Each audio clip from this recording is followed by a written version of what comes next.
Ghosts appear in many forms. We can see them. What was that? We can hear them. I am not afraid. And sometimes we can even feel them. We've gone around the globe in search of the most terrifying spirits and supernatural beings who continue to live on long after their deaths. On World's Scariest Hauntings, anything can happen. Because you never know who's watching when the lights go out. What the hell was that? In this episode, a medieval English house built on top of an ancient pagan burial site. I think if you unearth human remains, ancient or not, you're gonna get angry spirits. Devil worshipping and human sacrifice have taken place within the four walls of this quaint-looking inn. You don't realise until you actually step foot in there just how horrible that place actually is. This is the unholiest of homes. The Bishop of Gloucester visited the Ram Inn to exorcise the spirits and was later quoted, "The Ram Inn was the most evil place that he had ever had the misfortune to visit."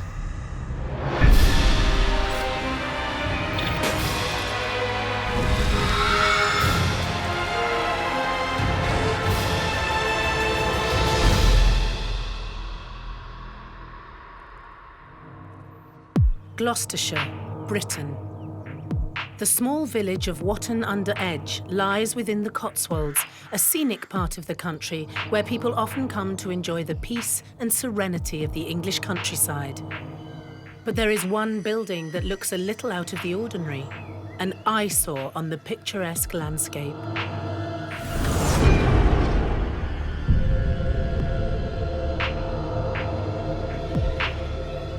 Experts believe devil worship was practiced here and that human sacrifices were made within these four walls.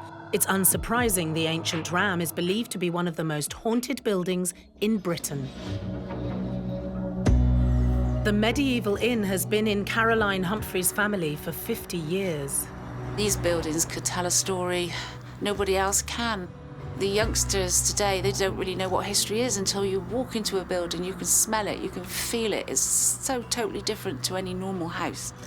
When young people come in, they walk around with their chins on the ground, you know, they cannot believe it. Paranormal investigator Chris Howley has been studying the listed property for over a decade. I mean, as soon as you see the ancient Ram Inn, you can see how old the building is. So the energies that are within the building, you should be in for a good night, regardless of any activity. Just the feelings of the history of the building alone that are seeping through every pore of the brickwork just fill you with excitement, really. Fellow ghost hunter Phil Jones is also fascinated by the Ram. I've probably been here somewhere in the region of 15 to 20 times. We went through a phase of, we had so much happening, and so much unexplained stuff. We just loved the place, we just kept coming back. At one stage, I think we came here 5 times in 1 year or something ridiculous. But it's just a fascinating place. Always left us with unanswered questions, which is what we want, really. During a Ouija board session at the ancient Ram, Phil and his fellow enthusiasts had a paranormal encounter, all captured on camera. And we were talking away, asking questions as you do. Can you point the glass to who you intend to affect? And then all of a sudden the energy changed. The movement of the glass on the table became very violent. But all of a sudden we could hear this noise. What the hell's that? And it sounded like drums. And I was like, well, what's that coming from? The first thing we do on investigation, everybody turns their phone off because it affects the equipment. And I said to the girl sat next to me, Liz, and I said, that's your phone. She goes, it can't be, it's turned off. I said, that's coming from your coat. Oh, it is? This is your phone. Yeah, but how did that go off? So she pulled her phone out, and the phone was playing a video of her children, which had been to an African drumming class that day, just like a child's activity. She turned the video off, she put the phone on the table. And we carried on, and the glass was going violently again. And then all of a sudden, on the corner of the camera, the screen just went bright. Oh, my God! She picked the phone, she showed it to the camera, and it's just reoccurring number 6s, one after another, across the whole screen. And that was pretty eerie, pretty frightening. You know, our first sort of real experience of some of the bad vibes in this place, and it unnerved quite a few people, that did, for sure.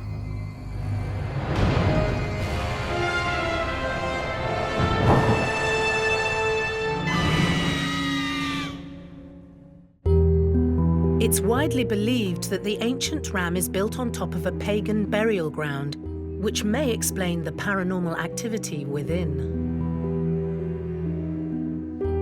Historically, there was a lot of importance put on the type of burial you receive, and if you had not been buried correctly, it could possibly lead to somebody's spirit having to come back into the real world and not being able to settle in the afterlife. So to then disrupt a burial site after somebody had been correctly buried would bring them back from the dead, essentially.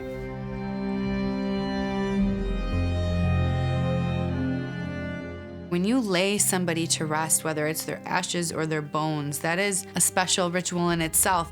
You're making a holy, sacred, safe place. And when you unearth that, and you don't properly take the steps to do right what was done wrong, you're going to upset the other side, or whoever's bones you're doing this to. And the fact that there was sacrifice, human sacrifice, child murders, highwaymen killing and murdering people there. You have all of this over many, many hundreds of years building up on the property and the land, and it's absorbed into the fabric of that building. There's no place for those spirits to go, and that seems to just trap them there, almost like a portal to the other side. The ancient Ram Inn has stood in Wotton-under-Edge for 1,000 years. It's one of the oldest houses in Britain. I think it was built in the 900s, but our deeds go back to the 11th century. It's in the Domesday Book saying it goes back to Richard the Lionheart's reign. I believe it was a manor house, it was a tannery, it was also a brewery for the church. So the people that lived here were anything from peasants to royalty, really. Historically, we don't know too much between 1145 and 1350. All that we know for this period of time is it was predominantly a church house, and it would have been used to house the stonemasons involved in the building of St Mary's Church, and possibly slaves, including children. By the 20th century, the Ram was badly in need of renovation, and a local carpenter couldn't resist the challenge. It was 1968 when John Humphreys bought the ancient Ram Inn for £2,500, and it wasn't until then that we got to hear of all the ghost stories. Well, in 1968 I was 7. There were no such thing as ghost hunting events then, and nobody really wanted to come and look for ghosts. Mum and Dad didn't really elaborate on the paranormal activity that was going on here because obviously they didn't want to scare the children. I slept above the grave and in various other places in the Ram, and had I known that, probably at the time, I'd have run a mile.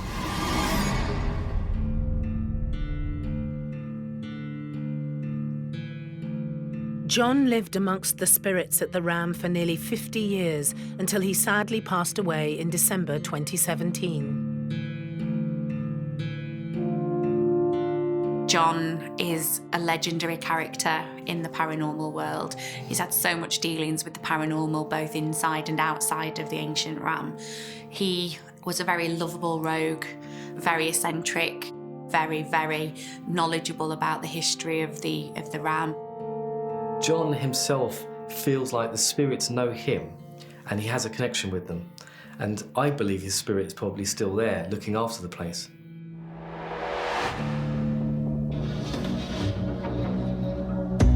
During John's time at the ancient Ram, he discovered many of the reasons behind the paranormal activity. We do know that the ancient Ram Inn is built on the intersection of 2 ley lines. Now, ley lines are said to be naturally occurring bands of energy that span the globe, and ancient monuments have been built along these lines. So it said the energy from Stonehenge could be powering the building for all the spirits and ghosts that inhabit this place.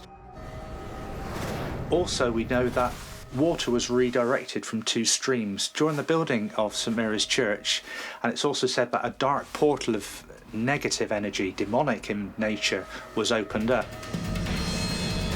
So You've got a building here built on ley lines with a portal of demonic energies. And I'm just wondering in 1968 if John actually knew that when he bought the property.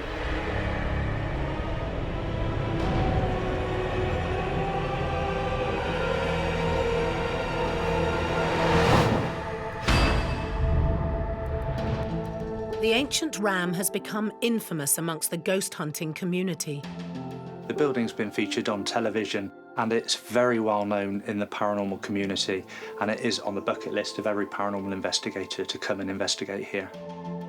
So once you do walk in, it's quite dusty, it's quite old, it's quite dark and quite damp as well.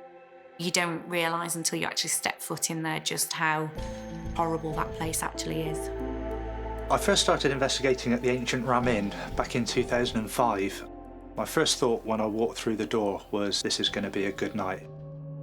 Very oppressive atmosphere, dark. You can almost feel the energy within the building when you first step over the threshold. Which is exactly how the guests must have felt when John Humphreys opened the doors of the Ram to the public.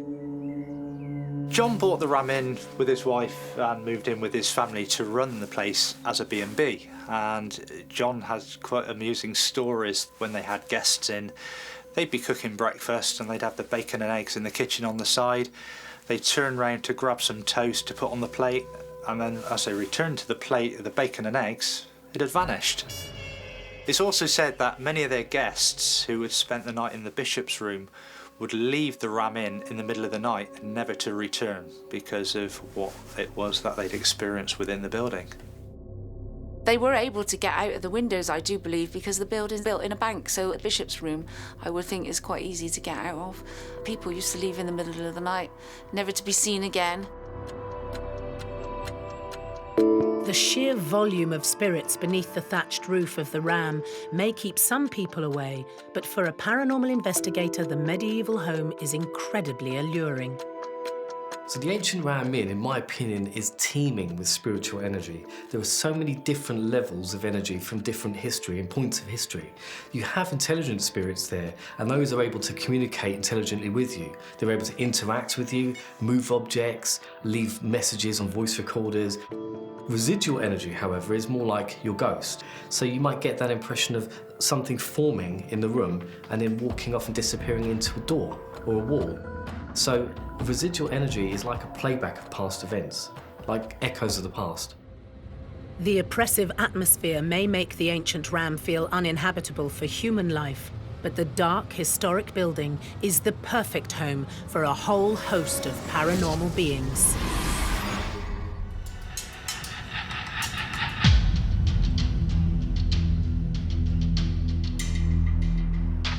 The ancient Ram Inn sits uncomfortably within the beautiful village of Wotton-under-Edge in the Cotswolds.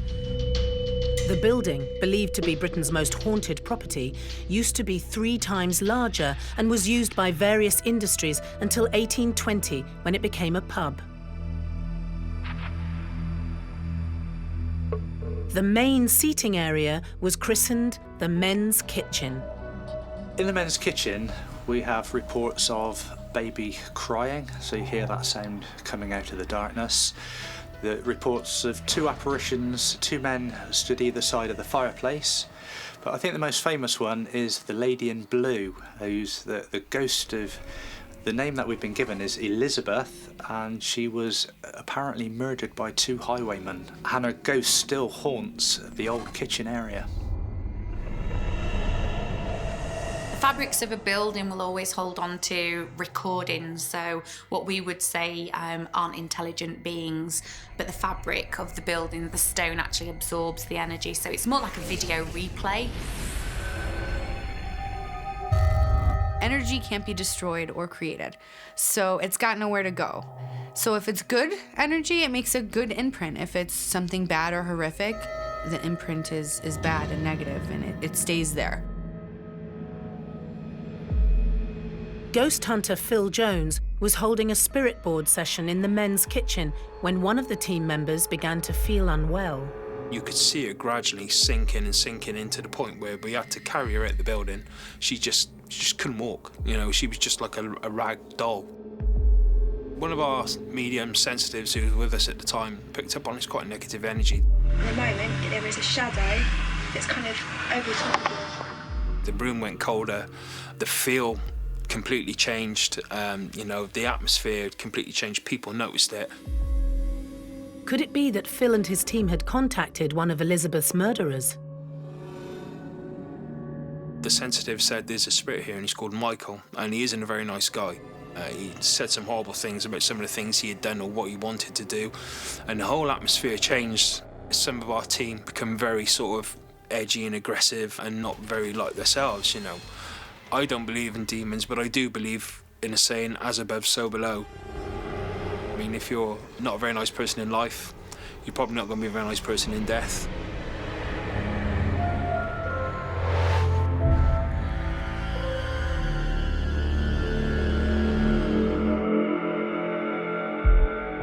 Upstairs in the Ram is the most haunted room of all, one that former owner John Humphreys treated with trepidation and respect. I think one of the most interesting rooms in the ancient Ram Inn has got to be the bishop's room. I know John used to have a ritual before entering the room. He would grab the crook. I've got to give you permission to go in here. And rap on the door 3 times, calling out, "Is anybody here?" Is there anyone here? And making the sign of the cross, he would enter the room.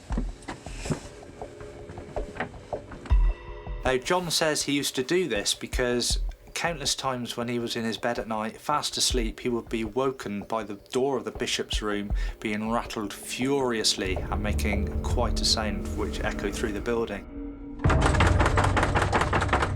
And so John said by performing this ceremony, it seemed to calm that activity down. I think the bishop very much appreciates that. Just him giving the common courtesy, I'm gonna knock 3 times before I come into the door. It's just like living with someone else, having spirit in your home. And spirit should also respect you too, and your boundaries that you have, because it is your home and you're coexisting together. The mood in the bishop's room is quite dark, especially at night when you've got the lights out. You've got 3 beds, which are commonly used by ghost hunters to sit on. Years ago, before ghost hunting was invented, Dad had a paranormal team. They ended up stabbing the beds because you get a very heavy weight on your chest when you're sleeping in there. Or even awake sometimes, you can feel the pressure on your chest. It affects your chest for some reason.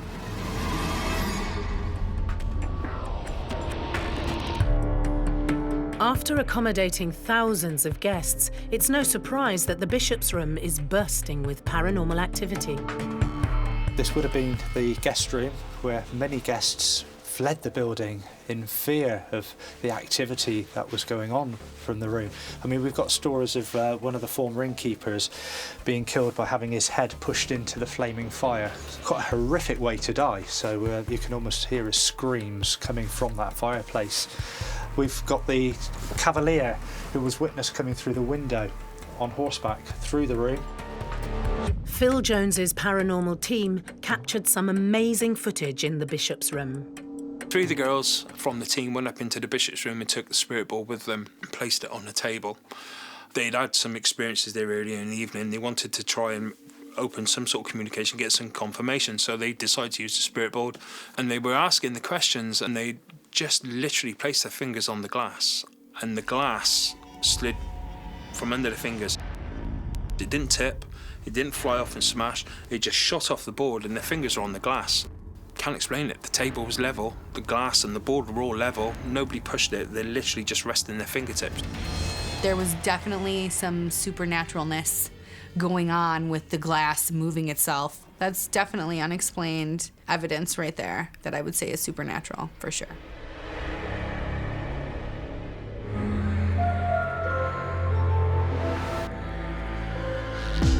Along the corridor from the bishop's room is another terrifying bedroom.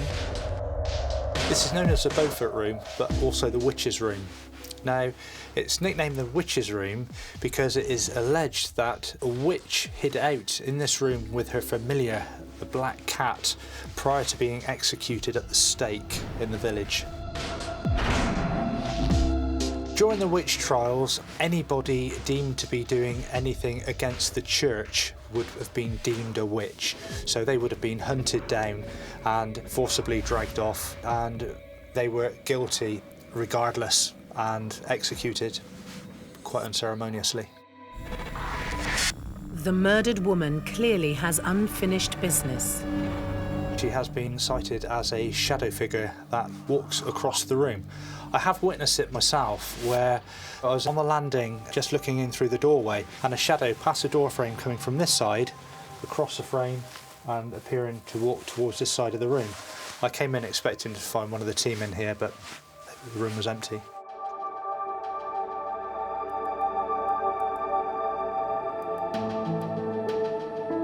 Paranormal expert Barry Guy also had a supernatural encounter in the witch's room. As we were sat in the room, we placed an object called a REM pod outside of the door. Now this device basically emits its own electromagnetic field, and if anything disturbs this field, the lights will flash and it will give off an audible alarm that you can hear. All of a sudden we heard the REM pod start going off.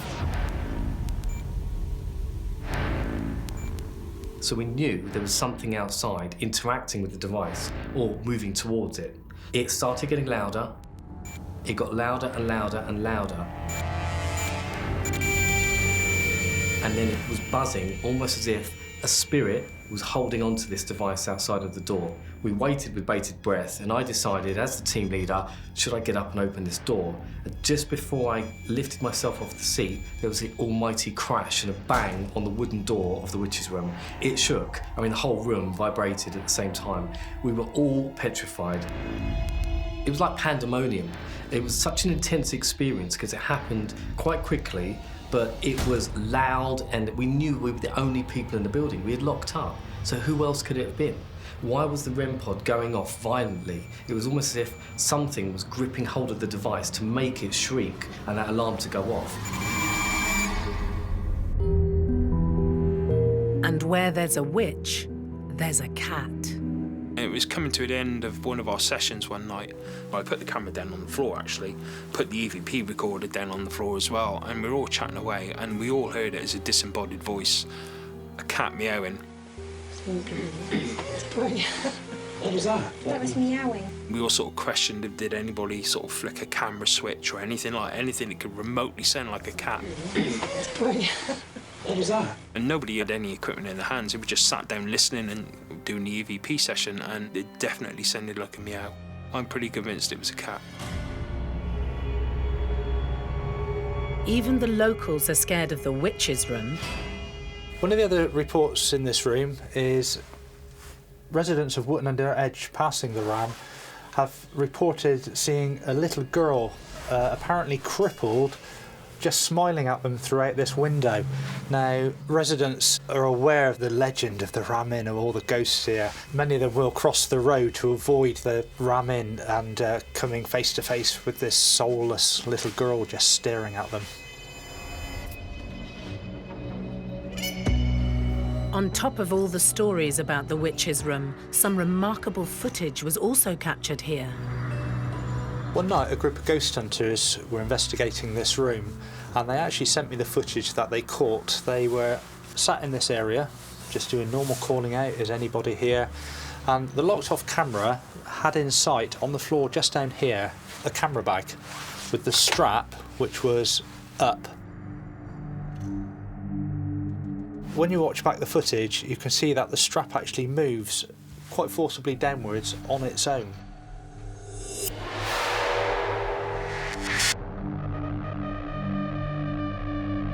And it's quite an intriguing piece of footage. One of my favourites from this room. In that particular clip, you seem to see a bag in the corner of the screen, and there's a handle that appears to get pulled, lifted, and drops back down. And that is a sign of an intelligent haunting, an intelligent spirit, something that's able to communicate physically with the living. Generally, I don't get scared, but the Ram Inn is, after 15 years of investigation, is one building I don't think I could pluck up the courage to stay alone in. It's the atmosphere. I'm used to ghost hunting, I'm quite rational, but this place is unique. The atmosphere is unique. It is so oppressive. I don't think I could spend the night here on my own. The energy running through the walls of the building makes the ancient ram an uncomfortable yet fascinating place to visit. It's little wonder that some spirits also find it's impossible to leave.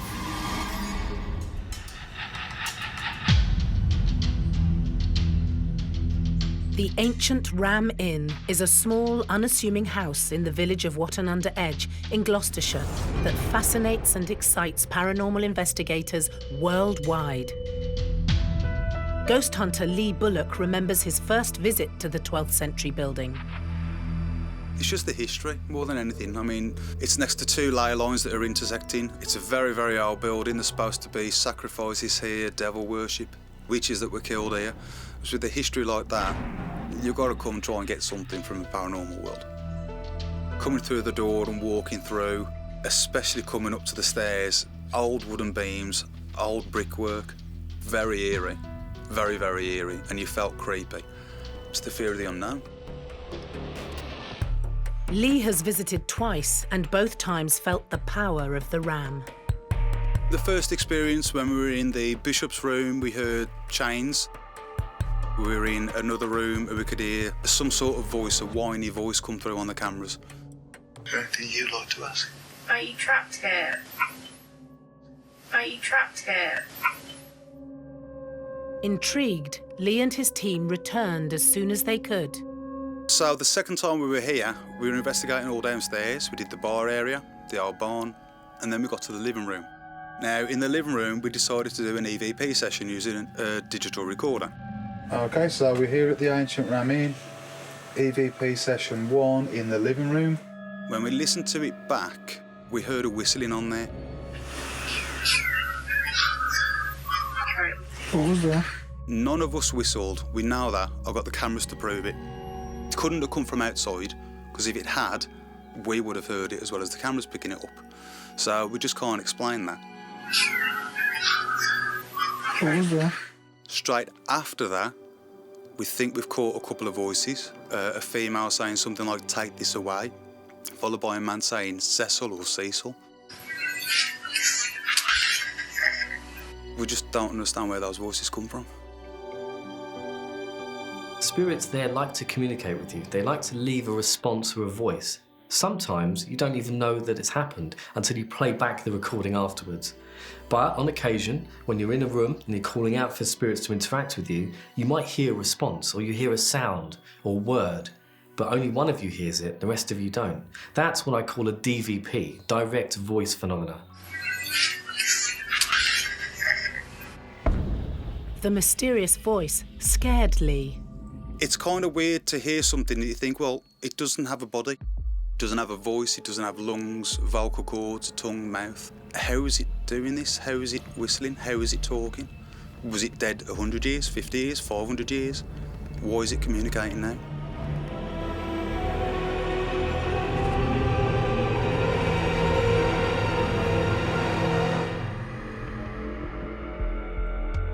Caroline Humphreys was just 7 years old when her family moved into the Ram in 1968. She came back to live here in the early 2000s. And I got the opportunity in my mid-30s to live in the attic for a year, which was lovely. It's a beautiful building to live in. One day, we could hear a lot of noise. It sounded like our dog had been stuck behind some furniture and rubbish in the attic. And we went through all the attic junk. We couldn't see the dog. So we were going down the attic stairs looking for the dog, and the bedside cabinet from my bedroom was stuck in the doorway. So we removed the cabinet in order to look for the dog and evacuate the attic. And all over the floor were my cartomancy books, and my tarot cards come out of the box, and still no sign of the dog.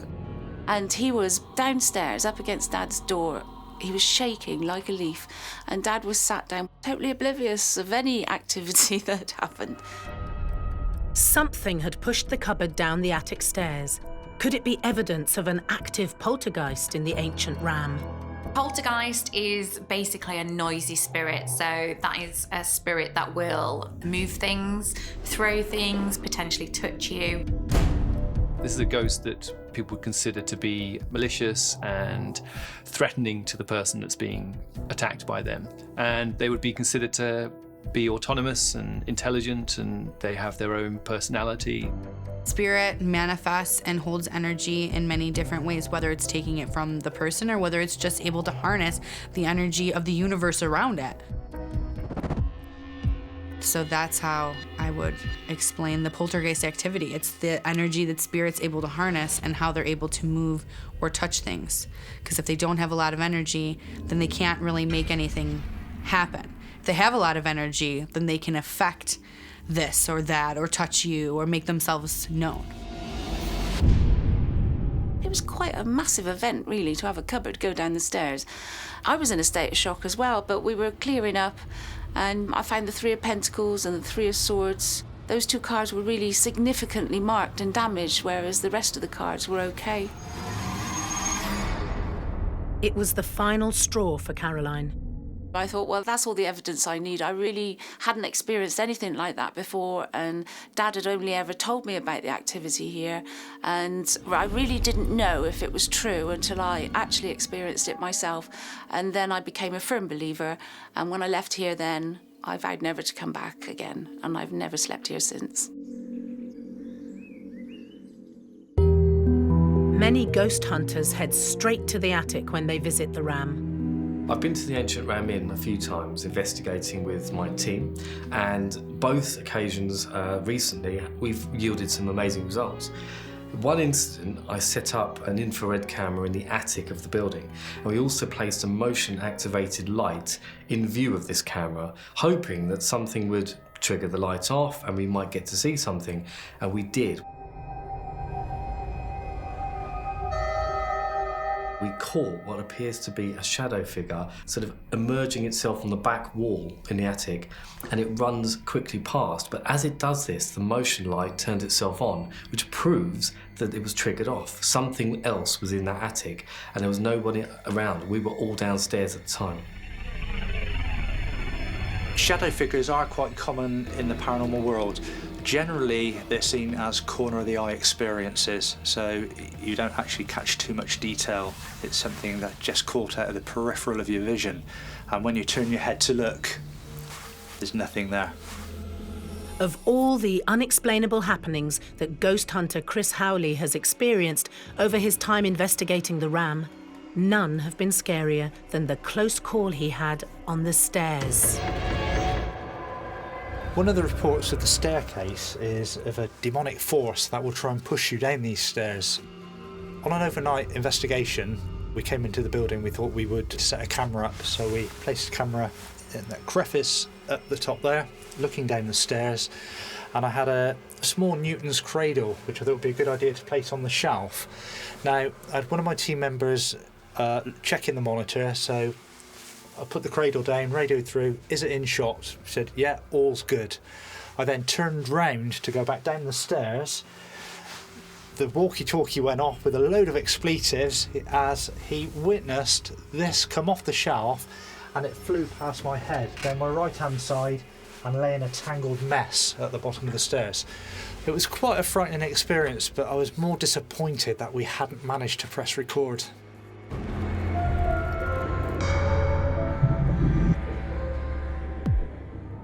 Experts believe that it's the powerful energy inside the ancient Ram that makes it such a supernatural hotspot. Energy's everything, really. Especially if you're like a sensitive, you know, that's the first thing you'll pick up on. But I mean, even normal people will walk into a building, particularly here, and you'll feel, you know, the hairs on your neck will go up. You'll feel uncomfortable, and you'll feel, you know, all these sort of emotions you wouldn't expect to feel walking into a building. I mean, this building is on 2 ley lines as well. So the energy here is probably pretty pumping, because I think that sort of feeds the activity, you know, definitely. All the energy generated by the building leads to a real mix of spirits. So there have been lots of different reported hauntings taking place at the Ancient Ram, with some being malicious and some being benign. It's quite a common thing that you see with a building so old as this. So many people have come through over the years that there'll be lots of different characteristics of the ghosts. There are some spirits in here which are light-hearted, I think, because I remember one of our sessions, a couple of the people just started giggling like children. Just completely out of the blue, and this laughing went on for about 20 minutes. It's a good sign, though. That means we've got some energies going on. Obviously, because of the ambience of the place, it was a bar, you know, it's full of people having a good time. Those energies are going to be residual and imprinted in the fabric of the building, and people latch onto those. Pretty sure there are some sort of nice guys rather than all doom and gloom, but there are some proper ones you wouldn't want to mess with here for sure. It's just like people in the real world. You're around a negative, nasty person, and they hear laughing, and they see smiling, and, you know, have somebody be nice to them, and they're just like, ugh, I don't know. Get me away from that. That's exactly how spirit is. They want that negative. They feed off of that chaos, and they'll even try to create it, even if it's just like mood swings, little things, little subtle. Spirit's very subtle. That's why they don't just come out and say, hey, I'm here, bang, boom, because they're very, very subtle. But not all the spirits at the ancient ram are subtle. An evil spirit that inhabits the barn is known to terrify anyone who goes inside.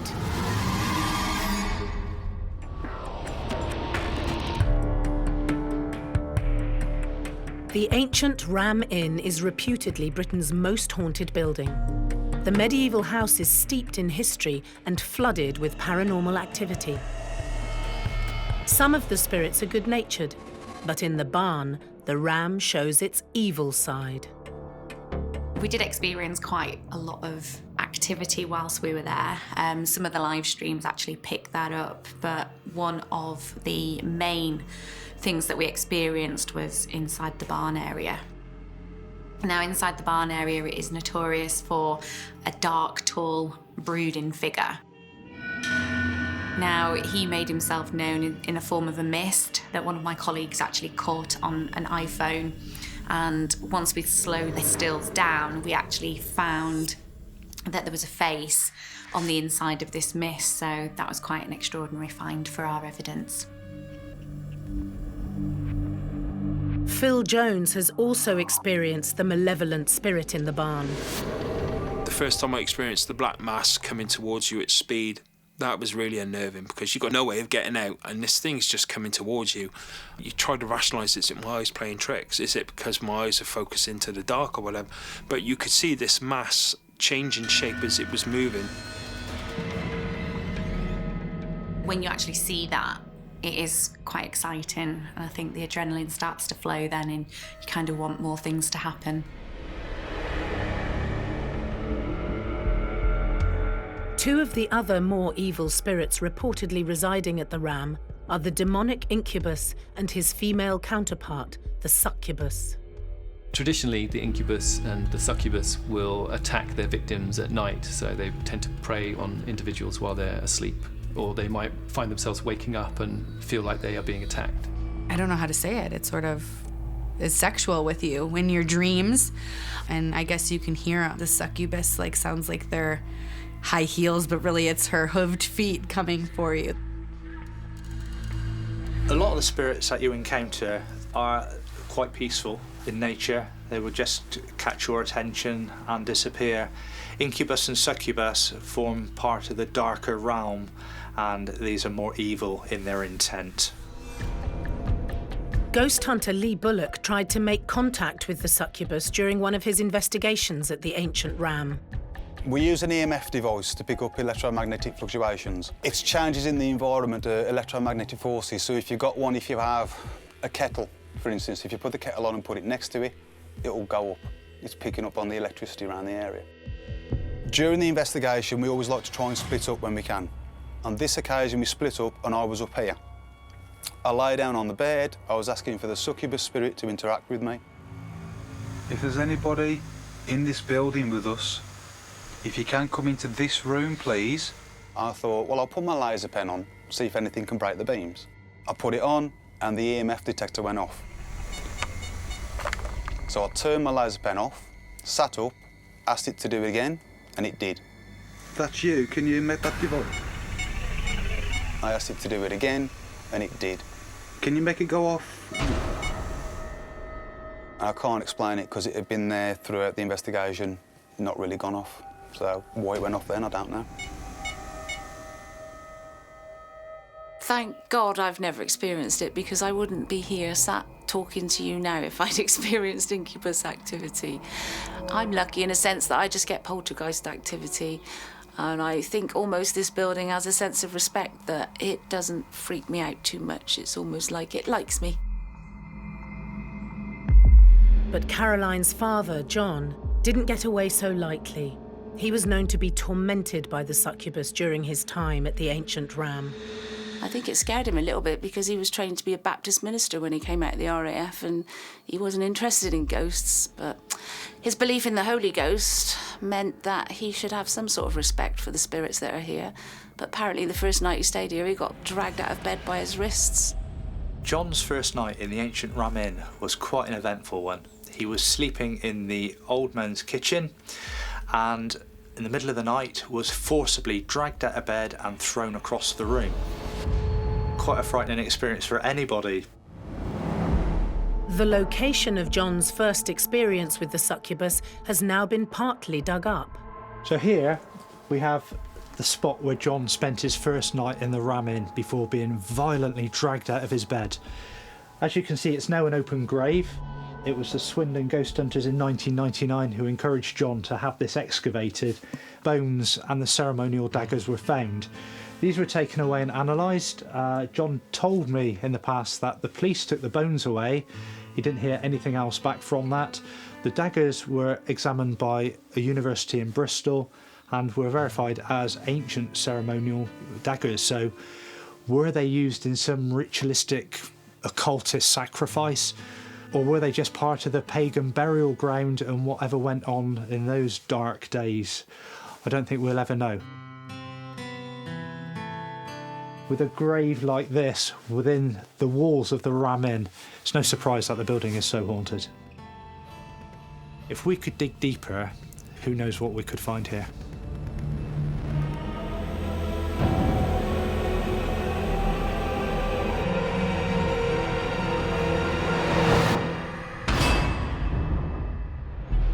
The Ancient Ram Inn is as important to the paranormal community as it is to any historian. 1,000 years of life have been lived inside the medieval building, and although no humans currently reside in the extraordinary bedrooms, the Ram is still packed to the rafters with spirits. It's good to keep a place that's got so much history. It'd be a shame for this place to go. It's important not only to the community around here, but to the paranormal world.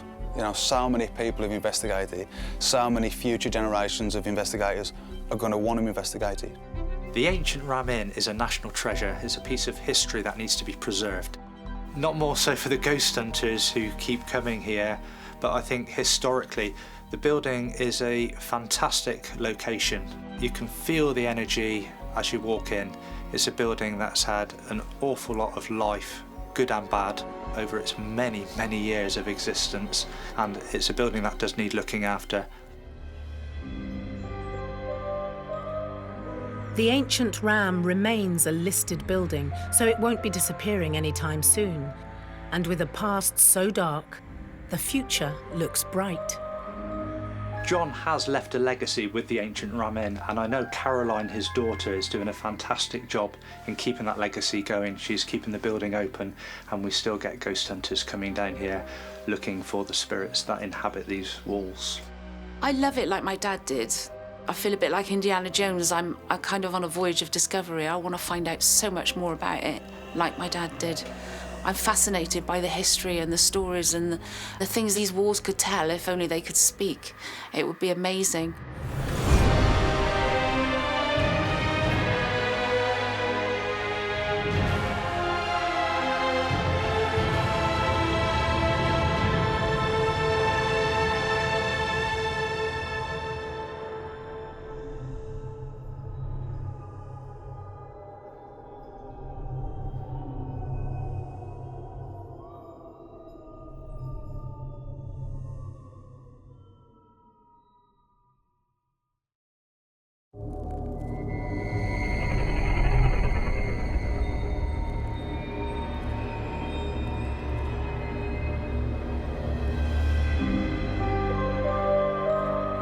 Ghosts appear in many forms. We can see them. What was that? We can hear them. I am not afraid. And sometimes we can even feel them. We've gone around the globe in search of the most terrifying spirits and supernatural beings who continue to live on long after their deaths. On World's Scariest Hauntings, anything can happen. Because you never know who's watching when the lights go out. What the hell was that? In this episode, an 18th century prison that housed some of Britain's most notorious criminals. Bodmin Jail is synonymous with death because of all the unsavoury characters that were banged up in this penal institute. The spirits of men, women and children still walk the deathly corridors. For about 20 minutes, I'd been holding this child's hand, only to realise that obviously at 1 o'clock in the morning there wouldn't be a child in the jail, and not living anyway. And should you come face to face with one, you'd better run. And it specifically said, get out. And at that time, all the hairs stood up on the back of my neck, and that sense that you feel that something isn't right came over me.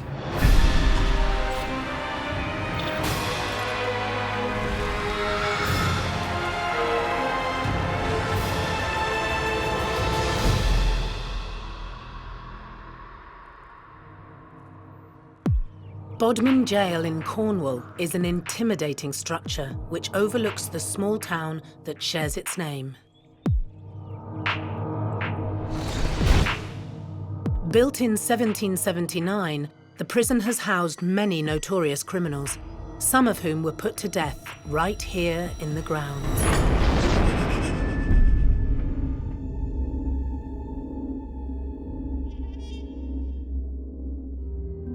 Some 240 years later, it's now a museum and soon to be a hotel complex, but it's believed that many of the spirits have never left the building. Bodmin Jail's resident clairvoyant and paranormal expert is Kirsten Honey. So we have a few examples here of customers, if you like, during the day that have come in. They've had some very strange occurrences with the way they feel. So they've suddenly become very faint to the point where they pass out physically. We have other people that have come through and run up to members of staff saying there's a child that they're very concerned about, for instance, with no shoes on and kind of roaming around looking lost. So we've gone and investigated that, of course, and found there hasn't been a child present in the jail at that time. We have other things where people are touched or they hear random noises or they have their name spoken as well, which is quite unnerving for people when they come through the jail to hear their own name being spoken when they're standing in a room completely by themselves. That can be, for me, very interesting and not unexpected at all, but for other people who aren't used to it like I am, quite dramatic in a sense.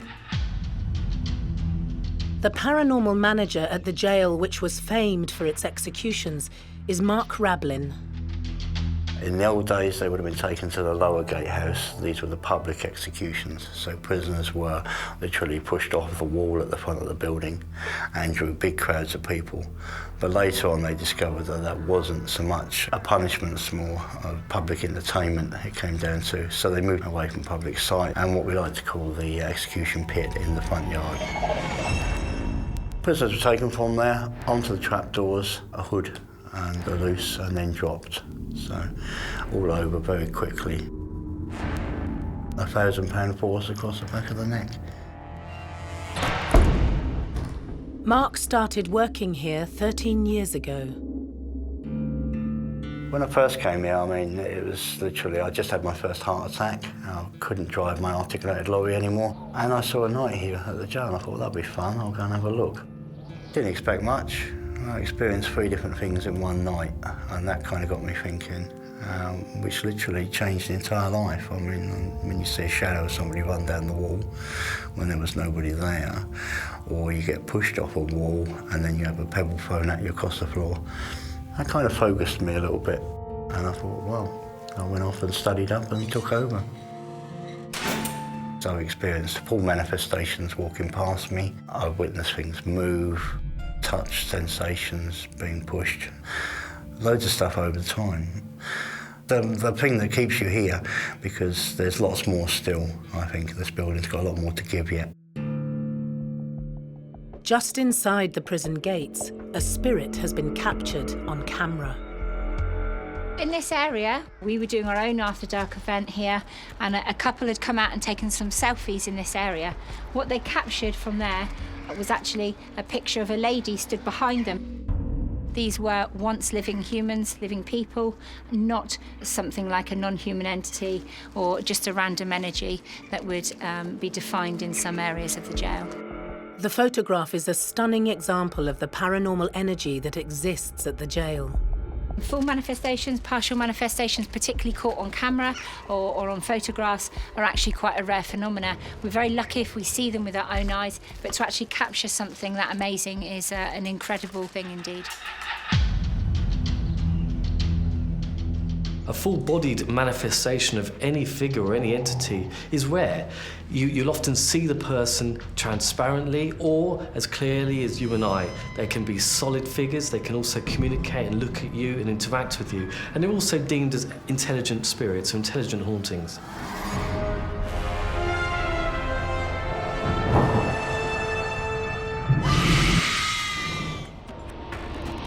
Bodmin Jail was first commissioned in 1778.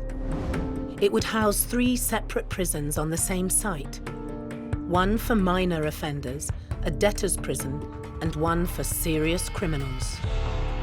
This building was originally constructed in 1779 and was a very modern building in its time. It was built under the John Howard Prison Reform Act. So we went from the old-fashioned dungeon cells into the more modern type of building that you see today, with 1 person per cell and a lighting and a heating system.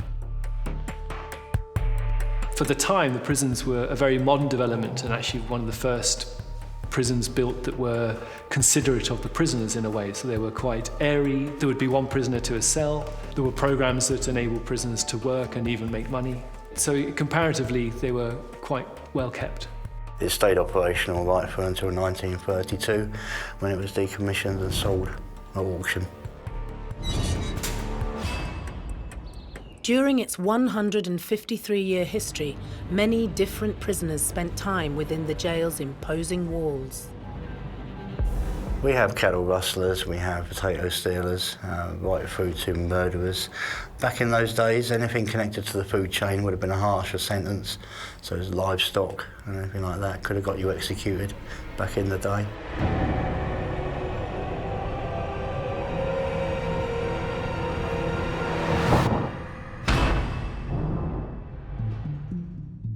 This extraordinary jail in the southwest of England has a dark history. Although originally built to house just 1 prisoner per cell, a crime wave spread across the country after the Napoleonic Wars, and by 1820, each cell was filled with multiple brutish criminals. So Bodmin Jail is considered one of the most haunted places in the UK because it was a site of death, of execution, and also harboured some very unsavoury characters. Very much how you are in this world is what I believe you are on the other side. So if you're a nasty person and you did bad things, it's going to be the same for you on the other side. I definitely believe that those are the types of spirits you would come in contact with would be malevolent, for sure. Local ghost hunter Jason Higgs has spent 14 years investigating the intimidating structure. Bodmin Jail, being so close, has always had a place in my heart. Having investigated here probably more times than anywhere else in the UK, the more and more you investigate, the more and more interesting Bodmin gets. And there's also something special about Bodmin. Bodmin itself is a living, breathing building. Even after closing its doors as a prison, the jail has continued to have a fascinating existence. In the wartime, obviously, the Germans, the Luftwaffe, came over and tried to bomb this place, bearing in mind the infantry were based around here. And they tried a number of times and they failed. And after the war, it was taken over by a private ownership group who then wanted to reclaim the land and reuse the granite for a different structure. So they set charges, if you like, around the building to try and blow up all the granite, take the building down. And after a number of different goes, they took out a number of floors, but the actual structure of the building just didn't move, it didn't fall. Every single time I come to Bodmin Jail to do an investigation, we always find something or capture something or experience something that just can't be explained rationally. One such experience happened to Jason while he was hosting a paranormal investigation in the jail. I think probably the only time that I felt really uneasy, we were running a public night, and I was on this particular level and near the hangman's cell, and we were running a device called the Ovulus, which is a device that has about 10,000 words in it, and depending on the sort of interactions using the sensors on the device will depend on what words it says, and normally it will kick out one word at a time. Floating. And on this level, we were in this area, and I specifically asked, "Are you here? Would you like to communicate with us?" And it specifically said, "Get," and then "out," pretty quickly. Get out. What the fuck was that? And at that time, all the hairs stood up on the back of my neck, and that sense that you feel that something isn't right came over me. And I just felt, no, we need to move. We need to get out of here now. But many people can't resist the allure and continually return to Bodmin Jail, hypnotised by its fascinating history and supernatural energy.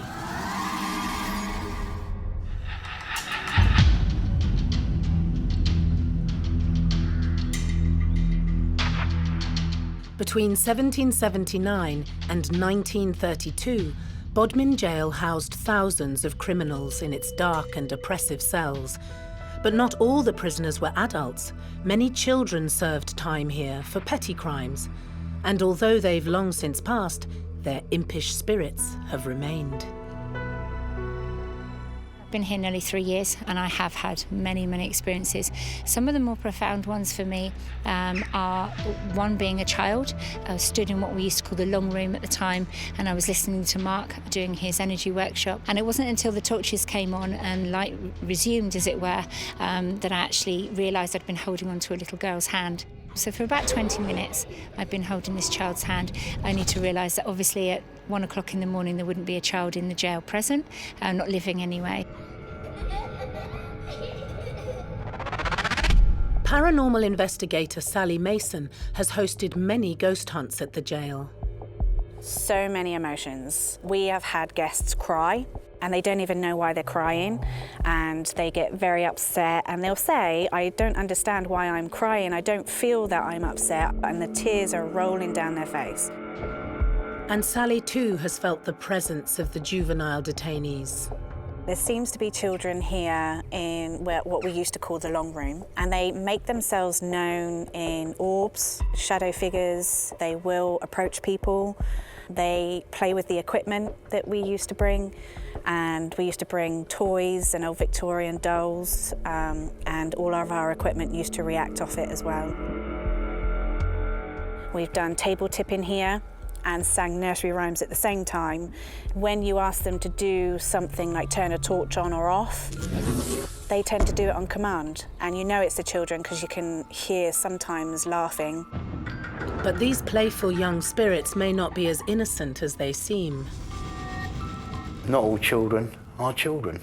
If you are a religious type person, they do say that the non-human entities or demons are here to trick mankind. And it's very much what this energy does. It tricks mankind. So non-human entities can form in many different ways. They can initially latch onto a sensory perception of somebody's energy and build on that. They usually stick to one kind of energy themselves, so they don't change. They can be false. They can make you believe something other than what you're actually experiencing, and they can turn very quickly. Despite closing in the early 1930s, many dark spirits still remain locked away in the prison. Bodmin Jail has, a reputation as being a sort of a place of death in many ways, since it was used for quite a few executions. Some of the prisoners that were kept there had themselves committed murder and were frequently from desperate, difficult backgrounds. There wasn't a pleasant atmosphere to the place when it was in use. And I think, a lot of people think that something of that atmosphere has remained. In this jail here, this type of energy is a manifestation of all the trauma, the pain, the suffering. Basically, it draws energy. So we can't disperse it. You'll find that on this level here, this will be as high as that energy rises. In classic mythology, that energy needs a ceiling. It likes to be confined, contained, but it likes to free roam around the building.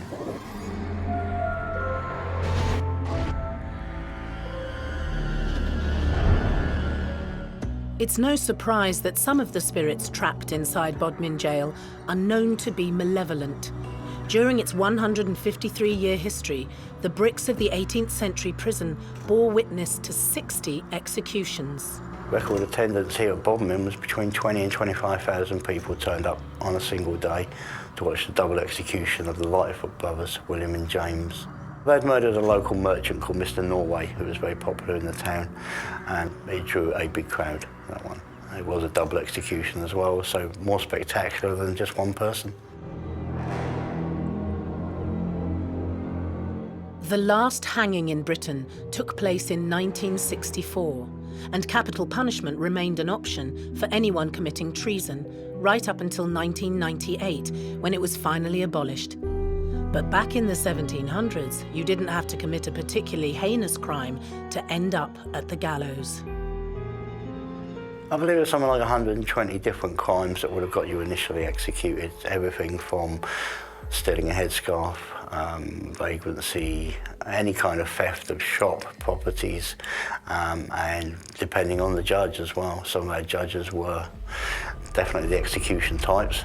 If you stood before them and he didn't like the look of you, that was it. You were history. One of Bodmin Jail's most famous inmates was William Bartlett, who was found guilty of murder and sentenced to death on November the 13th, 1882. William Bartlett was executed here for the murder of a child.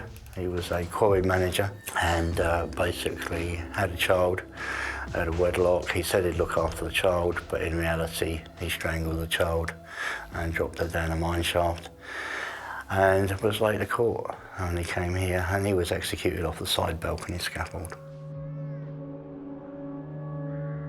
135 years to the day after Bartlett's execution, November the 13th, 2017, paranormal investigator Tony Ferguson was down in the basement of the jail when suddenly the lights went out. Straight away we're thinking, is it an electric fault? Waiting there for about 2 or 3 minutes just for the lights to come back on. We're looking upstairs just thinking, how comes all the rest of the lights are on? And you get this eerie feeling of someone watching you. So we went upstairs to go and speak to staff. Basically, they said to them that the lights have gone out, and they just sort of looked at us in shock, said, no, the lights are fine. I was like, well, no, the bottom cells, the lights just went out for about 2 or 3 minutes. Is there like an electric fault or something? They sort of looked in shock and got Kirsten to come out and speak to us. She was quite shocked. She said that if those lights would have gone out, the other lights would have gone out. So we've gone back down there, so we know that there's something down there trying to communicate. So I put the camera down just to see if anything was following us. And obviously it just thought, oh, they're not filming now, you know, and just walked past quickly. Tony's incredible video of the moving figure is a rare and fascinating capture. It's almost like they don't want to be seen, but you've got to manipulate them kind of thing and play tricks on them rather than do it to you. The video clearly displays an apparition moving across the screen there in the basement of Bodmin Jail. It is a dark silhouette type figure, but it has some form of light anomaly around the head part of the apparition. Could the ghostly manifestation be William Bartlett walking to the gallows exactly 135 years before? Tony's footage was very interesting on the day because it was open to the public. They were down here and he placed his camera statically just off to my right. And then down here, literally on the video footage, you see what looks like a gentleman walk from right to left across the shot. We checked our video footage and we checked the people that were in the building, and we can confirm that there was no extra members of the public down here. So on the day, that was a brilliant capture, if you like, when they weren't really trying. You can try as hard as you like to record paranormal stuff, and they'll do stuff when you least expect them. You know, and it was on the anniversary of the execution of William Bartlett. The timings were perfect. We're not saying it was William Bartlett, but potentially it could have been him, it could have been a priest, it could have been a member of staff, but they were certainly down here heading in the right direction, and a full manifestation.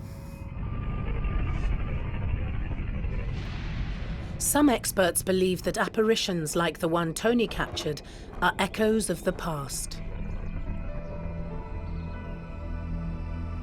Residual hauntings are consumed by the fabric of the building, so they're actually a replay. So what you're actually seeing is a video of years gone by, which has just been generated by the building and the stones and everything surrounding that.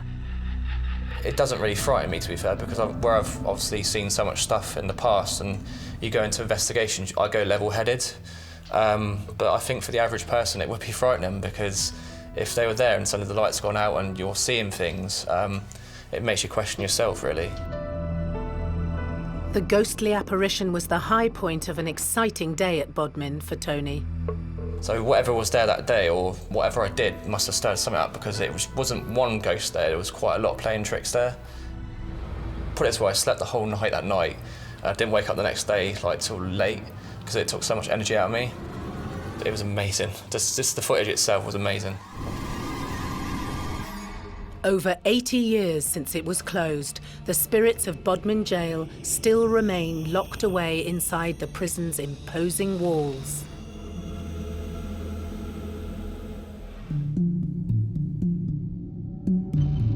Built in 1779, Bodmin Jail in the county of Cornwall used to house thousands of dangerous criminals during its 153-year history. Even though the last of its inmates are long gone, many of their spirits still linger inside the dark cells of the prison. I think the reason that so many ghosts are still haunting Bodmin Jail is because they've never moved on. Their souls are trapped there. It is a place of power and energy, and all the misery and the executions that took place were kind of compounded to make it a honeypot of paranormal phenomena. Even skeptics have been converted by the activity in the 18th century jail. What you would say sometimes, you know, when you've got your belief system and there's nothing there, and suddenly you experience something out of that comfort zone, it will change people's lives. And that's what we do. We do our best to explain how it all works and what they're experiencing, and sometimes why. You know, people get emotional sometimes, they build it all up. You can stress yourself up to the point where some people won't even come in the building. I've been to Bodmin Jail several times. Over the last decade, I've visited there probably more than 3 or 4 times. The location itself is atmospheric. It's very dark, it's very sinister, and it's the only place that I go to where I feel physically sick. It affects me on a physical basis. The minute I get out of my vehicle and I step onto that land, it's almost like the energy itself kind of affects me. It makes me feel nauseous, I get dizzy. Like any building that's housed prisoners, there's an enormous amount of energy within there. People don't like being locked up. People don't like being told what they can and can't do. So that would give me the reason as to why there is so much energy still remaining in Bodmin Jail. Paranormal manager Mark and clairvoyant Kirsten concentrate on different branches of the supernatural, but share many of the same experiences. Kirsten is very sensitive to the building itself, and what we generally find is that we bounce off quite nicely with my sciencey side and her spiritual side. We have had some big experiences in the past whereby we finish for the night, clients have gone, there's only us on site, we're locking down. One night she thought it was me walking towards her up the yard. As she's spoken to me, I walked right by her. I was in the other side of the building completely. It was around this area that we're stood in now that I actually stopped to talk to him and ask him questions, and then realised as this chap had come past me that it wasn't actually Mark. Bear in mind, this was 5 o'clock in the morning. It was very, very dark, and I immediately presumed it was Mark. We were the only people on site at the time. It's been very exciting for the last 3 years working with her, because it's never dull.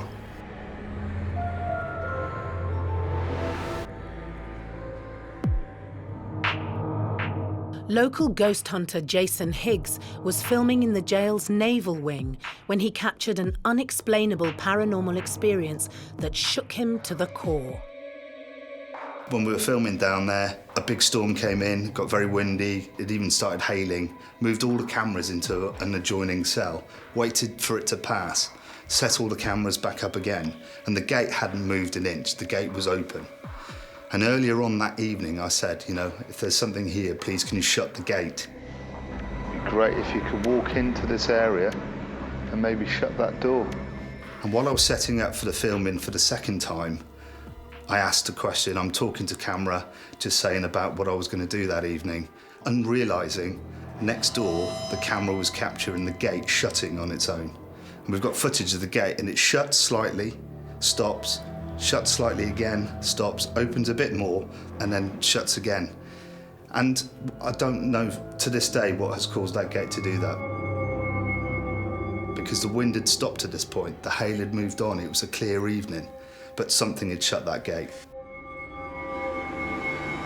Some spirits are able to harness a great amount of energy, so they can touch you, they can throw things, they can move things. I would call a higher energy a spirit more than a poltergeist. That's how I would describe it. So you're dealing with high energy, walking into a room and you feel a sensation or an emotion comes over you. Temperature has dropped massively. That's being around a spirit that has high energy. The physics-defying gate left Jason and many others wary of the unexplainable activity inside Bodmin jail. There's a feeling of uneasiness, and I get it every single time I come here, so it's not as if it's a one-off. And when you speak to a lot of other people and they feel the same emotions, if you like, in the same places as you have, that just helps to collaborate, you know, scientifically especially, but as well as on a personal level, what may be going on in the jail. Paranormal expert and medium Joe Lockwood has also experienced the power that resides within the walls of the jail. I actually went there with my family, and walking around, I was quickly made aware that there was a presence of a man. Now, the only way that I can describe this is that he was watching and following everywhere we went, and my little girl actually turned around and said, "Mummy, I can see a man." And I said, "What do you mean?" She said, "There's a man just at the side of us." I already knew he was there, but I didn't want to scare the children. And she said to me, "He keeps on following us." And sure enough, he was following us. The only way I can describe him is his presence is quite authoritarian, if I can say that. He is quite oppressive, you know, the feelings of being watched quite sternly, you know, as if it's a watchful eye on you. I think that's the only way to describe him.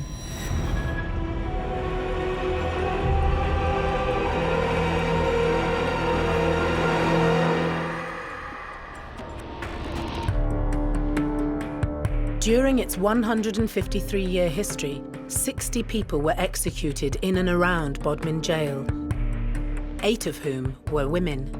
One of the most notorious hangings took place in 1878, the execution of 28-year-old mother of 2, Selina Wadge. So Selina was a young girl. She was in love with a chap who promised her the world. He promised that she would give her support, everything that she needed. And so for her, she fell in love.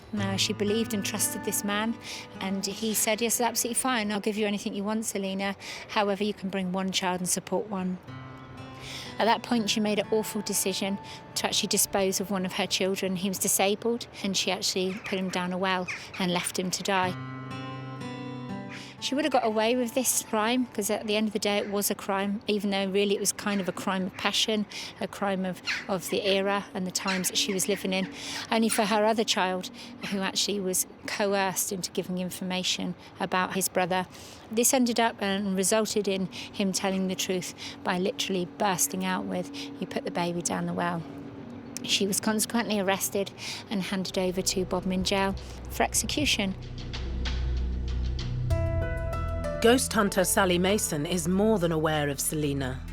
I know that she's an energy here that many people do, I suppose, see and feel and pick up on. She makes herself known to pregnant women, people with children throughout the day.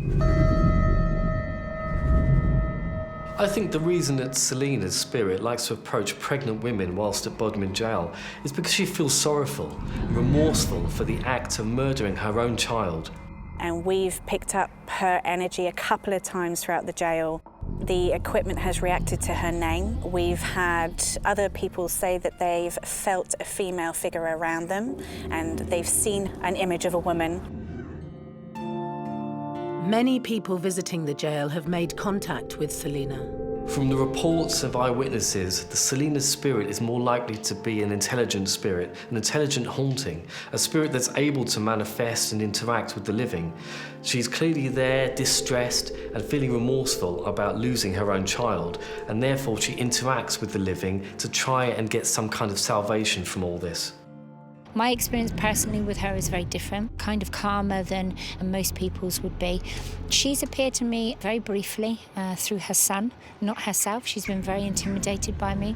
She's felt very timid and unnerved by myself. Her son actually expressed to me that his mum was very nervous and didn't want to speak to me directly. She just wanted me to know that she was there. Kirsten believes that Selina was a victim of her time and environment. I just think that the story carries a lot of weight emotionally. For her, it's not like that. You know, she fell in love, she put all her trust into somebody, and that all backfired for her.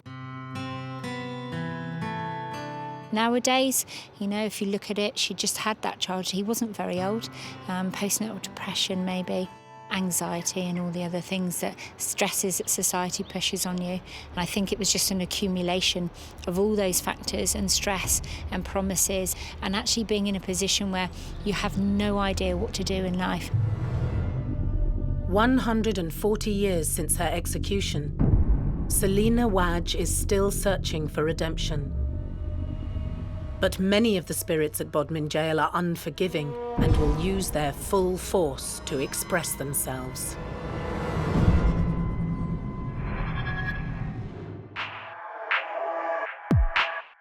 The small civil parish of Bodmin has been overlooked by its famous jail for centuries.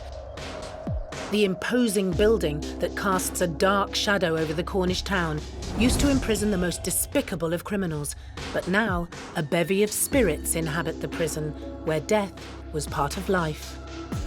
I do actually think the executions would have an impact onto the paranormal activity that's there, because we all know if anything happens untoward, it's unfinished business.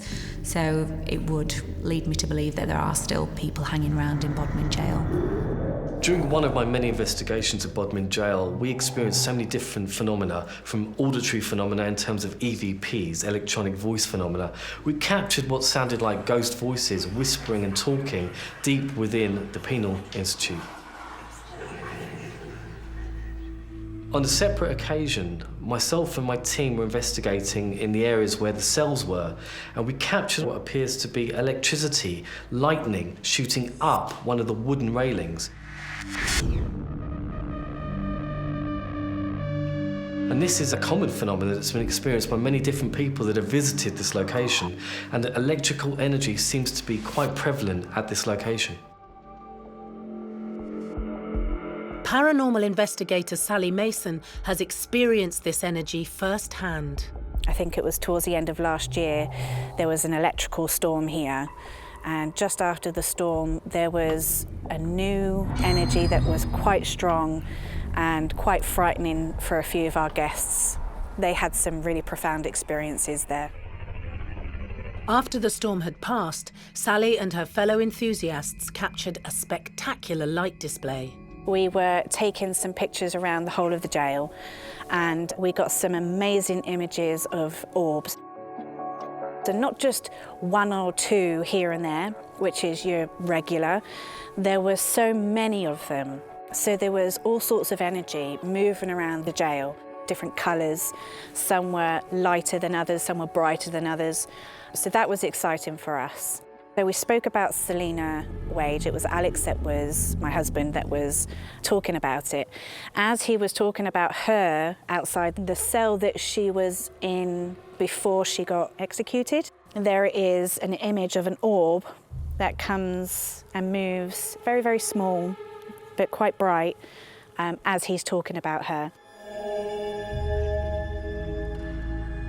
It's quite distinctive. This orb seems to move in and out and has its own kind of energy signature and flow of movement. But the electrical storm may well have kind of incited this phenomenon to take place. It might have charged the environment and given those spirits some of the energy required to move around in the video.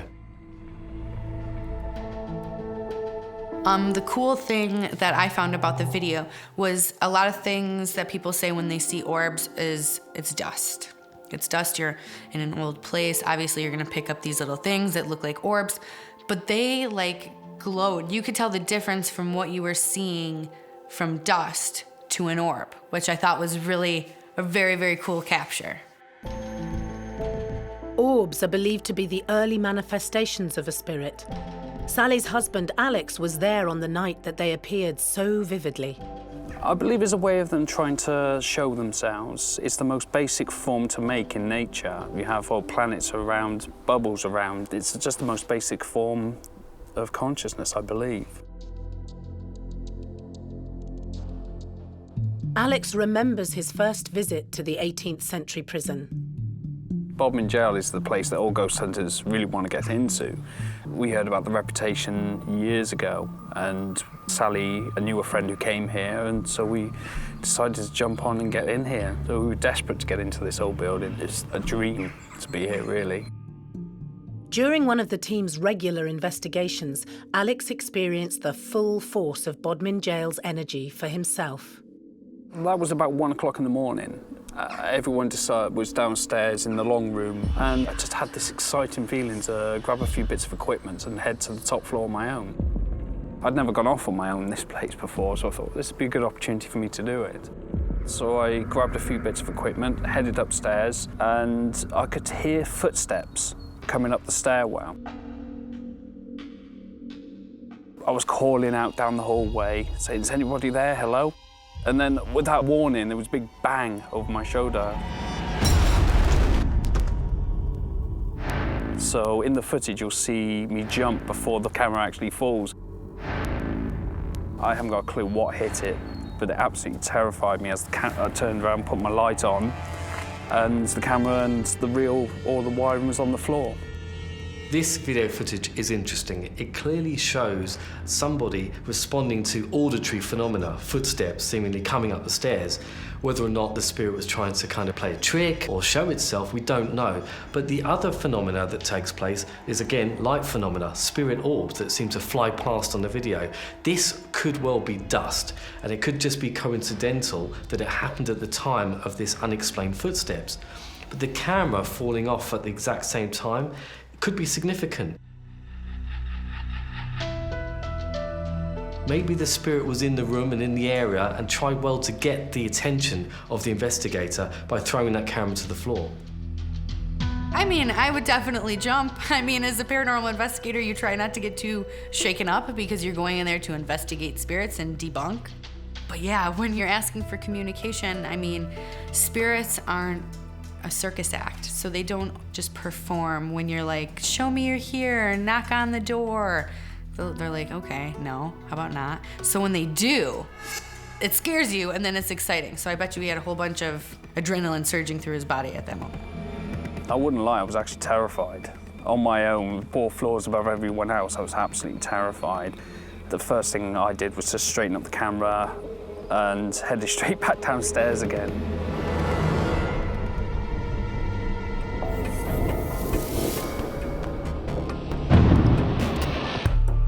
Bodmin Jail is a hive of paranormal activity. Resident clairvoyant Kirsten has become a conduit between the real and the spirit world. to be able to connect with somebody when they're not here any longer to tell their own version of events, their own stories, to me is very important, that the correct story for them is told, and the people that they actually were, because everyone knows the people, the prisoners here, for the crimes they committed. They didn't actually know the people they were and how they became to be in this jail and how their crime came to be in the first place. And I think that's missed a lot. People take things at face value. They killed a child or they robbed somebody, but what brought them to that in the first place is really important to me, to know their history as well. If you think of human beings, pretty much the spiritual world is the same. So really you're dealing with the energetic imprint of a person from a moment in time. So you get the warder types, which can be quite aggressive. We're in a prison, so not everybody was light and fluffy in here. So we end up with a whole mixture of personalities, should we say. With so much activity in the air, it's no wonder that Mark has seen a number of unexplainable events in the corridors of the infamous jail. So we have many reported things in the building itself. One of the most interesting would be probably the footsteps on the stairs. Electronic voice phenomena will pick up these, and you often hear people, footsteps running about. We get lots of movement, lots of people being shoved, pushed, moved around as they stand still even in the building itself. But this level down here, technically we're under the middle of the building itself, and probably the most exciting bit for me is this is where I saw my first ever full manifestation in the building. It was a night that Mark would never forget. I just stood here in the corridor talking to somebody about the weather, and then suddenly we watched as a gentleman, or the shape of a gentleman, walked from this corridor here, straight past us and straight down the other corridor. And it's interesting because this is one of our original doors here from Bodmin Jail. We put it here temporarily whilst we work on the hotel next door. So this guy walks through, the temperature dropped, all the hairs went up as you'd expect, what we call the adrenaline system kicked in, or the flight response. There was a crackling in the atmosphere. It was quite interesting, you could hear it. It went darker, and then it came back up to normal darkness. I was buzzing, really excited, because ultimately that's what people come for, to see a full manifestation. And it was one of many, but that was my first one. And they say you never forget your first full manifestation, and that's true. This guy was excellent. He was grey, perfectly shaped, walking straight past us.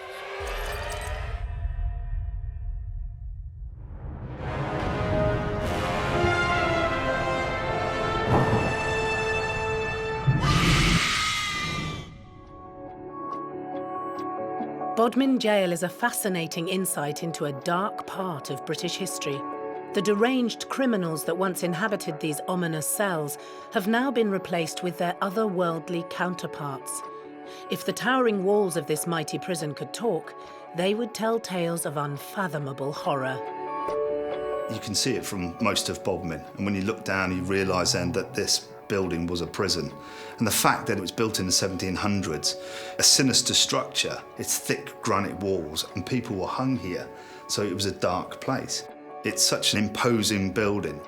A lot of people and children were kept in this building for things like stealing potatoes and burning haystacks, and they were put here, and they did go through a lot of bad things. But coming back here, for me, I do feel that it is quite a positive place to be now. And I feel that I would definitely return here to do investigations. If I have an opportunity later on, that I would definitely come back. It's worth it. Even as the old gives way to the new, the planned luxury hotel is unlikely to dampen the spirits at Bodmin Jail. There's been nobody up there since the landings collapsed, so literally we're talking over 100 years with nobody in their rooms at all. So when they become hotel rooms, it's going to be interesting. I look forward to reading the visitor's book, shall we say, because I'll know the hot spots then, and then we can go from there and try and find out what's going on.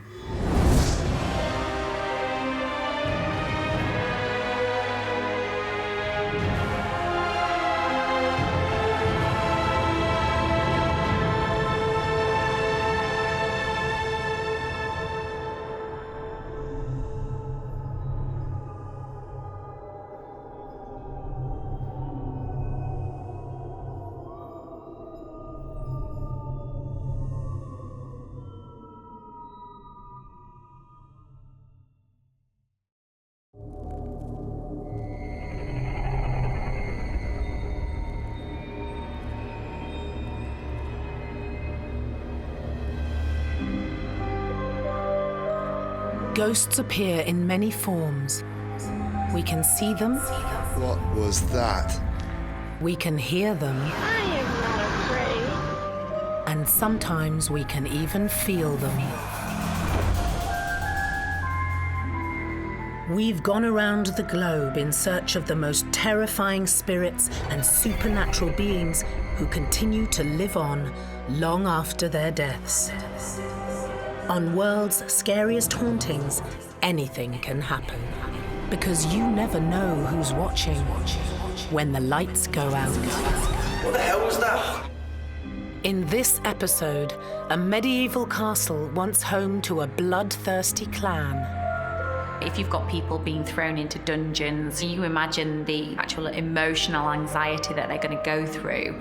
It would obviously have a massive effect on the energy levels that are absorbed within the fabric of the building. Murder and torture were a daily occurrence in the aptly named Bloody Chapel. The O'Carrolls invited McMahons back here to be paid, and they held a banquet up in the Bloody Chapel. But when they got them up there, they poisoned all 29 of them. Many of those unholy characters still haunt this historic stronghold. What happened to me here is something that I'll never forget. It's scared me that how much power they can have over you.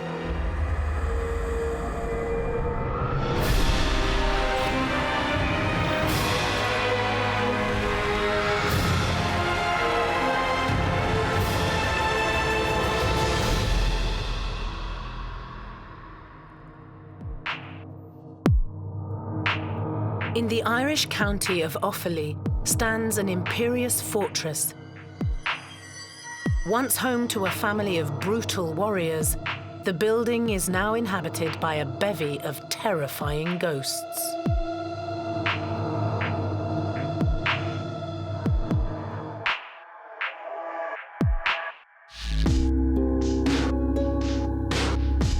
Tales of bloodshed and slaughter, Leap Castle wouldn't look out of place in a Hollywood fantasy world. But the stories of death and torture here are very much real. Sean Ryan has owned this medieval stronghold for over 25 years. We were just lucky. It came up at a time when there was nobody interested in it. It was very cheap. I had loads of energy, and I just fancied having a go at it. And that's how it came about. But we're delighted we did. We loved the place. During his time at Leap, Sean has learned to live with his ghostly lodgers. There are lots of spirits in the house. They don't interfere with us or make life difficult. They let us know they're here. And we live alongside that. Sean often hosts paranormal evenings for ghost hunters from around the world. Warren Coates from Northern Ireland makes regular visits from across the Irish border. It took a bit of persuasion to get him to allow us into the castle, but obviously Sean, being the gentleman that he is, let us in, and right from the word go, there was just things happening. It was like getting a cloak of energy just put around you as soon as you come down into it. About a couple of weeks after that, there was myself and another 2 group members came down, and up in the chapel at the top, we had stones thrown at us. And again, to us, it was just trying to draw attention. You know, people sort of freak out and think, oh, there's something trying to possess us or trying to harm us. Things they got are normally the spirit, just trying to draw attention. Warren works alongside fellow paranormal enthusiast Neil McMenamin. First time, I was overwhelmed because it's such a big hype for this building, and you're so excited and you're expecting so much. But it took 2 or 3 goes in this building before I got what I wanted, what I got out of it. Neil and Warren have captured many EVPs during their investigations at Leap Castle. EVP stands for electronic voice phenomena. It's a way of capturing ghost voices or disembodied voices, normally using a digital audio recorder or a cassette recorder. Please make a noise for us now. Oh, God. I've been to tons of locations and things happen. You hear noises, you hear bangs, doors close, multiple different things happen. This place affects you emotionally, so I don't know how to explain that. I can explain all the other ones, but here just messes with your brain. Please make a noise for us now. Oh, God. And I don't know how to stop it. I don't know how to protect myself from being that way, because it did scare me.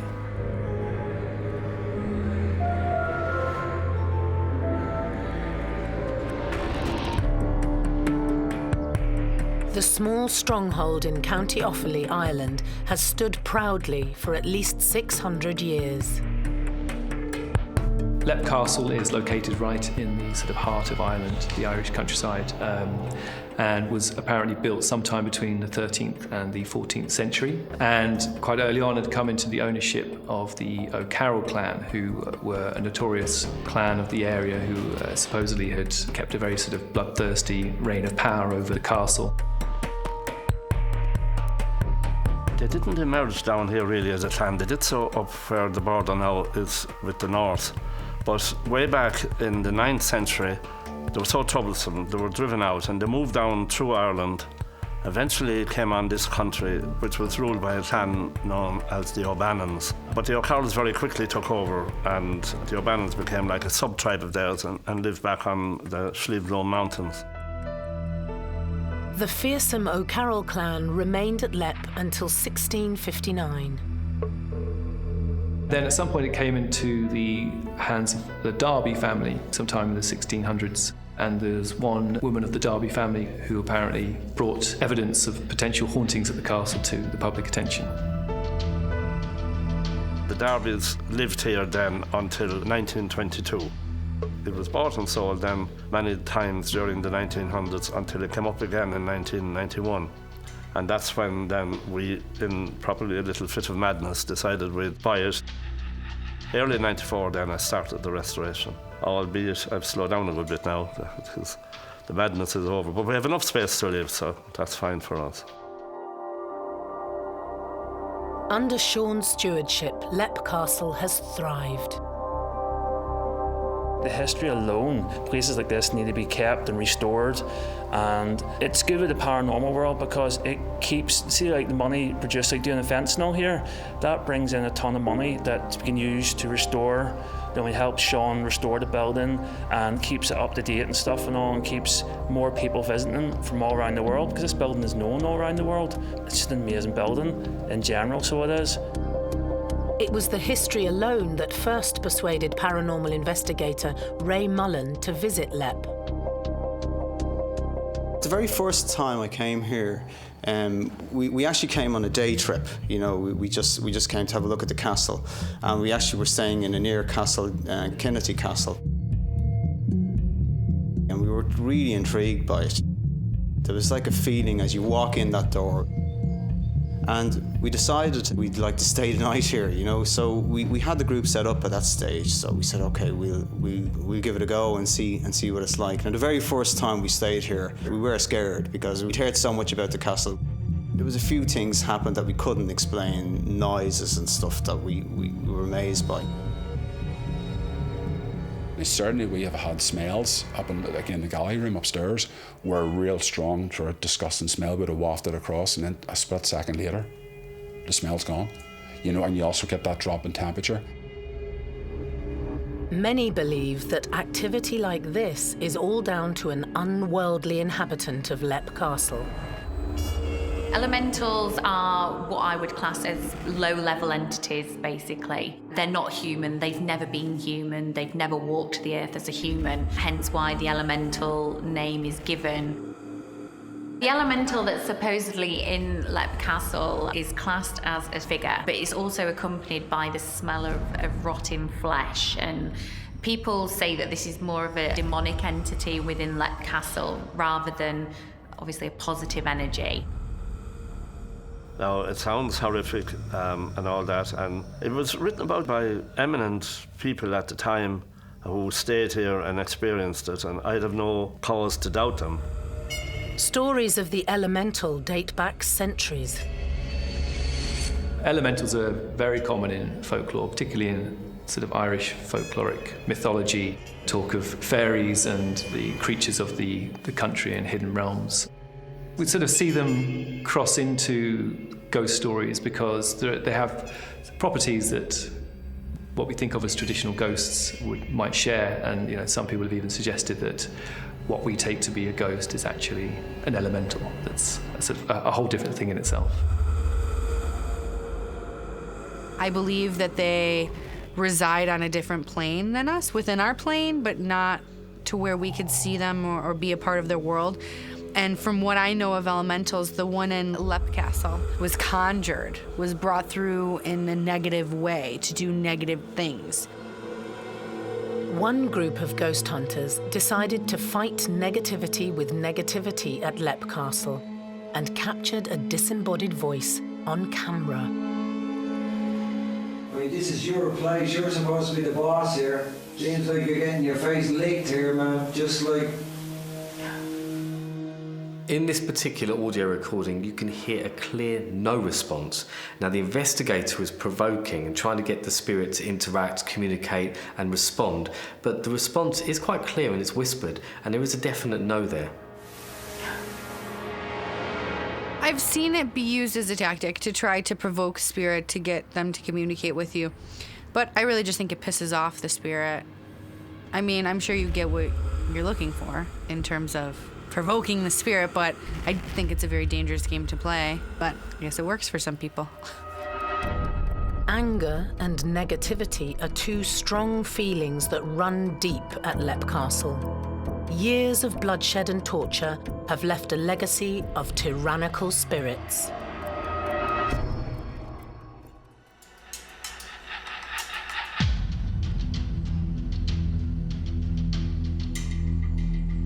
Lepcastle in the rural Irish county of Offaly has dominated the picturesque landscape for 600 years. The family most synonymous with this stronghold is the brutish O'Carroll clan, who defended the land around them by any means necessary throughout the 16th century. One particular story from 1592 reads like a plotline from a Hollywood fantasy drama. The O'Carrolls hired a neighbouring tribe, the McMahons, to act as mercenaries for them. After helping the O'Carrolls train for battle, a feast was planned to celebrate. So they invited McMahons back here to be paid, and they held a banquet up in the bloody chapel for them. But when they got them up there, they poisoned all 29 of them. They poisoned their wine. The experts would say the only reason is they didn't want to pay them. There is an account written by a Father Gleeson saying that on the night then they went crazy because they started cutting the heads off the McMahons and they kicked them out the windows at the top and made footballs out of them around the barn.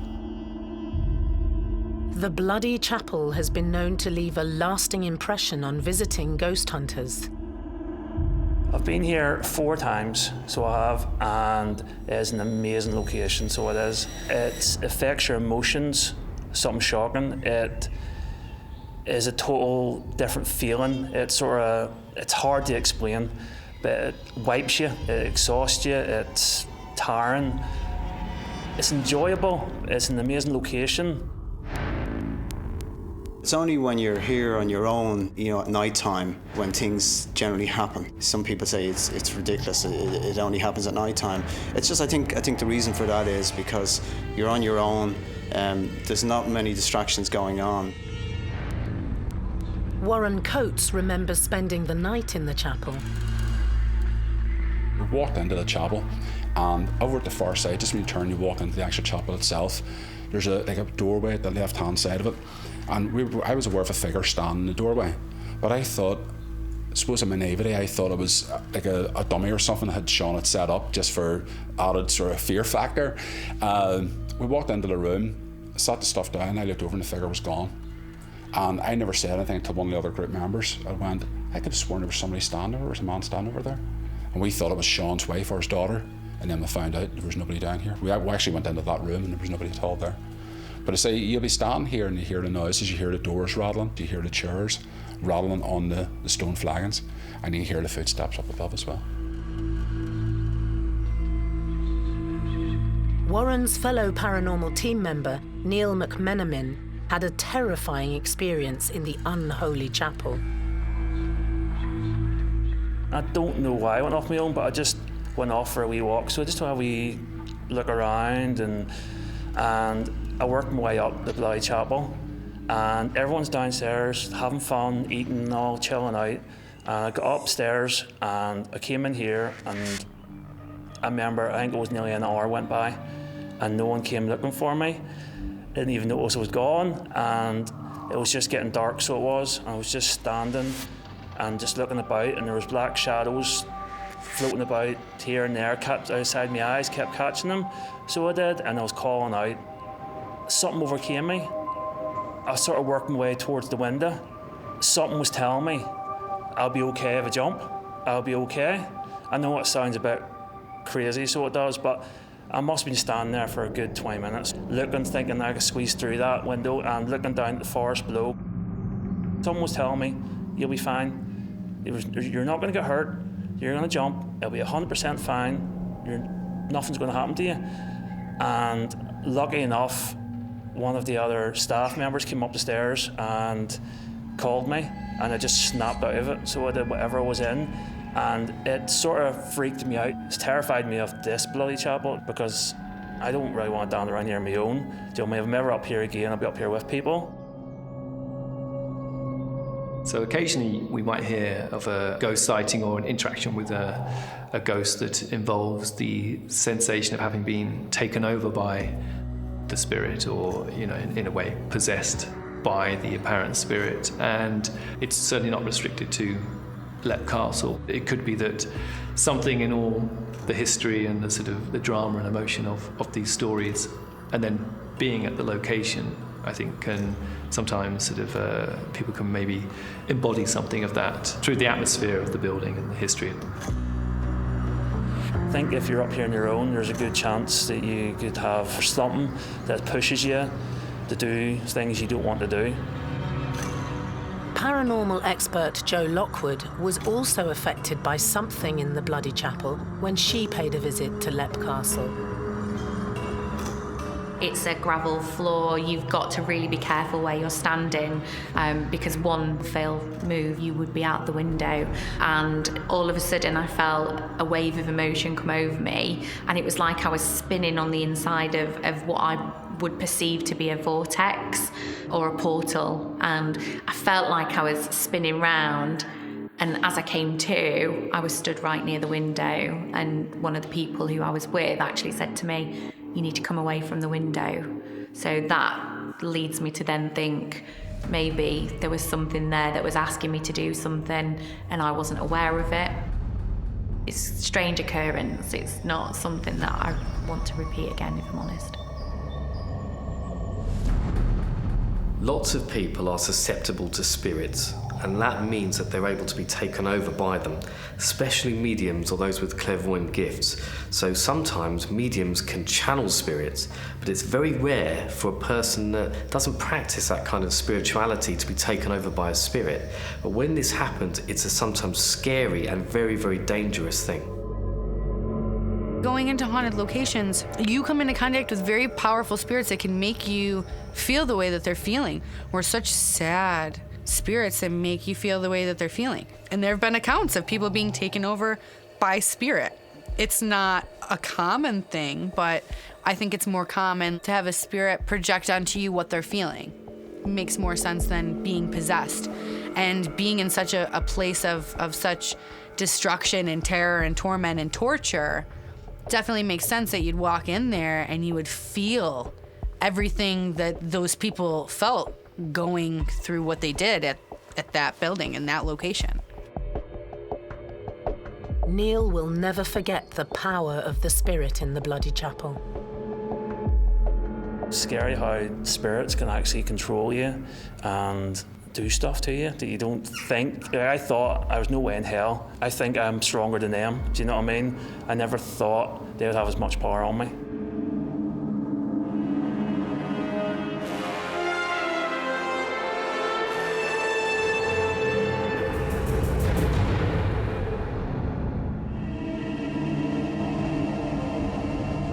Leap Castle is synonymous with bloodshed, but not all the ghosts at the medieval stronghold are linked to its brutal past. Emily and Charlotte are two child spirits that are often seen and heard playing at Lepp Castle. Both their spirits have been seen playing on the staircase, and it's reported that Emily's scream has been heard as she's fallen from the battlements. Paranormal investigators believe that Emily fell to her death around the turn of the 17th century. Lots of people will see a rope ladder because where she got up to fall, she had to go up on a rope ladder. And quite a lot of people who are touched with things see that rope ladder. Now, what we experience is we hear a scream. We think it could be the scream of her falling. We're not sure. I mean, we can't be 100% sure. But it's the only thing that raises the goosebumps, you know, when we hear that scream. And it's really short. It cuts off like a knife. Although Emily can be heard falling, it's her companion Charlotte who appears to be suffering an injury. They're always together. And she has a very badly deformed right leg. It's almost completely turned backwards. And she hobbles around after Emily. So it makes sense that their spirits would still remain there, because if my brother or my sister, something bad happened to them and I couldn't find them on the other side and they were where they passed away, I would stay with them, just to be together. Although not much is known about the history of the two children, it's not uncommon to have young spirits inhabiting a haunted building. There are so many reports from paranormal investigators and eyewitnesses of children being seen and heard playing in various locations across the world. It's common for spirits to stick around in their place of death because of the torture and the torment and the traumatic circumstances that these spirits would have died in. There's something uniquely tragic about the idea of a child having lost its life, even a child being murdered, and then this sort of sense of them being left alone to haunt a place and being trapped there. I think that plays on all of our emotions. Child spirits tend to be more mischievous, so you may tend to find that child spirits are more stuck in people's minds because they like to pull things, they like to mess with people's hair, they like to tap you, and things like that, which is intelligence, especially for a child spirit. Emily and Charlotte are often seen alongside another spirit known as the governess. We might often hear as well stories of how they're supposedly being looked after by a governess figure or a nanny or some sort of caretaker, and I think that sort of emerges from this idea of the tragic notion that a child is somehow being left behind by their parents, and it's comforting to think that they're actually being looked after by somebody. She's always around when the two girls are around. But she touches off people. It's like somebody passing you and kind of brushing off you. A lot of our visitors now experience that. So even in death, if they're intelligent spirits, she would still be looking after them because that was her job in life. So she would still continue to do that in death. But not all the ghosts at Lepp Castle are quite so shy and retiring. Some of them are ready and willing to make themselves heard. Eat.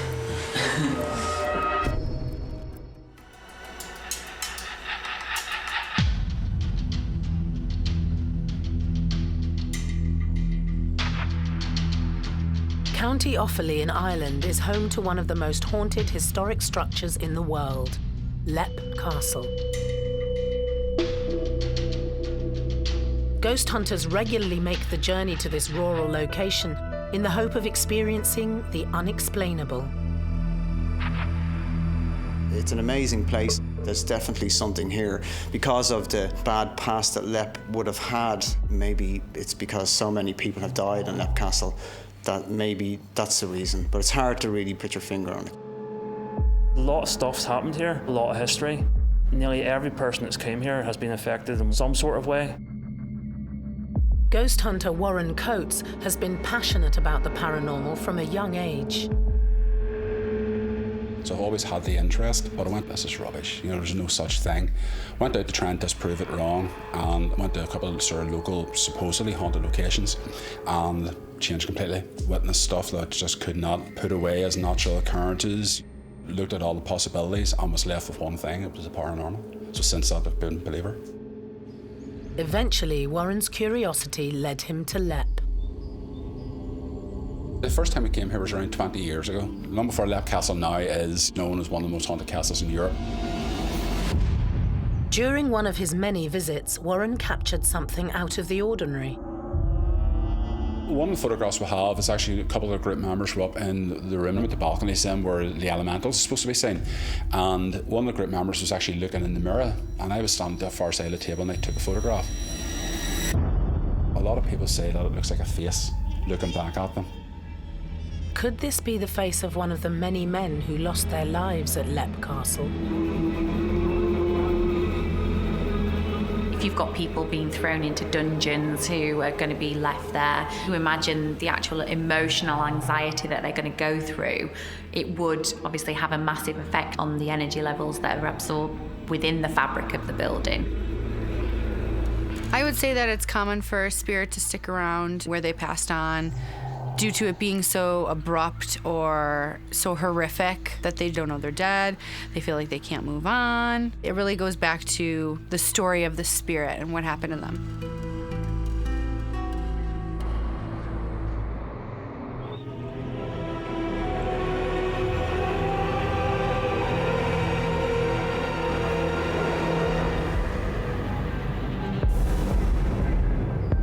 The bloody history of Lepp Castle attracts ghost hunters from far and wide. Ray Mullen and his paranormal team are based in Dublin, but they often travel the 90-mile journey just to carry out investigations here. We've come to Lepp so many times. We've had voices on clips which you just can't explain. It just doesn't make sense. Ray works alongside his paranormal teammate, Derek Johnston. I think it's just the history of the bloody chapel that gives this place its reputation and tends all the groups need to come and visit. I just keep you drawn back to the place. Ray and Derek have perfected a way of capturing the spirits at Lepp. What we do is we set up some cameras, we set up EVPs, and we just talk to see is there anything there and if we get any answers. Most of the time you'd be talking away, having a general chat, and you just hear a voice and maybe in the background when you're listening back. And it's when you least expect it. There was two of the lads out on the balcony where John grows the grapes, and we were setting up the cameras on the inside, and I was shouting out to Stephen, who's there with us as well, how to hire and lower the cameras. And then we got this EVP that something said, it, and then a laugh, or it could be eat, and a laugh. Eat. Derek would listen to a lot of footage. He spends so many hours. It takes a lot of dedication. He sits down, he goes through all the tapes, and you'd get a phone call from Derek to say, I've just heard something I really need you to listen to.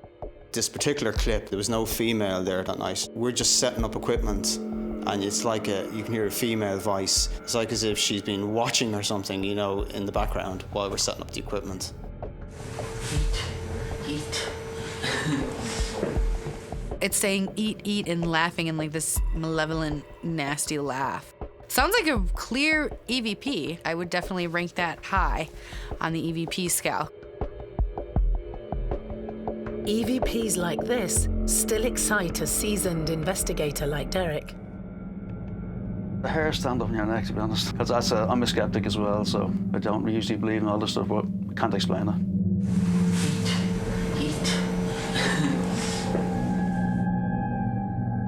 Not all spirits know we're here. Some of them are intelligent, some of them are just residual. So those intelligent spirits are able to see us and perhaps interact and communicate with us. But these residual energies, these ghosts, are just moving around their kind of everyday world. They aren't able to see us, they aren't able to hear us or interact with us, but we might well see them or get a glimpse of them in their own world. On the very same night, Derek kept his recorder rolling. Shortly after that then, there was another EVP. Within the 3 minutes of that clip, there's another one near the end of it. It's a very faint voice, you probably need earphones to hear it, but it sounds like I had to go past Jesus Christ or something like that.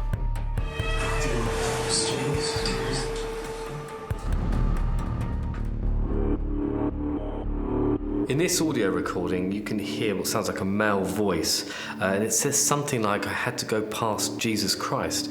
It's definitely a sentence, it's definitely a male voice that's speaking just as the door is squeaking open. Sometimes you get something that you're like, what was that? I'm gonna have to break that down and, amplify that so I can hear it. And then you have EVPs that are clear as day as this one, that you can hear exactly what they're saying, and I say that's a damn good EVP.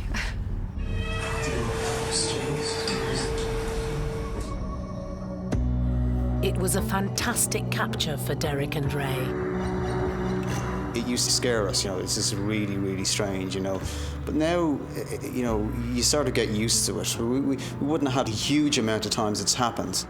But when it does happen, there is no explanation for it.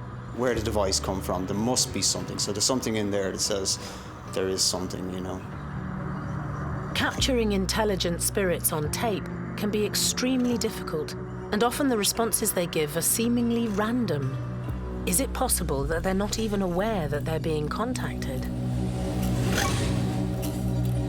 I don't think it's that they don't know. I think it's that they don't care to know. I believe the afterlife is very much what you perceive it to be, what you want it to be. But as I've come to know is they're aware of time, but they're in a timeless place. So how aware of time can they be? So they know that we're there and that we're, still living and on the other side, but I don't think they're like, oh, it's 4 o'clock Eastern Standard Time. Gotta hurry up, it's getting dark outside. I don't think they're aware like that.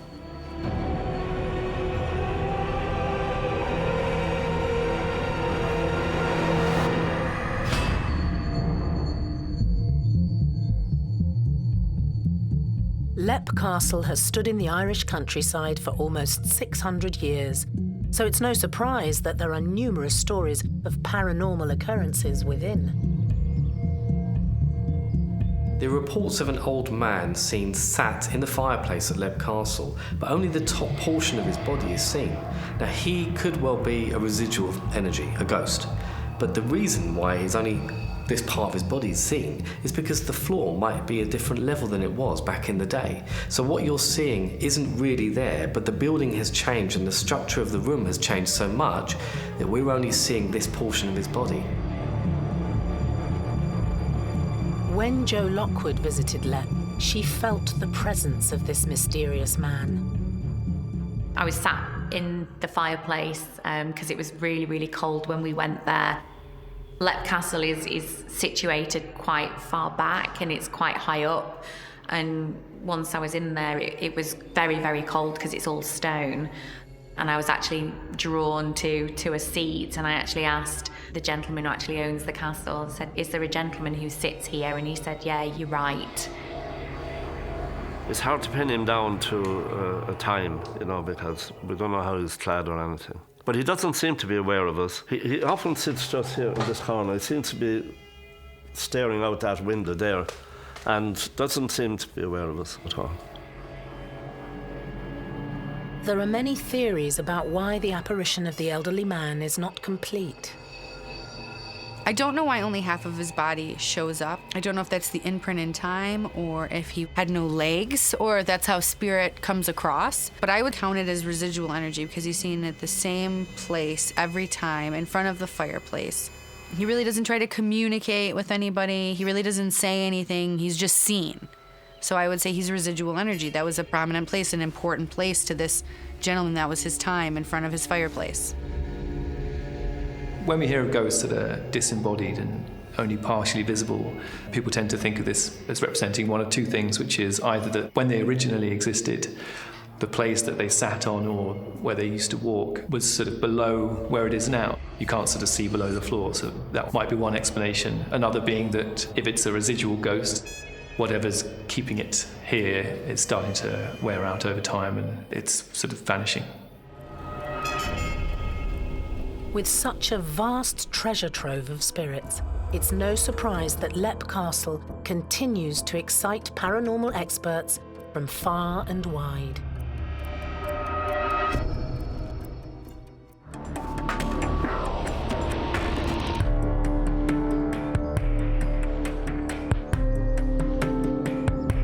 Leap Castle is one of the most haunted locations in Ireland. A history of bloodshed and torture has left a whole host of paranormal energy within the building. I suppose we kind of want to associate spirits with places like Leap Castle because of their sort of quite dark and mysterious and sort of traumatic history.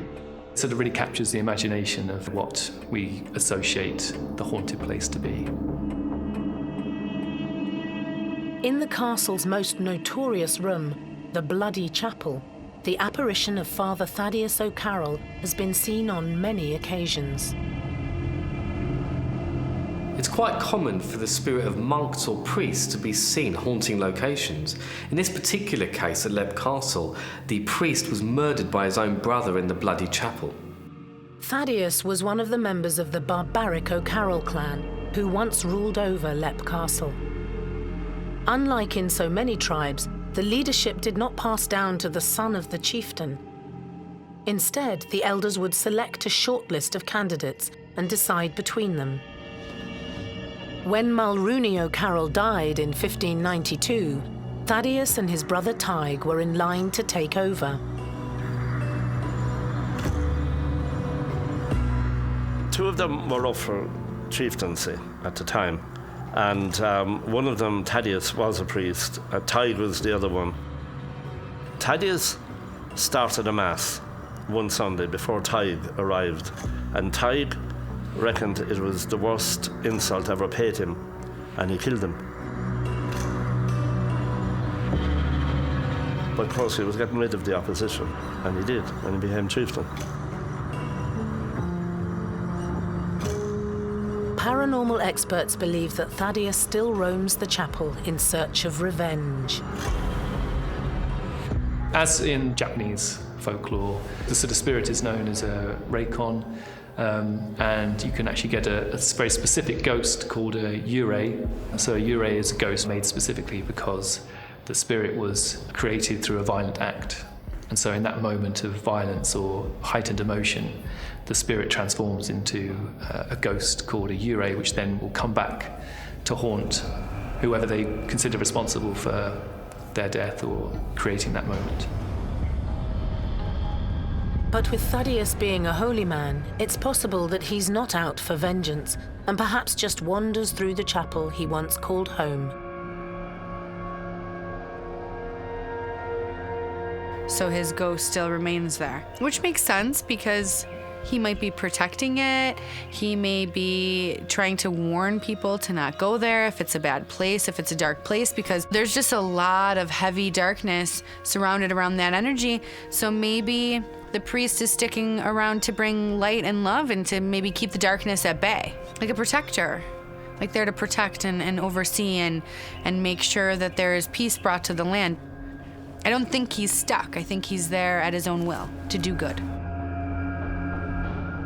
While searching for Thaddeus, paranormal investigator Warren Coates saw the apparition of another religious figure in the chapel. There was one, there's an oldish man. We've seen a couple of caves up there. He looks like a stereotypical monk that walks about, but he would sort of hide. If you're over at the far side where Louis is, he sort of hides over in the background and he would sort of stay there. And then when you walk away, it's as if he's following you throughout the castle, keeping an eye on just what you're doing. We tend to hear a lot of stories about religious ghosts, or particularly in the United Kingdom and Ireland, ghosts of the Christian faith. We frequently hear of monks being sighted near religious locations or places that have been sanctified. And I guess the reason for this is that the association with the ascension to heaven, but only being possible once you've had a proper burial. So for any religious figure to have not been buried properly or to have been murdered, to have been killed unlawfully, would somehow disturb their spirit, and therefore that's why we might see them still hanging around these buildings. Religious ghosts are actually quite common, and it might well be because they've died perhaps in such traumatic circumstances that there is this kind of comparison to their good, fulfilling life and the way they actually perished. So their spirits are trapped in this ether, in this plane. You don't even have to be inside the bloody chapel to experience the ghosts within. Across the valley and they've rung us to say there's a light in the chapel again, but by the time we get the call and get up, it's gone, you know. So we actually haven't seen it ourselves, but they do see it and they ring us. I've actually seen those lights firsthand.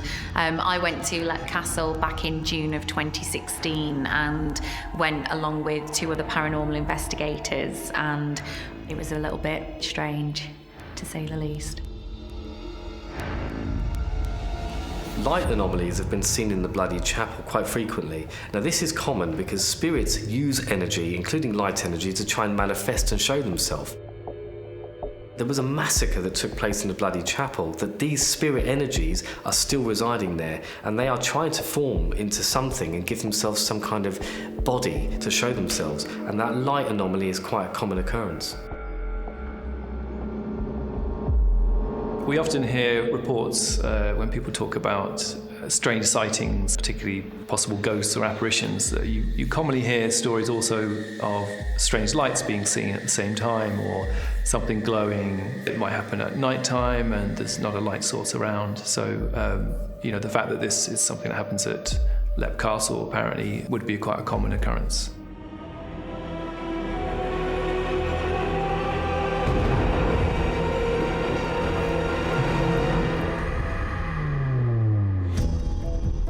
Lep Castle is a fascinating place that constantly simmers with paranormal energy. It's no wonder that the people who visit feel so enchanted by the place.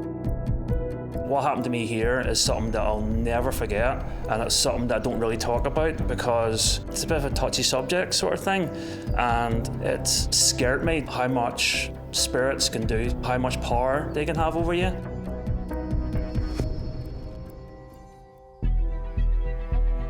The castle itself is in good hands, and there's no reason why it couldn't stand for another 600 years. What Sean's done here is amazing, and when Sean took us over, it was just a shell, and he's done all the work, and that's why he is so accepted by the spirit energies that live here. But there's a history. If Lep Castle had been knocked down years ago, there would have been a field here, it would have been somebody's big mansion house built here now, and the history would have been gone. The energies would have still been here, stories would have still been here, and all the folklore would have still been here. But once you lose places like this, it's gone forever. You can certainly build a replica, but it's not good enough. Even if it wasn't haunted, or even if it was nothing, whatever was going on here, it would still be an amazing building to come and visit, take photographs, bring your kids. It is an amazing building, so it is. It's really important to the haunted world.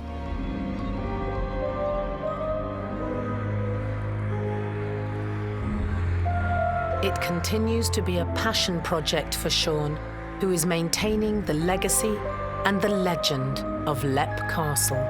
I'd probably never finish it, unless I live till I'm 100 or something. That doesn't mean I won't stop. I've slowed down a good bit. The mad rush is over, but then we have enough space to live, and that's okay. But we're still working all the time at it.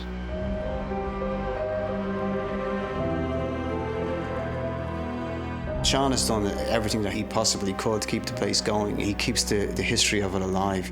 It's like when I come here, I try and imagine what it would have been like to live here maybe 600 years ago, and it would have been quite a different place. It's an amazing castle.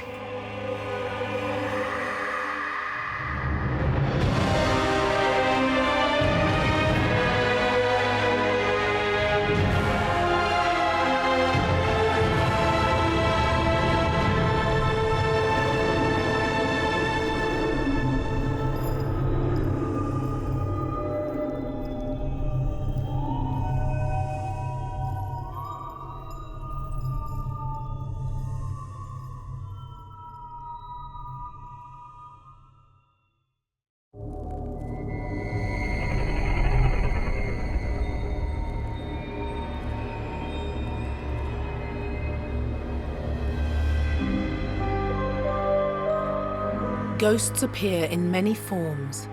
We can see them. What was that? We can hear them. I am not afraid. And sometimes we can even feel them. We've gone around the globe in search of the most terrifying spirits and supernatural beings who continue to live on long after their deaths. On World's Scariest Hauntings, anything can happen. Because you never know who's watching when the lights go out. What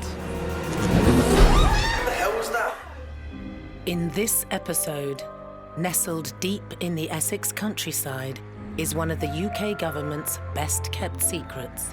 It's just a wooden building which looks very, very small, but as soon as you get past those doors, it is miles of underground tunnels and secret passageways. A subterranean relic of the Cold War, the vast secret nuclear bunker at Kelvedon Hatch comes alive with the energy of the dead. Kelvedon Bunker is, in my opinion, one of the world's most scariest places. It's teeming with different energies, everything from shadow people to full-bodied apparitions. Buried 125 feet below the ground, only the brave managed to spend a night here. It's a really creepy place, and it feels like you've been watched all the time, like you're not alone. That chair's moving. That chair's moving. Oh my God.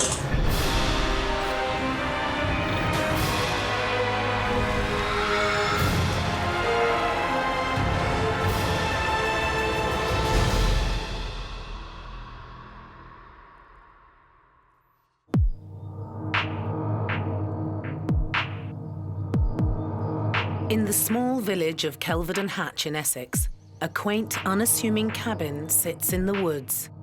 But this is not an idyllic British cottage. Deep below the foundations lies one of the UK's best-kept secrets.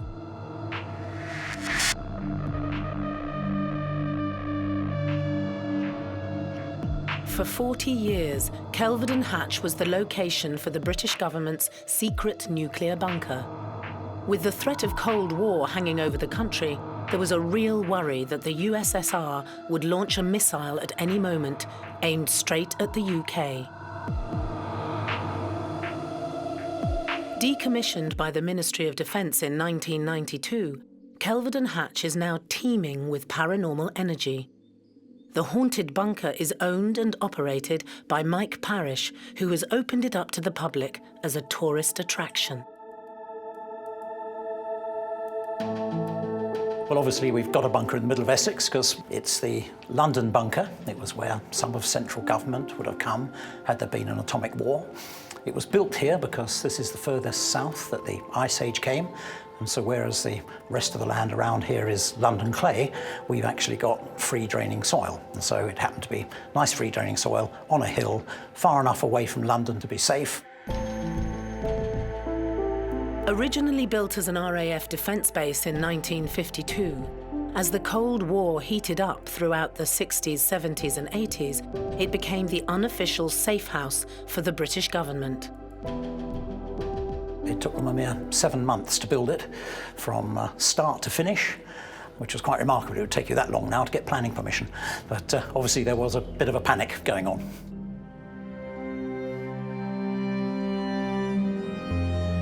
When you first come across the bunker, it presents itself like a small bungalow in a wooded area. But going inside, you soon find that there's a 100-yard tunnel leading you deeper and deeper into the hillside behind. The bunker underneath itself is actually 125 feet below the ground.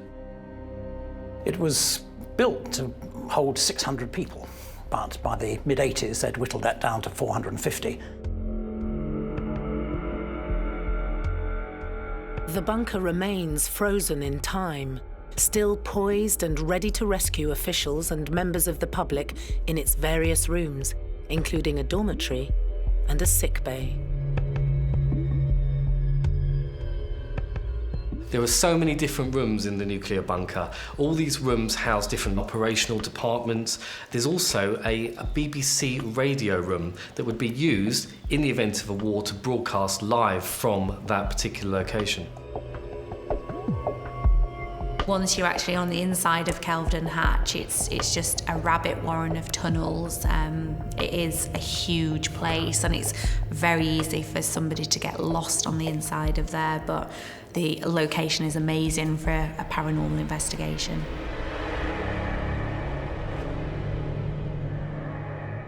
The bunker has fascinated paranormal experts for years, with reports of it being home to a whole host of spirits. One of the explanations as to why the bunker might be haunted is that a burial ground was disturbed when they constructed it. And it's a very common sort of cultural trope that if anybody's body is not correctly buried or has been disturbed after it was buried, then it leads to a discomfort in later life. They unearthed human remains. I would say that that is probably why they're experiencing the paranormal activity that they are. When you disrupt a gravesite, ancient or not, it's gonna riff the spirits that you're unearthing, and especially how you're dealing with their remains, which they weren't dealt with in a respectful manner. So I'm assuming spirit wouldn't be very happy with them. Kelvedon also has reports of various other entities and demonic spirits that manifest themselves here due to the fact that people have conjured these spirits and have done Ouija boards and seances over many, many years. I picked up on a number of people. There is a female there. She likes to sing and she likes to make herself known, and there's quite a lot of floral perfume as well that follows this lady about. I've never myself experienced it. No ghost has looked me in the eye. So no, I haven't seen them, but lots of people who've come down here are quite genuine when they say they have seen something. And it's not for me to dispute that. It's just that I'm not on the same wavelength, obviously, or not prepared to admit them into my mind, but others perhaps are.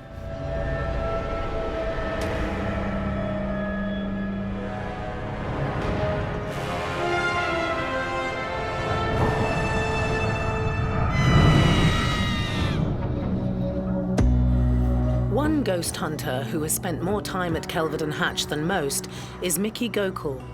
He stumbled upon the paranormal secrets of the Cold War relic completely by accident. The secret nuclear bunker here at Kelvedon Hatch, for us, was a training ground, a place where we would take our paranormal investigators to get used to an environment, get used to the dark, no ambient sounds from outside. It meant that none of the equipment would be interfered with. For example, the what they call the ghost box. It uses radio frequencies, so we wouldn't experience the external radio frequencies, we would just experience whatever's happening inside. So for us, it's a training ground, but it proved to be more than that. I've been here 3 times with paranormal teams. On every single occasion, we've had some kind of activity. Along with many of his own first-hand experiences, Mickey has heard all of the rumours, myths and legends that swirl around the bunker. We hear so many stories, but certainly there's been reports of a lady that's been present as well. The rumours are that the lady was disturbed when this building was being constructed. Apparently the burial ground, which was in the area at the time, was disturbed, and she says to haunt and sometimes terrorise people that are here. The restless spirit has been seen on many occasions by tourists and ghost hunters alike. One of the ghosts that people have reported seeing at Kelvedon Hatch is known as the tall old lady, who presents as very elderly looking but also freakishly tall. There have been reports by eyewitnesses of her moving around in the shadows of the former nuclear bunker. I would have to say that she's there either trying to seek justice for herself or just make her presence known. Once you unearth human remains, and if you don't lay them properly to rest and have respect, because things do happen, some graves are unmarked, so on and so forth, spirit is affected by that. Just because you can't see things doesn't mean that they're not affected. The unsettled woman is just one of a number of terrifying ghosts that keep many people away, but also send many people flocking to mysterious Kelvedon Hatch.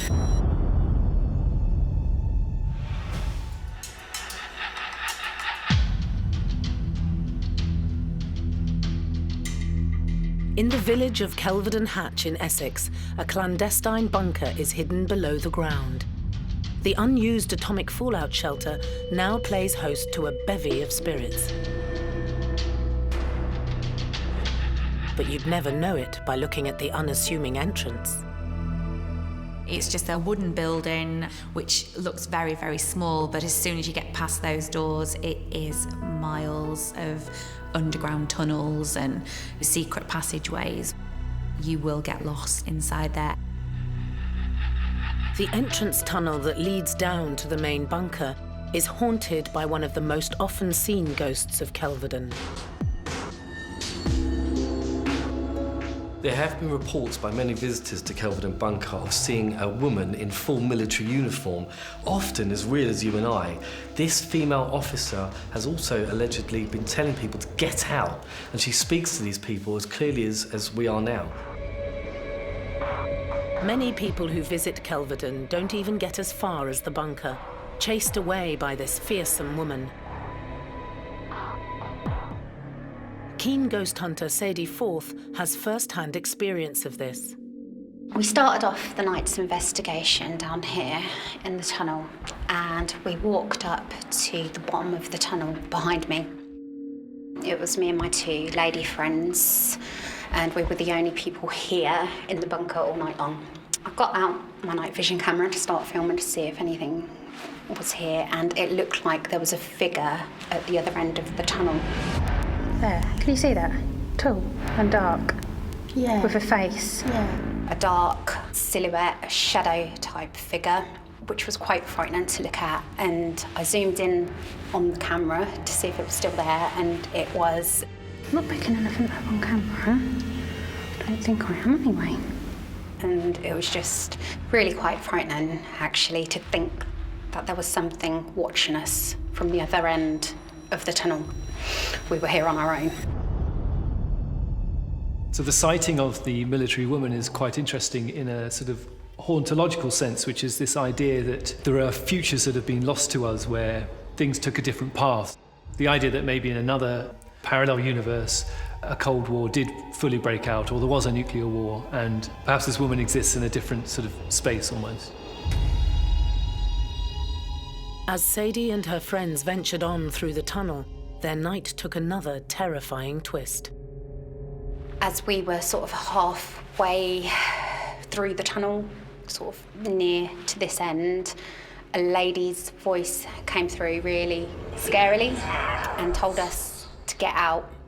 But it wasn't a nice get out, it was a really frightening get out, which really terrified the living daylights out of all three of us, to the point where we did want to get out, but we were scared to get out because the only way out was past the voice that we'd heard come from this end of the tunnel. So we needed to find out where the voice had come from. What's quite interesting about the reports of the military woman is that she talks directly to the people that have seen her, which would suggest that if she were dead, she doesn't know that she is, or that she's in fact alive but existing in a different sort of time and space to us. So she is very much not a ghost in the sense that she is the apparition of a dead person, but is a fully autonomous person in her own place. It really set the tone for the rest of the night that we were here and completely frightened us. But as we were going back, it's like we were peeking around the walls to see if there was something there, because we were really terrified, but there's no explanation for it. We did eventually come back down to work out where this voice come from, what it could be, a possible explanation for it. And the only explanation I could come up with was that it come from this tunnel speaker. It was like it was something here not wanting us here. I don't think it was a warning because it would have been more friendly. I think it was quite menacing.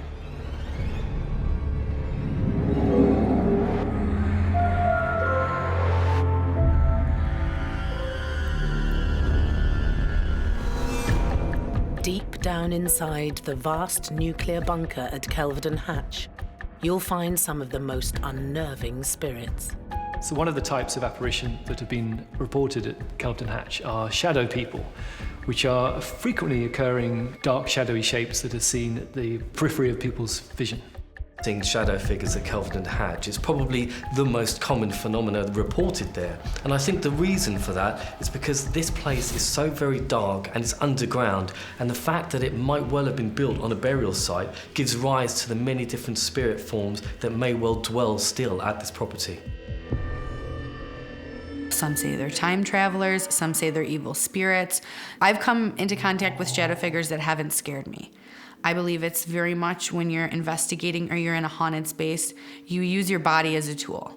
So it's how the shadow person makes you feel. Obviously, you're gonna be unnerved because there's a shadow figure standing in front of you. And your initial thing is it's black, it's dark, it's gonna be scary. Ghost hunters come from all around the world to hunt down the ominous shadow people. Paranormal investigator Alan Robson recalls his first visit to the bunker. We walked through the door, and the first thing I felt when I come down here, you weren't allowed to come in here. And it was that eeriness which you get, which you think someone's watching you and saying, look, you're not allowed in here, get out. When we started walking around here, it just got more weird feeling. It felt like you're being watched, and no one wants you in here. It's private, you're not supposed to know about this place.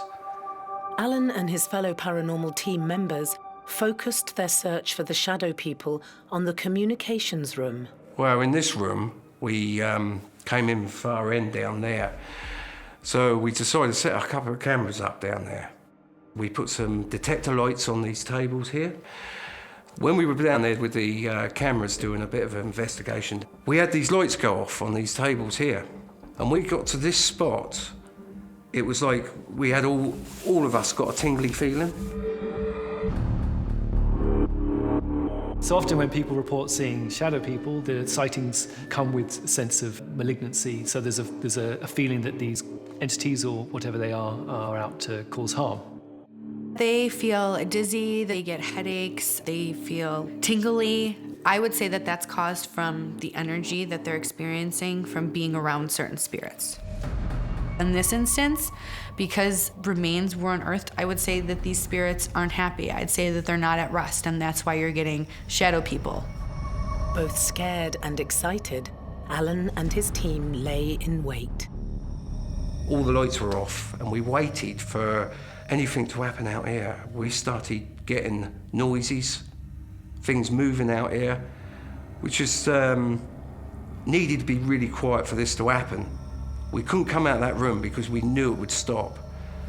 And that's when we could see the shadow passing past the windows in that room.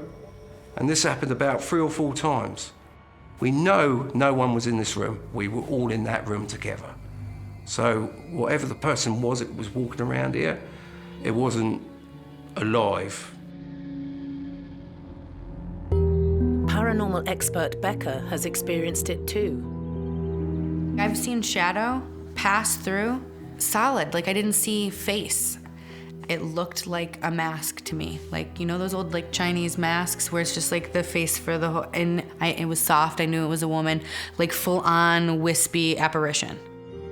For somebody who's never experienced something and actually sees a shadow person or sees a full manifestation of a person, that would be quite scary. But sometimes when you see a manifestation, it's only for a split second. And then when you look back, there's nobody there. I think that's what scares people even more.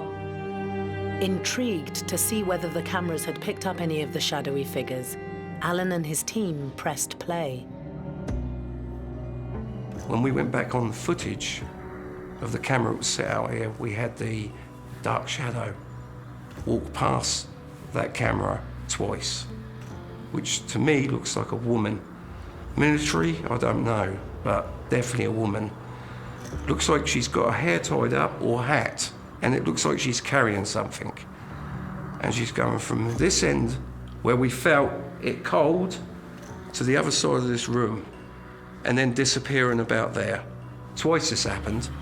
So this must have been the figure we were seeing, or the shadow, it was casting the shadow over on that room, which done it twice, but we see it more times than this, but the camera caught it twice. The video footage clearly shows a shadow moving past in one of the rooms of the Kelvedon bunker, and it is quite possible that this is a shadow figure and one of the many spirits that have been reportedly haunting this location. I would definitely say that it is very possible that it was spirit trying to communicate. Again, investigators say, you know, show me that you're here, make your presence known. That doesn't always mean that spirit's going to do that right in front of you. They may go to the next room, there's a camera, and walk by it, or not even think of it. That's just how they manifested themselves. So I definitely think that's spirit. Many experts who have ventured deep down into the bunker at Kelvedon Hatch have seen the shadowy spirits. One of my colleagues actually saw what he believes to be a shadow figure himself. It was lurking around just next door to the BBC broadcast room, and as it moved between the rooms, he saw a physical figure. He saw something that had an outline that was darker than the dark of the room itself. Because it's absolutely pitch black inside Kelvedon, 9 times out of 10 a spirit would be black, and they usually would find that they walk past a laser grid or they'll walk past a piece of light and they'll pick something up that way. Alan will never forget his encounter with the dark side of Kelvedon Hatch. This figure, you can see it's actually, it's a person. It's not just a shadow. You know, it's got depth to it. And it's kind of, it's not walking, it's kind of hovering along. It's just not normal the way it looks. If it was a shadow, it'd be all bendy, all over the walls and everything. And from that to start from this area where you get the tingling, that makes sense, doesn't it? That's why I believe this is an actual shadow figure, as they call it. And they're not very easy to catch. But that night we caught one, yeah. The terrifying shadow figures at Kelvedon darken its endless corridors. Not all spirits can be seen, though. Some make contact in other ways. Stop the device, Charles. Oh my God.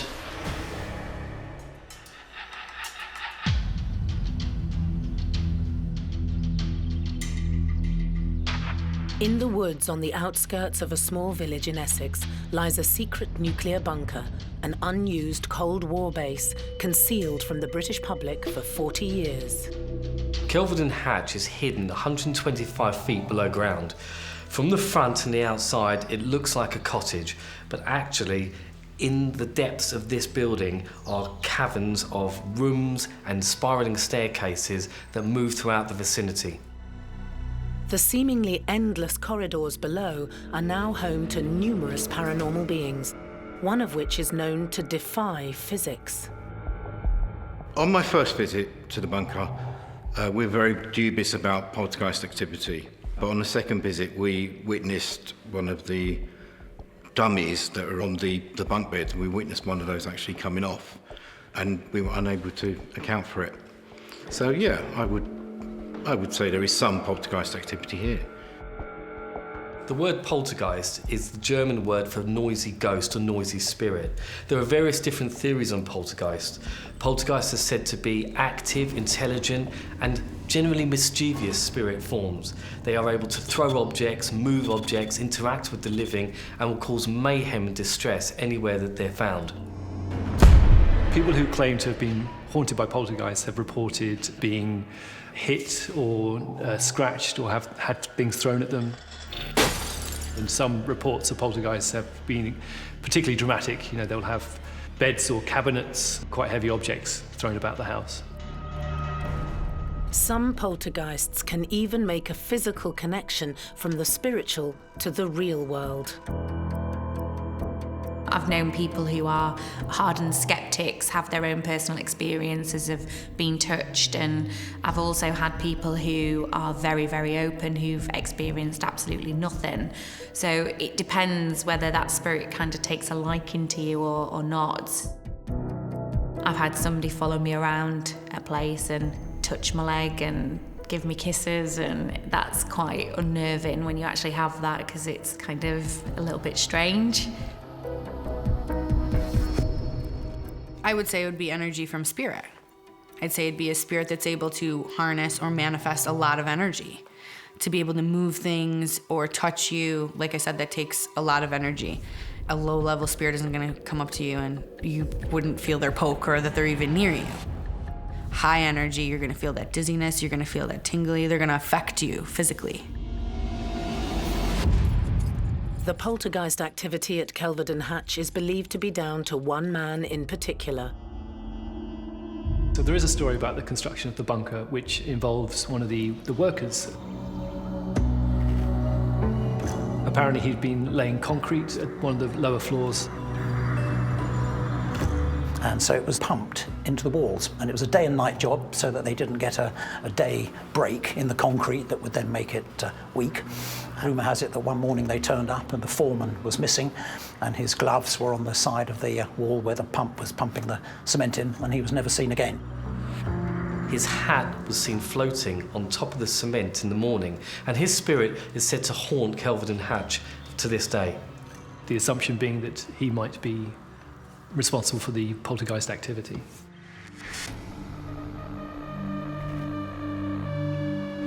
One paranormal team who investigated Kelvedon captured some of the amazing poltergeist activity on camera. The video footage shows a team of investigators calling out, asking the spirits to show themselves or to move an object, and as he pans around, you slightly see this chair moving very, very suddenly. Oh, that chair's moving. That chair is moving. Oh my God. Thank you to the spirit that is moving the chair for us. You're doing really well. It's quite possible that a spirit was in there trying to intelligently communicate with the team, and by moving that chair, it was definitely getting their attention. Spirit communicates in many different ways. Unless you're using a ghost box or doing an EVP session, you're not going to be able to hear them. So you're going to say, move something, show me that you're here, and I believe that Spirit chose to move the chair. Say, hey, I'm over here.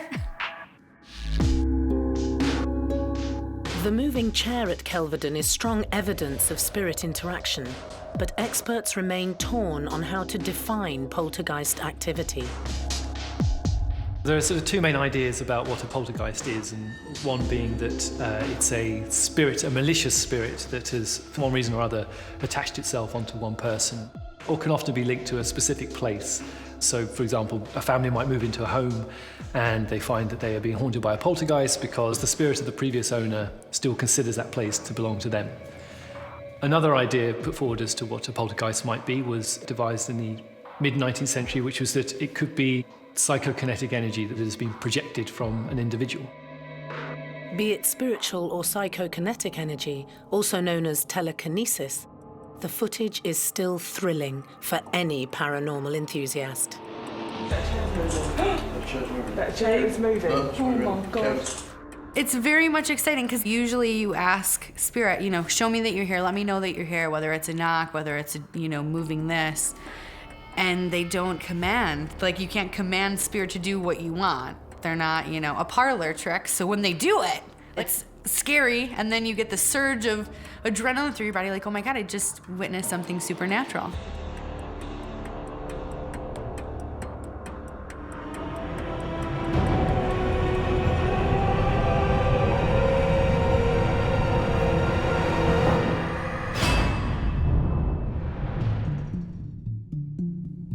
One of the most active areas at Kelvedon Hatch is the radio room. Mickey Gokul has been investigating the nuclear bunker for 5 years and experienced one of his most unexplainable happenings here. Well, this is the communications room here at the secret nuclear bunker. My team arrived into this room and we felt a presence. We felt as if there was energy here that we couldn't explain. Specifically, when we got to this point here, this was the point that changed a lot of things for a lot of people. This is the point where we established a communication with a spirit called Charles. It was quite remarkable because using a simple EMF device, which was handheld, and a lady that we'd never met before sat in a chair right here. And she was surrounded by my team holding night vision equipment, recording equipment, and EMF equipment. Charles, is that you, sir? Can you make that bleep once for yes, please? Thank you. An EMF device, also known as a K2 meter, is one of the most commonly used tools by any ghost hunter. They were using a K2 meter, which measures the electromagnetic force field or frequency around you. And spirits are able to use that and manipulate it to give you answers. Are you going to show yourself to me? Indicate by bleeping this device. Thank you very much. 2 for yes, 1 for no. And the spirit was communicating with him. The EMF, or electromagnetic field responses, were quite unbelievable. Would you mind lighting the device if you are happy with the present that you received from Her Majesty the Queen? Thank you very much. I used this filing cabinet as an experiment to see whether this spirit could actually hear what we were doing, could hear sounds. I tapped 3 times, and there was a response on the EMF meter. I tapped 3 times, and very quickly followed by 2. And again, there was an immediate response. That's when I knew it could hear us. I'm going to knock. I want you to replicate the knock on there. 1,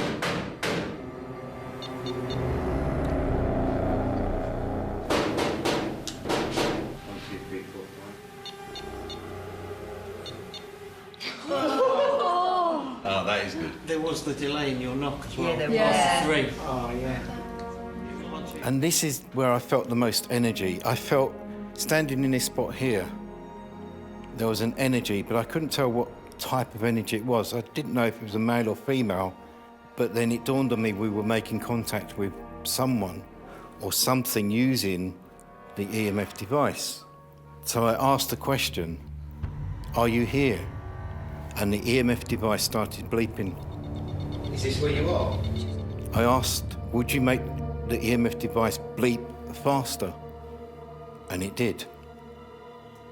Bearing in mind the EMF device was 20 feet away, it was bleeping faster and faster and faster until I said stop, and it stopped on demand. Stop the device, Charles. Oh my God. I knew that this was the spot where Charles was. I would say it's a mischievous spirit. How you are in life is very well how you are in death. And, you might have a spirit that just likes to be a trickster or is reacting to the things that are being asked by the paranormal team. Are you here? Show me you're here. Like I said, they just don't do things on command. If your name is Charles, please activate this device and make it go. Just come closer to me, sir. Is your name Charles? Thank you very much. By speaking to Charles through the EMF device, Mickey was able to find out much more about this enigmatic spirit. I could feel him. I couldn't see him, but I knew he was here. And through a series of questions, using the EMF device, we were able to ascertain that he worked here, that he wasn't an ancient spirit. He passed away at the age of 50 in 1992 or thereabouts. He also refused to give me his full name, but preferred me referring to him as Charles. This has really changed it for me. This location, this spot, and the spot we were just in with the chair has changed my life. The one reason why I believe communicating with spirit is important is to hear their story. As an investigator, and I'm sure as why you do what you do, documenting haunted locations is to get down to the bottom of the story. Why is this haunted? Why are we here? Why are these spirits here? That's very important, and you can only do that so much without communication with spirit. And there are so many more stories waiting to be heard. 125 feet under the ground at Kelvedon Hatch.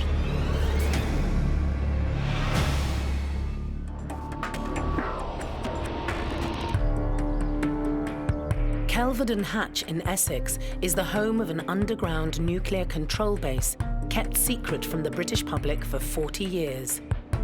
Soldiers who served down here during the Cold War would rarely see the light of day. How long they could stay down here is sort of open to dispute in a way, but it was nominally 3 months. It was as long as their food lasted them. If it had just been a small amount of radiation, the territorial army who were surrounding the outside to keep the public out would have been sent off to get us more food. In those days, of course, the government had food stocks, so they would have brought them in from the food stock. So it was as long as our food and water lasted us. And we've obviously got water buried underground, we have our own sewage systems, and we're self-contained, and say nominally for 3 months. But it seems as though some of the people down here have stayed a lot longer. Some have even made contact with paranormal investigators by way of a spirit box. A spirit box uses radio frequency in order to generate spirit voices. So a spirit box will scan every single radio frequency in quick succession in order to produce what's called static and white noise, and spirits use this to come through as a spirit voice. You can hear anything on a spirit box. It could be somebody's name, it could be how they passed away, it could be certain numbers of squadrons. It can be absolutely anything that they obviously want to communicate with you. Usual things that we've heard previously is people's names and intelligent answers if we've held up a torch or anything like that and we've asked the question, can you tell us what we've got in our hands, or anything like that. But usually you will find anything that comes through on a spirit box is usually intelligent, so they will answer questions for you. Ghost hunter Sadie Forth stayed overnight in Kelvedon with 2 of her fellow paranormal enthusiasts. Towards the end of their fright-filled visit, the team picked up the voice of a supernatural being when using their spirit box.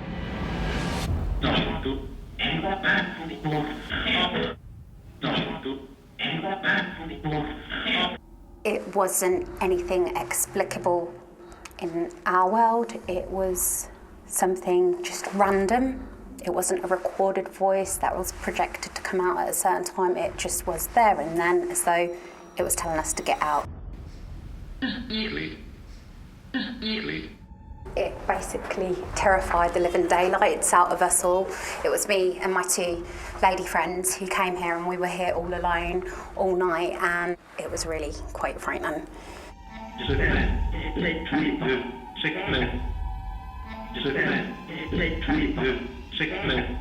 It's quite common for anyone to be scared during an investigation. I personally do feel fear in some of the places that I visit, but often you have to put that aside and carry on with the job at hand. It's very normal for investigators to feel fear during a paranormal investigation, and on several occasions I have had such a sense of fear and foreboding that I've had to leave the property.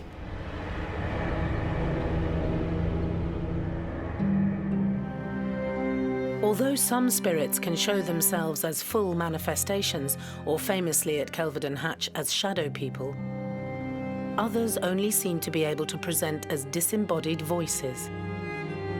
There's a lot of different theories on where their spirit can go. I just believe it's a different dimension. I believe they're able to just be at peace and be over on the other side and not be so physically attached to this plane. That's where I believe they go. I'm sure they can come back and forth. They can touch here, because that's where we get good spirits, your family, your friends, the people that come, you know, and watch over you, but they're not stuck here. Sadie has returned to Kelvedon since her night of frights, but still feels uncomfortable in the 125-foot deep bunker. It's a really creepy place, and it feels like you've been watched all the time, like you're not alone.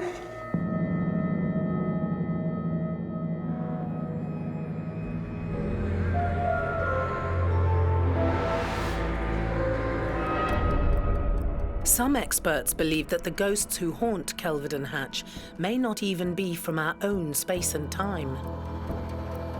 It's interesting to think that there have been reports of sightings, ghost sightings at Kelvedon Hatch, considering that no one's actually lived and died in the building. But there's something incredibly powerful about the space, because the idea of a nuclear war for all of us is sort of one of the most terrifying concepts, and the way that the bunker is put together and how it still exists today, it's very easy to sense that something had taken place and that, you know, it had been in operation, and perhaps that in another time and place a nuclear war did occur. And so When you go into the bunker to see it laid out the way that it is, it almost feels like there's an alternative future somewhere where this place had actually been in operation. In a sense, when you're in the bunker, you can intuit the lives of the people that in another world might have lived down there. This is one of the reasons that paranormal teams still flock to Kelvedon Hatch, all trying to capture something remarkable in a place where they once weren't welcome. Well, obviously not when the government had it, because people hadn't been down here then. They weren't indeed allowed in here to investigate it. But since we've been open to the public, so they have come down, paranormal groups, and most of them find evidence of paranormal activity of some measure, be it orbs, or be it mediums getting hold of people, or occasionally the odd photograph. During 2 nights of filming in the bunker, our crew experienced some strange anomalies. Whilst filming, the lights would mysteriously turn themselves on. And the overnight trap cam was triggered in the pitch black when the nuclear facility was completely empty. People have claimed to have captured orbs in photographs. Perhaps they've gone to investigate an area that's got a reputation for being haunted, and when they receive the photographs back, they find these bright, small spheres in the back of the photograph. There are many different theories about spirit orbs. Orbs are generally the first manifestations of a spirit entity, normally usually energy or balls of energy with their own kind of signature.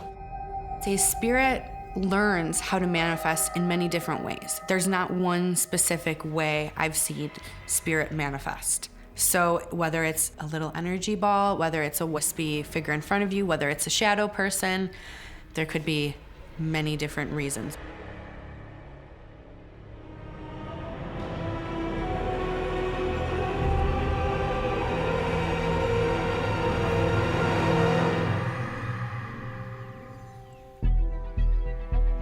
The secret nuclear bunker at Kelvedon Hatch may have been decommissioned in the early 90s, but it certainly seems that some of its residents are still at home, deep within the subterranean network.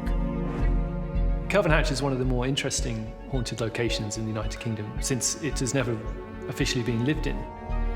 It sort of retains a very unique atmosphere, unlike many other locations. Kelvedon Hatch has got activity there, and I would say that there is presences of numerous people there. I also think that there's a significance between the residual haunting and also the intelligent haunting. Anyone brave enough to explore down here had better come prepared for a fright. Kelvedon Bunker is, in my opinion, one of the world's most scariest places. It's teeming with different energies, everything from shadow people to full-bodied apparitions and possibly demonic entities.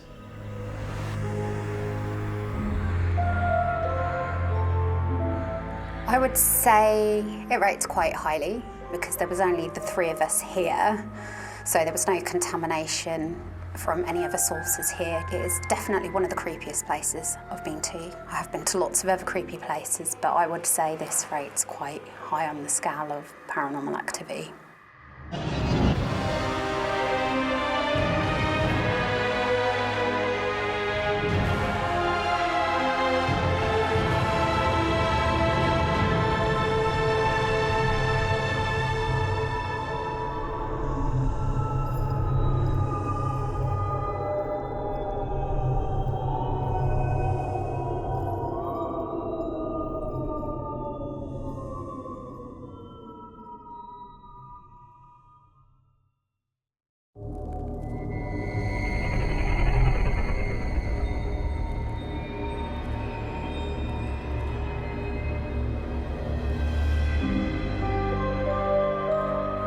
Ghosts appear in many forms. We can see them. What was that? We can hear them. I am not afraid. And sometimes we can even feel them. We've gone around the globe in search of the most terrifying spirits and supernatural beings who continue to live on long after their deaths. On World's Scariest Hauntings, anything can happen. Because you never know who's watching when the lights go out. In this episode, a 12th century hotel where many of the guests have never left. All these important events that have happened here, all the emotions that have been expressed here, somehow left its mark on the atmosphere of this place. Murderers, thieves and smugglers have all trodden the floorboards in the medieval corridors. We were on the route for the Hawkhurst gang, and it's actually written down that they would sit in our bar with the guns on the tables and no one dare say anything against them. Everyone was frightened of them. Some guests at the Mermaid Inn refuse to ever check out. He pulled my clothes and he tugged them quite hard, actually. I'm used to spirits. It's been around me all my life, but he was quite intimidating, even for me.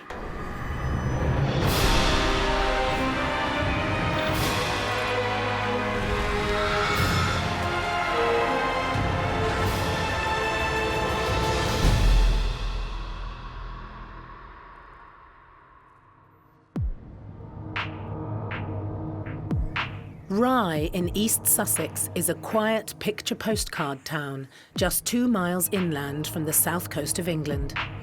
The cobbled streets of this historic tourist destination are lined with idyllic tea rooms and quaint B&Bs.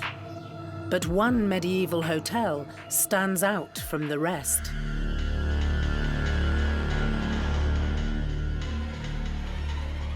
The Mermaid Inn once played host to the notorious band of smugglers known as the Hawkhurst Gang, and some 500 years later, paranormal enthusiasts believe the bootleggers still haunt the 12th century building.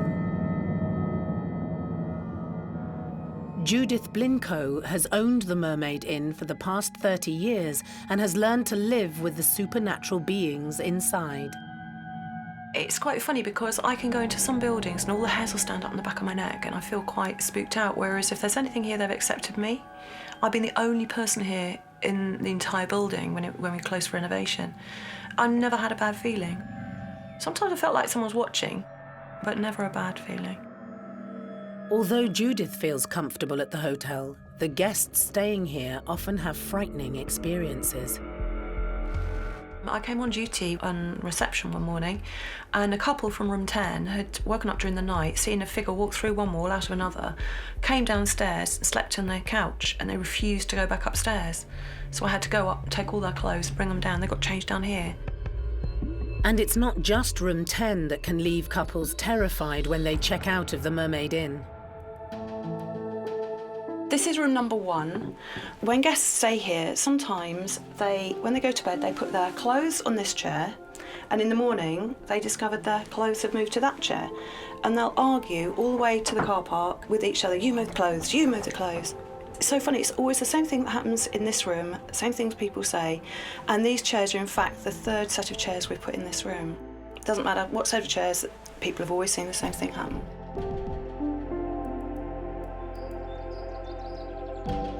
Well, I would say that it's a mischievous spirit. If you're a trickster in real life, you can be a trickster in death. At the end of the day, it could be them just letting them know that they're there and not doing anything harmful, but just being playful.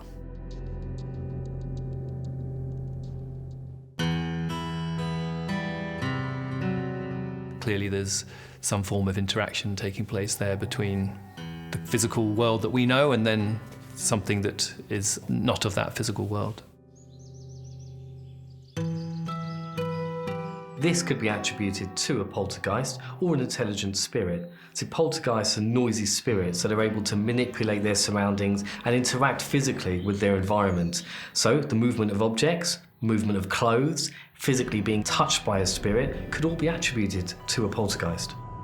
We've had various mediums and sorts come around and they will say it's a poltergeist, or poltergeists, plural, but in that 2 people arguing and maybe they, threw things and that's how these clothes move.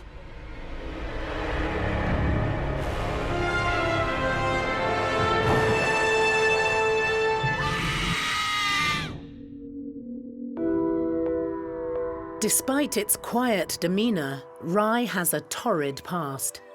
Local historian and town sergeant Paul Goring knows more than most about traumatic events that shaped the area. Rye has got a long history of being raided by the French. 2 or 3 times in history it's been raided. In 1377 was the worst raid. The French burnt the entire town down apart from the church and the castle. They stole the church bells, carried them over to Normandy. 16 people died. So the following year, in retribution, a party of Rye fishermen went over to Normandy, seized back the same church bells and set the bells up as a watch bell against the future French invasions. The Mermaid Inn was built in the 12th century on Middle Street. The road itself has since been renamed after the infamous hotel that stands upon it. It was originally built in the 1150s, so you're looking about 850 years. The original building was burnt down by French pirates in 1377. What's left was rebuilt in 1420. The building you're seeing now is roughly 1420 and a little bit of 16th century as well. The place is actually made up of hundreds of little bits of buildings that were not totally charred, because the beams were from different eras, different ages, ship's timbers, all sorts of things all cobbled together. One picture captured by a ghost hunter in the Mermaid Inn shows a ghostly reminder of its bloody past.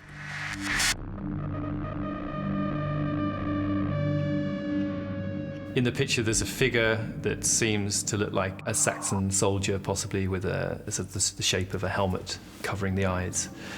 Historically, there was a period of time where there would have been Saxon soldiers in the town, or what is now currently the town. So it would be in keeping with the history of the town. You can quite clearly see his features. That's quite an amazing find for somebody to have picture-wise, because it's not very often that you do picture people on photographs when you're not supposed to. There was definitely something there. It's hard to tell exactly what. Perhaps she did capture one of the ghosts that haunts the Mermaid Inn. At the end of the day, I do believe spirit can be captured, but there's no exact definition on what it is you're capturing or what makes it real, what proves it to be real, what disproves it. So it's very up to opinion. So I would say things like that definitely get me excited, because it shows you that there are unexplainable things out there.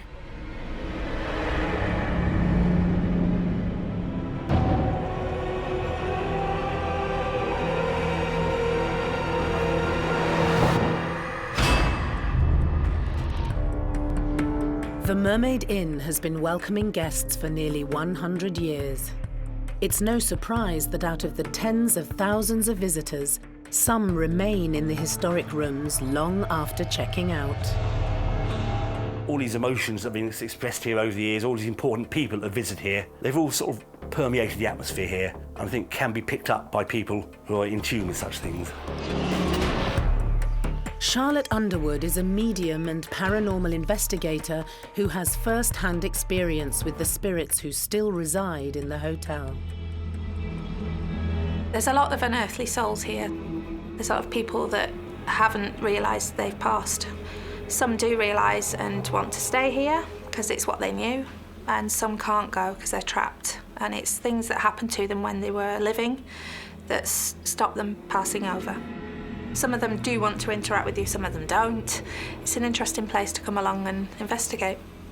In Charlotte's many visits to the Mermaid, she has made contact with some playful entities. We encountered numerous spirit while we were here. There's quite a lot of children here, actually, young children. There are some that are from the Victorian times here. You can tell by what they're wearing. And one of the little boys, he's about 10. He goes around with a little ball and like a cup to catch the ball. He likes playing with that. And he kept throwing it to me, thinking that I could throw it back to him. Bless him. I believe the place that they're in when they're officially crossed over into another time is a timeless place. It's a place without time. So I believe they're aware of us, but I don't know if they're fully aware of time. Hotel owner Judith has also experienced the power of mediums contacting the spirits of children. In room 15, called Dr. Sin's bedchamber, 5 members of staff, we all went in, we were total non-believers. It was all a load of old rubbish. We made sure no one went in there first. They couldn't trick us. The medium himself, he said, I will now call upon the spirit of, and then it was the person that he acts for, to come inside me, and you will see my face change. And we all looked at him, and we all saw his face change into the spirit, and that was a real sort of deep, deep breathe-in moment. And by the time we left at sort of 2 a.m, we really believed that what we'd seen, there was a spirit of a little girl with a dog. We all felt the dog. We all stood up and we actually felt the dog, and we all saw our hand disappear into sort of smoke. All 5 of us, and we all went in there not wanting to believe or anything, and it was all a load of hocus pocus, and it wasn't. It was so bizarre. The Mermaid Inn is home to many spirits, but not all of them are innocent young children. The ghosts of a notorious gang of smugglers have been known to terrify guests at the medieval hotel for centuries. The Mermaid Inn is one of the most haunted hotels in Britain. The 12th century building, famous for its eclectic mix of guests, from criminals to royalty, is nestled in the historic town of Rye in East Sussex. It was a sort of industrial hub for the country, one of the 5 leading ports that were used frequently, and it was a very sort of popular area, lots of business and trade, and obviously a lot of ships coming and going. And it was also a very easy target for smugglers. Back in the 1730s and 40s, which was the height of the smugglers' activities, Mermaid Inn was actually the main street in Rye, because back in those days, Rye was still a major port, and Mermaid Street was a street which led right down to the quayside. So the Mermaid Inn was in a very prominent position. It was a street that everybody passed when they came off the boats. It's played a very major part in Rye's history. Queen Elizabeth stayed here. William Shakespeare and his company actually produced a play here in the 1590s. So it's always been a very prosperous, very central part of Rye. For 14 years, between 1735 and 1749, the Mermaid was a major hub for one of the most infamous bands of criminals in Britain, the Hawkhurst Gang. The Hawkhurst Gang were a notorious gang of local smugglers. They were originally based in Hawkhurst in Kent, but Rye was one of their main bases, and particularly the Mermaid Inn. The leader of the gang was a chap called Arthur Gray, whose portrait is actually in the foyer here at the Mermaid Inn. His second in command was Thomas Kingsmill. They linked up with a chap called Jeremiah Curtis. He was rumoured to be the illegitimate son of the mayor of Rye, James Lamb. And it's actually written down that they would sit in our bar with the guns on the tables and no one dare say anything against them. So they would just, in front of everyone, just sit there. And everyone was frightened of them. Ready to challenge anybody who looked like they were taking interest in them. They were completely blatant about their activities here. The entire Hawkhurst gang would have gathered here. Many of them stayed here. Thomas Kingsmill's wife is supposed to haunt one of the rooms here, as also does one of the other smugglers' sweethearts. So there was a very strong connection between this place and the Hawkhurst gang. As I understand it, there were a series of tunnels that were built underneath the inn in order to help them escape and evade capture, and ferry their stolen goods up from the coast into the town. One time, the people of Rye were very much in favour of the smugglers because everybody in the town benefited, but once they linked up with the Curtis gang, they got so vicious they actually revolted the local people, and people started to be willing to inform on them and so forth. Nowadays, we tend to view smuggling as something quite sort of romantic and 4 and 20 ponies trotting through the dark sort of thing. But the Hawkhurst gang were very, very vicious. They were utter thugs. People that cheated on them or spoke out about their activities were tortured, quite often murdered. There were tales of people in Rye being crucified against their own front doors by the Hawkhurst gang. The gang's main trade was smuggling tea. They ran the south coast by intimidating locals through brute force and fear. A chap called James Marshall, who took too much of an interest in their activities outside this inn, disappeared, was never seen again.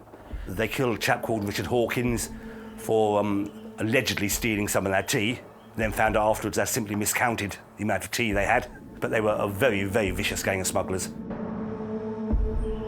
Medium Charlotte Underwood is certain that she contacted one of these mean-spirited smugglers when she attended a séance down in the cellar of the Mermaid Inn. There was 4 of us down there, and we basically were just stood in a circle. There was another medium that was present on the evening, and I allowed her to open, and a gentleman named John stepped in. I could hear him initially speaking about tobacco and rum, And he said, "Where are the barrels? Where are the barrels?" And he kept looking, turning to see if the barrels were coming. So I don't know if there used to be an opening in the cellar where they could transport them, but that's what he said he used to smuggle in. The cellars here still date back to the time of the original inn, 1156, and there are allegedly tunnels which run from these cellars right across Rye to various places in Rye. In particular, they go to the old bell in the High Street. There was actually a revolving cupboard in the old bell at the top of the tunnel, so smugglers could disappear from the Mermaid Inn and reappear in the Bell Inn just by twisting a cupboard round it. From what I understand, the entrances to some of these tunnels still exist, although the tunnels themselves are blocked up, can no longer be used. John, the smuggler that Charlotte had contacted in the cellar, turned violent towards the group. Not the nicest character in the world. He pulled my clothes and he tugged them quite hard, actually. He did also put his arms around one lady, but he was speaking to her and I could hear him as well, and he was, for want of a better word, swearing. And he didn't like the fact that there were ladies down there. My beliefs are that spirits manifest in different realms, so you will have negative energies who tend to be on a lower level, but they will obviously harbour in certain rooms or certain areas, but you will also find that there are nice spirits within a property as well. It's like the good and evil dual sort of thing. I'm used to spirit now. It's been around me all my life, but he was quite intimidating even for me. So yeah, we cut it short.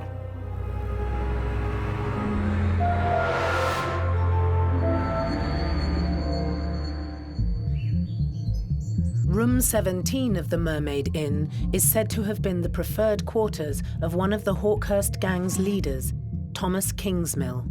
We actually stayed in room 17, myself and two other ladies, and we experienced the door being slammed shut for no reason. There was no draft. There's a couple of nasty characters that walk the halls, really. They walk down the corridors, especially in room 17. They can be quite unpleasant. So anyone who is coming here, just watch out for them.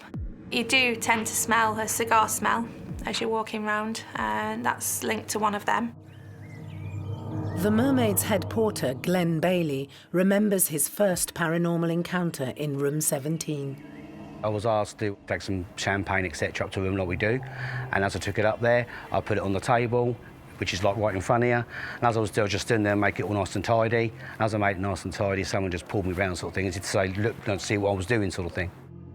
Since then, Glenn has become fascinated with room 17 and often tries to capture the spirit of Thomas Kingsmill on camera. This is my favourite room. This is the most things that happen to me in this room, and not just to me, to guests and people who come and visited here for maybe just a lunch, and I brought them up here. I've given them paper to read. So this is the room 17, the Kingsmill. This is where I actually had the video footage of where I was sitting on the bed, which is just here.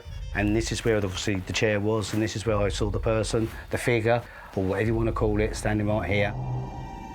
I was like egging it on and calling it, and as I turned around and said to him, I can see you, you're standing by the picture.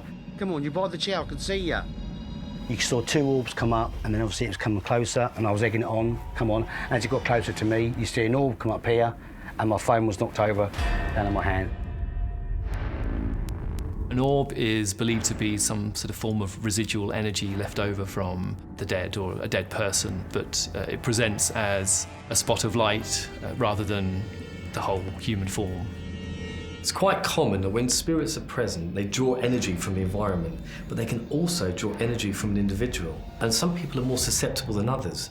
So when these spirits are present, they can often make you physically feel a sensation of sickness, dizziness, or that kind of feeling of the hair standing up at the back of your neck. So they can interact with us physically as well as emotionally, and sometimes on a psychological basis as well. Glenn is certain that he was shoved to the ground by a brutish smuggler who was executed over 250 years ago. I personally think it was Kingsmill. He was obviously one of the people who was in charge of the Hawkhurst gang. And this is the bed, which I was telling you about, where the people always sit on this side, where they've had their legs pulled or been pulled at the bed, and this is where people have said that where things have happened in here. And it's not just Glenn who has experienced the strange occurrences in the room. I walked in there once showing some people around and the ceiling fell down right in front of me. And I've never had that ever in the 34 years I've been here. That was a bit embarrassing. There's one item of furniture in the Kingsmill room that particularly terrifies visitors. One of the hauntings that's been reported at the Mermaid Inn is a rocking chair that guests reported seeing sort of moving back and forth. They'd wake up in the middle of the night and it would be rocking. And so we're talking about a good 30 years ago, the chambermaids used to only go in twos because the room would suddenly go cold for no reason and the rocking chair would rock. And it's got to a stage where the Mermaid Inn routinely take the rocking chair out of the room, but guests who stay there who want to see it can ask to have it put back in the room so they can experience this. This is the rocking chair. The rocking chair only goes in here when people ask it to go in, because it does all different sort of things. People have rocks and people sat inside there. There's so many orbs going around them. They've got hot, cold, all sorts of things. But what sort of spirit could be responsible for the rocking chair's mysterious movements? The rocking chair would have to be moved or pushed by spirit with a substantial amount of energy to be able to move it. So I guess it would be spirit trying to let you know that they're there. Maybe that's a room, that's their room, you know, and they are aware of us. I would call that an intelligent haunting then. Scary if you're just laying in bed and all of a sudden the rocking chair starts to move. The physics-defying chair both excites and scares Glenn in equal measure. For some unknown reason, I don't know why, but I've never ever sat in this chair, and I've told people, they've asked you why, so I don't know, I just don't really want to do it, sort of thing. Many people fear the unknown, and with so much supernatural energy inside the Mermaid Inn, it's no wonder some people are too scared to spend the night here.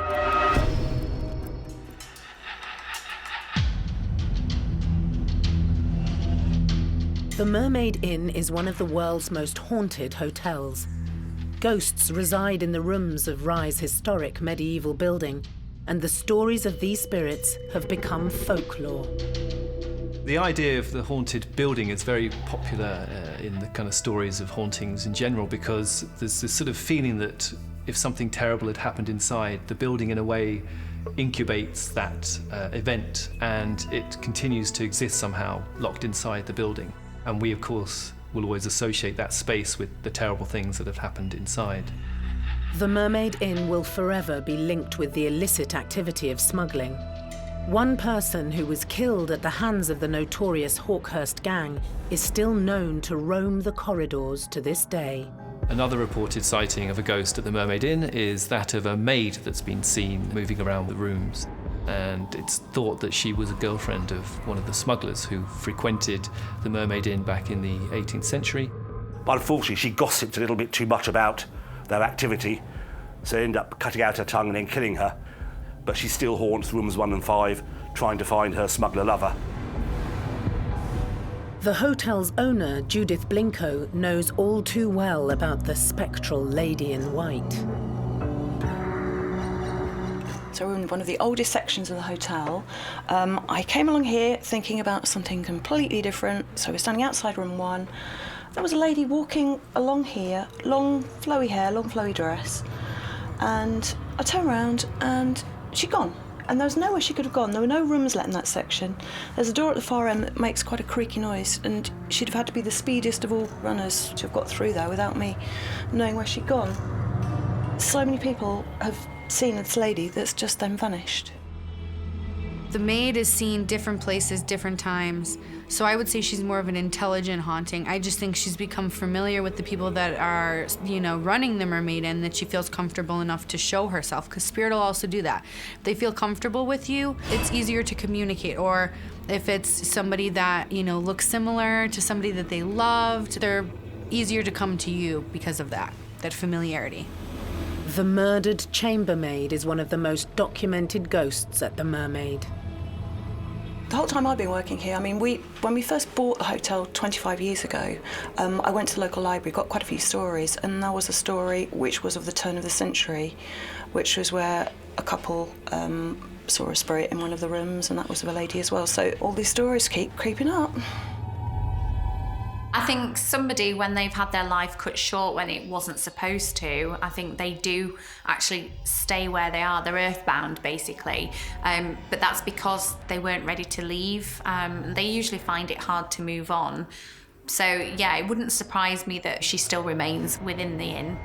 Obviously, her life was cut short by means not of her own hand, and obviously not of natural causes. So that would lead me to believe that's the reason why she stays. Being murdered, being taken, again, that creates an imprint on the space that also could make her feel held there, or maybe somebody's keeping her there, or she was taken too soon. She might be confused. She might not know she's dead. There could be an array of different things, but I want to say because of the traumatic event that happened to her of being murdered, that's why she stays. She's got some stuff she's got to work out before she can cross over.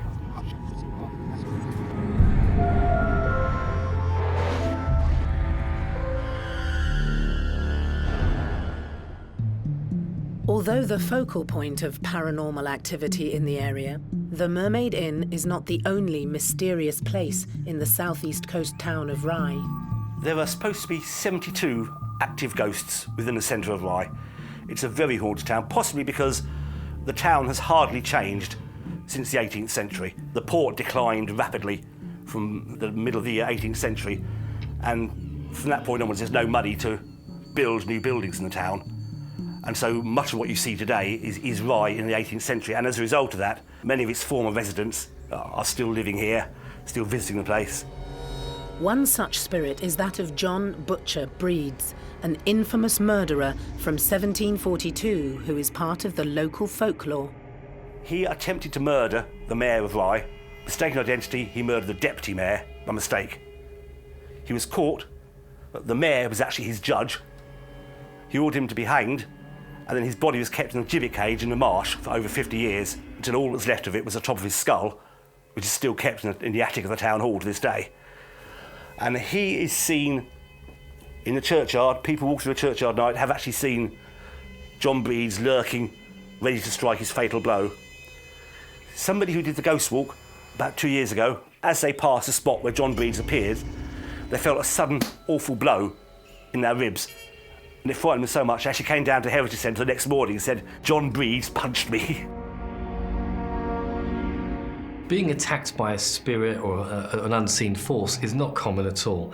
However, the more you put yourself into a position where you are in the vicinity of spirits, the likelihood of you being physically assaulted or touched is quite high. And myself and my experiences, I have been physically assaulted. Recently, I was punched in the face by a spirit. And this was something I caught on a camera, using an SLS camera. I mapped a figure that was seemingly stood in front of me. I asked it to step forward, and then bang, it felt like a rush of cold air hitting me straight in the face. It knocked me over. He's here, he's here, he's here. I've got him stood in front of me. He's right in front of me, guys. I'm mapping him now. I'm recording. Yeah. Oh! Oh, you okay? I've been hit in the face. It's something that clearly scares you. It shakes you to your core. But as an investigator, you get back up, you try to carry on and act professionally. It's very difficult.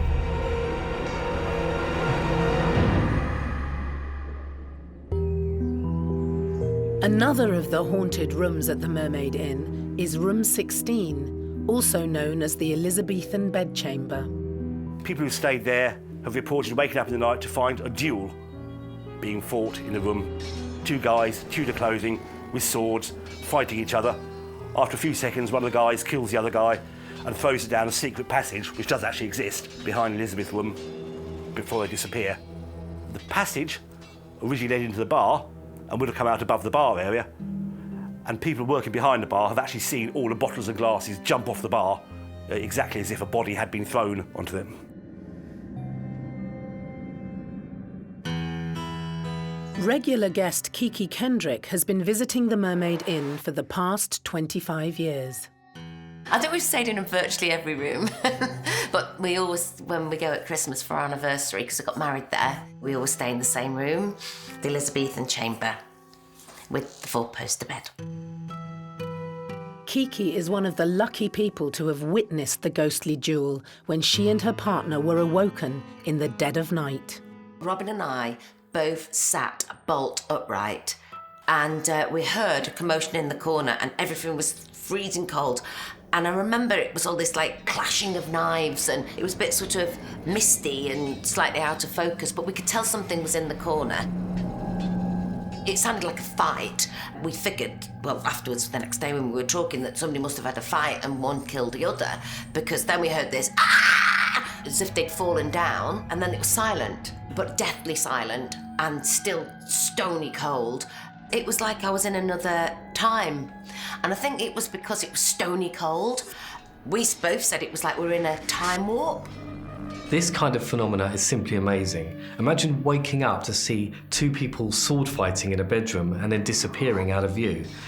The simple fact that these two spirits are fighting and are oblivious to their surroundings and to the people that are observing them indicates that they are residual in nature. They're not intelligent, they're almost being played back like an echo of the past.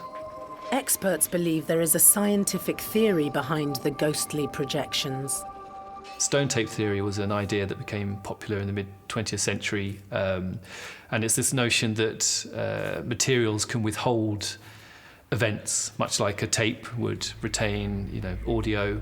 So as sort of time goes by, these events are played out again, much like you're playing back a tape. Because they are projections of their environment, residual hauntings can regularly be seen. We would probably say that if it happens, more than once a year or anything like that, it is a common occurrence. Usually on battlefields, anything like that holds residual energy, you'll probably see it on once a year when that battle actually took place. You'd hear the clanging of the swords, you would hear them shouting, you'd actually probably see them, but you wouldn't be able to interact with them. You probably wouldn't want to walk through them because most people are actually scared, or the brain actually doesn't recognise that what they're actually seeing is real. However, it's very real, and you probably could walk straight through them and they wouldn't even know that you were there. The dueling swordsman had a profound effect on Kiki. It's something she'll never forget. It's usually one person seeing something, but we both saw it, and we both saw it, felt it, heard it. It was quite scary. If I'd been on my own, I think I probably would have been even more scared.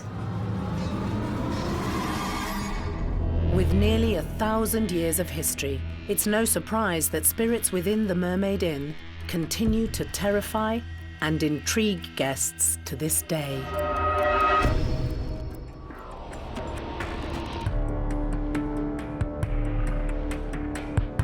The Mermaid Inn is a 31-room hotel in Rye on the south coast of England that's full of history. If you look up at the ceilings, you'll see how owners, new and old, have tried to protect the building from evil for hundreds of years. A funny early Victorian custom, this part of England was quite heavily into white witchcraft. So every room downstairs at the Mermaid has got a witch's ball on the ceiling. And the idea is if a witch walked past the window and put an evil spell on the room, it reflects back on her, so it brings you good luck, it wards off evil spirits. And that's one of the reasons we put balls on a Christmas tree, to ward off evil spirits, bring us good luck. Many people that believe they live in a haunted home often have certain idiosyncrasies or rituals that they do, and it's a way of either protecting themselves or protecting those that are in the property and appeasing the spirits to some extent. And some of these rituals are things like placing a certain object in an area of the house and not moving it or not allowing people to touch it, or putting salt around door frames or windows, using crucifixes, holy water, all of these kind of things to almost ritualise the fact that they're living in a haunted property and they don't want anything to attack them. There are other balls of light that have been captured on camera in the hotel, but these ones aren't attached to the ceilings. In the paranormal community, orbs are considered to be a kind of manifestation of some sort of movement of energy, of an entity, of something that we can't see with the naked eye, but can sometimes be captured in photography. So these spirits are drawing energy from the ambient environment and they're trying to show themselves as light forms, and these often appear as balls of light, and they can be picked up on cameras or be seen with the naked eye. This photo, taken by a tourist, shows an orb floating around the halls of the Mermaid. It's claimed that in this picture there is an orb. You can see the sort of fine bit of light in the centre of the corridor, and then just behind to the back there's also what looks like the outline of a figure. I say that it's an orb because it appears very, very bright. Usually dust and stuff like that will rise up and you'll see a lot of it, not just one. So that's what makes me believe that it's an orb. And then there's a white, sort of wispy figure in the back, far away. I believe that's how spirit manifests and forms, and whether it's a wisp, whether it's a shadow, whether it's an orb. So I definitely think that there was energy captured there. The Mermaid has a huge history. It's come through stages of, years and years and years of harrowing events, such as murders, fights and things like that. So a bit like the stone tape theory again, where energy is housed within the building. However, there are some intelligent beings within the Mermaid that would potentially be the subject of a full-bodied apparition. Now, if that's the case, then the light anomalies could well be the first stage of a manifestation. You go in as an investigator to disprove everything that is being said, to find a rational explanation, and that is where we've very much come up with the unexplainable things that we say are paranormal, because there's no way to explain that. Like, how did that light glitch get in there? Some would say a camera flare. But if you were there and you saw that there was nothing there and nothing's wrong with your camera, your best ghost hunting tool is your body and what you're seeing and what you're feeling when you're there. And you'll be able to figure it out from that point. But definitely, you gotta disprove it, and then it becomes supernatural, unexplainable.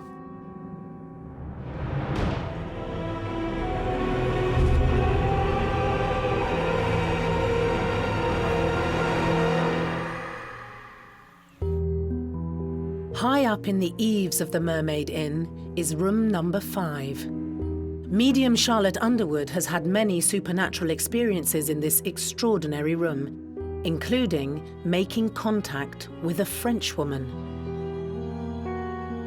She came to me. She was actually speaking French, but I understand it as English. And she was crying, and she explained that she was lost. And I questioned her. I asked her why you lost, and she described a child. And it turned out that she'd actually lost a child. So she'd given birth to a child and lost it in that room.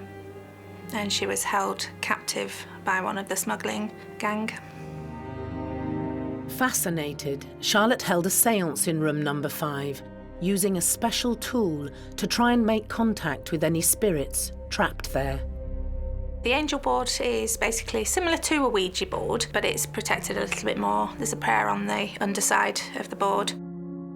As we were going along, this little person popped in at the side of me. Rather than a person, I should say entity, but to me, they're like people.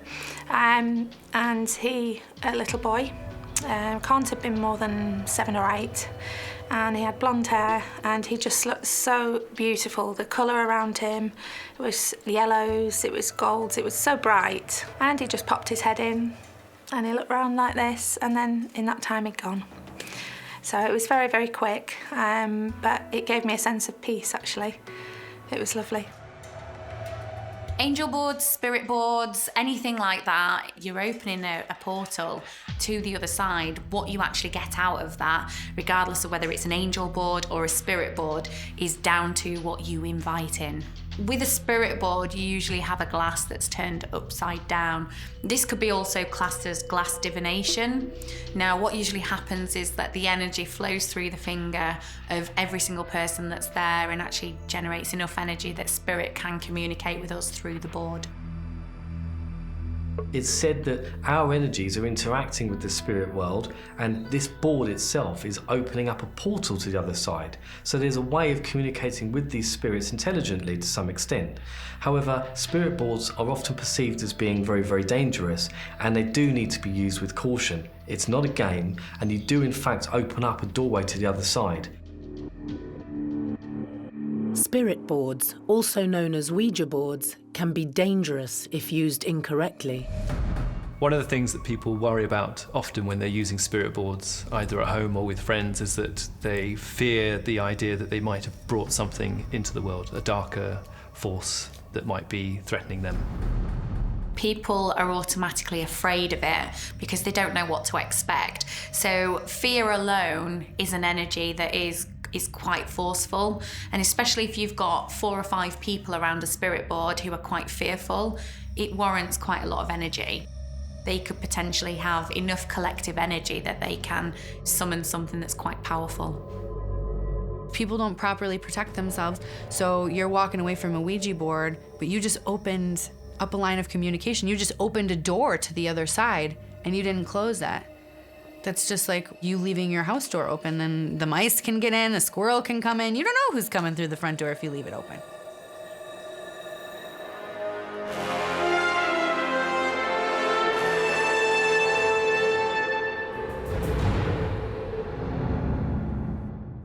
The Mermaid Inn fascinates and excites tourists and ghost hunters from around the world, all hoping to catch a glimpse of one of the many spirits who continue to reside in the 12th century hotel.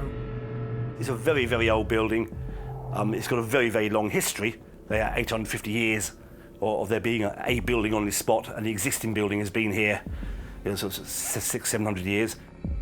And of course, then you've got the smuggling connection, which was very dangerous, very edgy, but also a little bit romantic as well. And so you've got all these associations, all of which have left their mark on the structure of this building. All these important events that have happened here, all the emotions that have been expressed here, all of which has sort of left its mark on the atmosphere of this place. I would say it's exciting for a paranormal investigator to go there because of all of the activity. A lot of places that have such vast history and have so much attached to it. I mean, just saying murder and mystery alone. You're going in there and you know you're going to come into contact with something supernatural. Spirit doesn't just go on command. So you're going to a haunted location with so many different kinds of spirits, so many different kinds of energies. You're walking in there as an investigator knowing that you're going to come up with some kind of evidence or experience something, and that is exciting. It's definitely one of the most active places that I've been to, if not the most active. I would say it's one of the most haunted places in the world. Judith still hopes that one day she'll find something special at the Mermaid Inn, a bounty left behind by the Hawkhurst gang. My most important thing is I know somewhere here is buried a huge treasure chest, and it's full of pieces of 8 and gold doubloons, and they're mine, and I will, before I die, find them here. And hopefully maybe a spirit here that'll tell me where they are.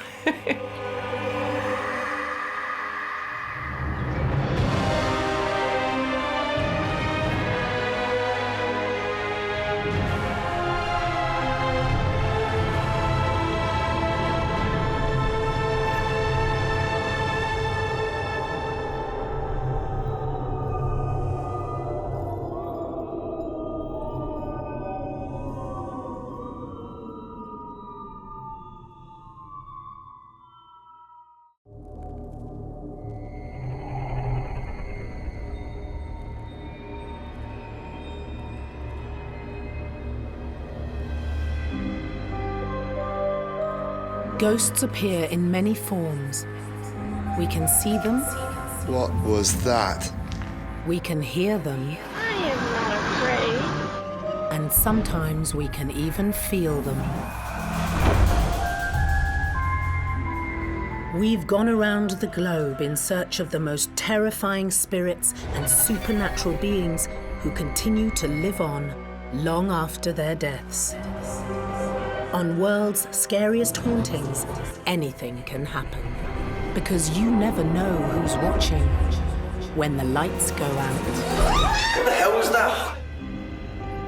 In this episode, a trendy neighborhood built on top of a mass burial site. As soon as you unearth bones, you're gonna have some kind of backlash from that. Memories of a troubled past hang in the air. They're so vivid, you can almost touch them. I was kind of in a state of disbelief. I kind of felt shivers crawling up my spine, and I felt pretty uneasy. The streets of Griffintown in downtown Montreal are haunted by a bevy of terrifying spirits. The ghost of Mary Gallagher is said to return here every 7 years to look for her head. Where is it? Where is that bucket? Where is that head?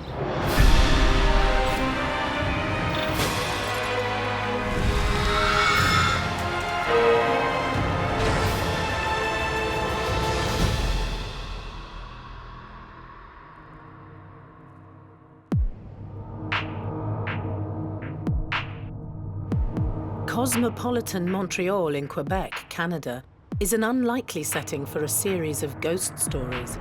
But hiding away in the modern world is a small neighborhood with memories of a traumatic past.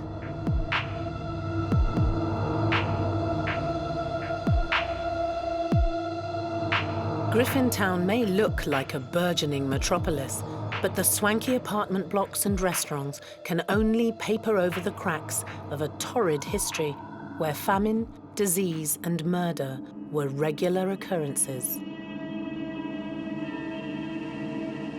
Anton Golikov runs paranormal tours of the haunted area, known affectionately by the locals as the Griff. There's ghosts everywhere. I think it's a ghost town, right? All the people that got evicted, everybody that just had to leave, you know, a lot of them died. A lot of them passed away here because they had nowhere to go. They didn't have any money. They couldn't move to the other side of the canal. This whole neighborhood was ravaged. So there's a lot of old souls that still permeate this area. It's not uncommon to hear of an entire area that is considered to be haunted, and in the case of Griffintown, it would sort of fit that blueprint very well because there's so much troubled history to the location. So it makes a lot of sense that people might feel that there's something sort of haunted to the area.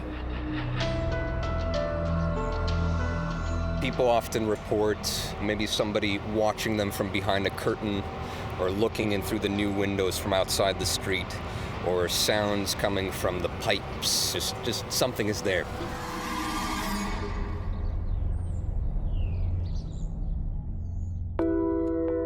In recent years, gentrification has turned the once industrial location into one of Montreal's wealthiest neighborhoods. But many believe that the seemingly endless construction work has woken the dead. Griffintown is undergoing lots of redevelopment at the moment. It's becoming a new metropolis. There are bones being dug up, and there are spirits that are seemingly now restless as a result of all this redevelopment and building works. Any kind of change to the spirit's natural place or habitat or their home affects them very much as it affects us. So all the spirits that, you know, aren't laid to rest, or the spirits that have passed down there, the spirits that it was their home, they definitely think it would affect the supernaturalness that happens on the land. A lot of the residents also around these parts, they feel like there's a presence, you know, particularly in the basements and the foundations of the buildings. So, you know, you build a new foundation like there, you know, you dig a hole, but sometimes you find bodies, bones, all kinds of surprises.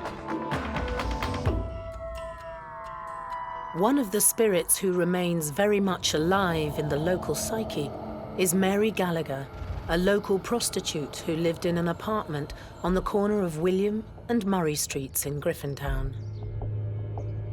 The house has been demolished for a while, but the story remains.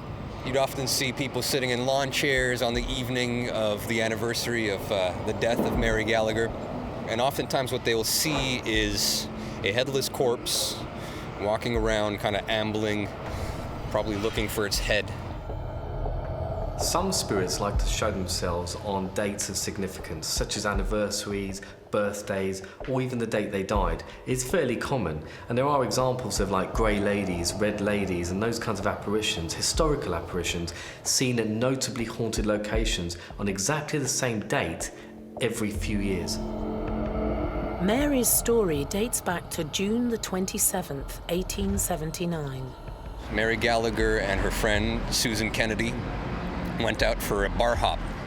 And they went all the way down to the Old Port, which is a bit of a walk away from here. And they came across this one man named Michael Flanagan, very robust, drunk Irish man, sitting in a bar by himself, drinking whiskey. Perfect client, perfect person to bring over with them. And they started working their charms on him. The trio headed back to 242 William Street. Now, the story has many different angles. The best witness, the most reliable witness, was a woman that lived downstairs. She was a housewife, and that morning she heard, first of all, a scream, followed by just this whacking sound, this continuous kind of whacking into a wooden floor right above her dinner table. And she looked up and she saw a little hole start to form in the wood. And a little bit of blood started dripping down through this new hole in her ceiling. Later that day, the police found the lifeless body of Mary Gallagher.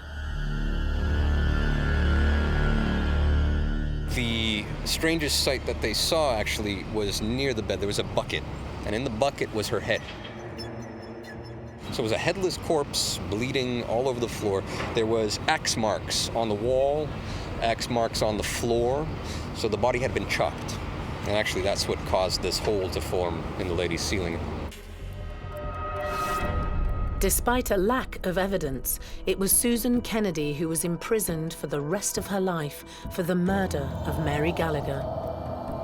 The one thing to keep in mind here is that Susie was a little bit jealous of Mary Gallagher. They had this very keen professional relationship, but on the personal level, there was a little bit of jealousy between the two of them. Everybody kind of claimed innocence in this case, but the police pinned the murder on Susie Kennedy because of these stories of jealousy, because of these other clients that had witnessed these two women fighting. Despite being brutally murdered over 130 years ago, Mary Gallagher still visits her now unrecognizable home.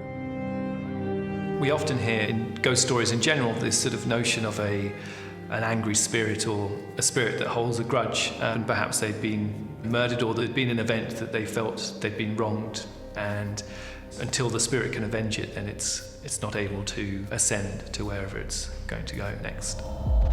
The ghost of Mary Gallagher is said to return here every 7 years to look for her head that is no longer on the second floor. Where is it? Where is that bucket? Where is that head?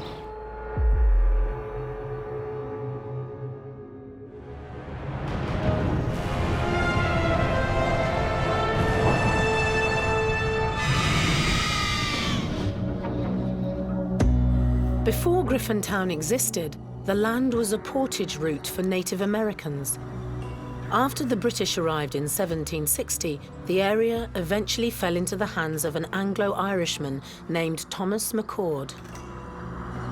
While Thomas McCord was on a business trip back to England, he had a very unscrupulous partner that sold his own land to a certain Mary Griffin, where the name Griffintown comes from.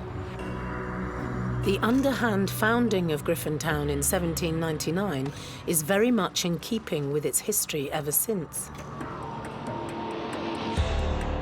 Griffintown is kind of a portrait of Montreal. A lot of demographics, a lot of different peoples came through here. In the 1840s, there was a big influx of Irish immigrants and became a shanty town, basically. One of the biggest shanty towns in North America. The neighborhood never recovered and remained an impoverished area of Montreal.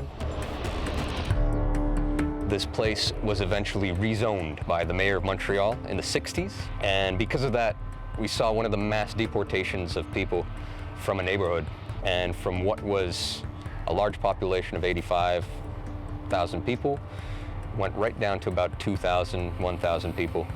A lot of the unwanted things were brought here to Griffintown and dumped into this canal. With such a checkered history, it's no surprise that the ghosts of the past have been awoken. I think that this place, like I said, has seen a lot of tragedy. It's seen a lot of death from disease, from crime, Just a lot of suffering. A lot of people's suffering still remains here. The energy is still very heavy. You could walk down the street and feel like something is following you. And that's probably the past that's following you. A past full of anguish that refuses to be forgotten.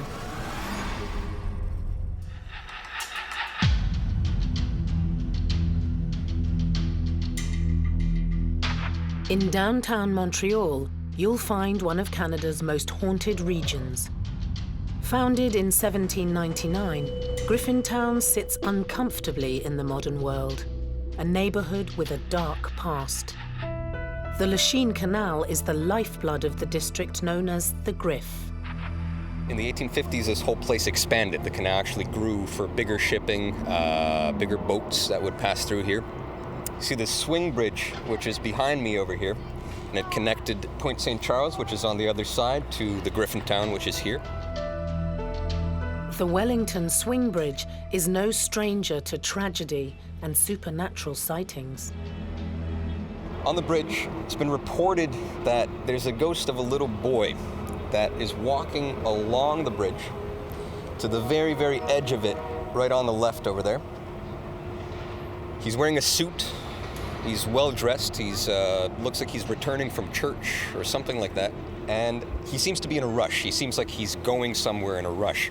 And he starts to run at one point at the end of the bridge, and then he jumps and just disappears, so you don't see him anymore. Don't know if maybe he's fallen or something. It looks like he's just gone. Reports from September 1908 tell of the 13-year-old boy's horrific death.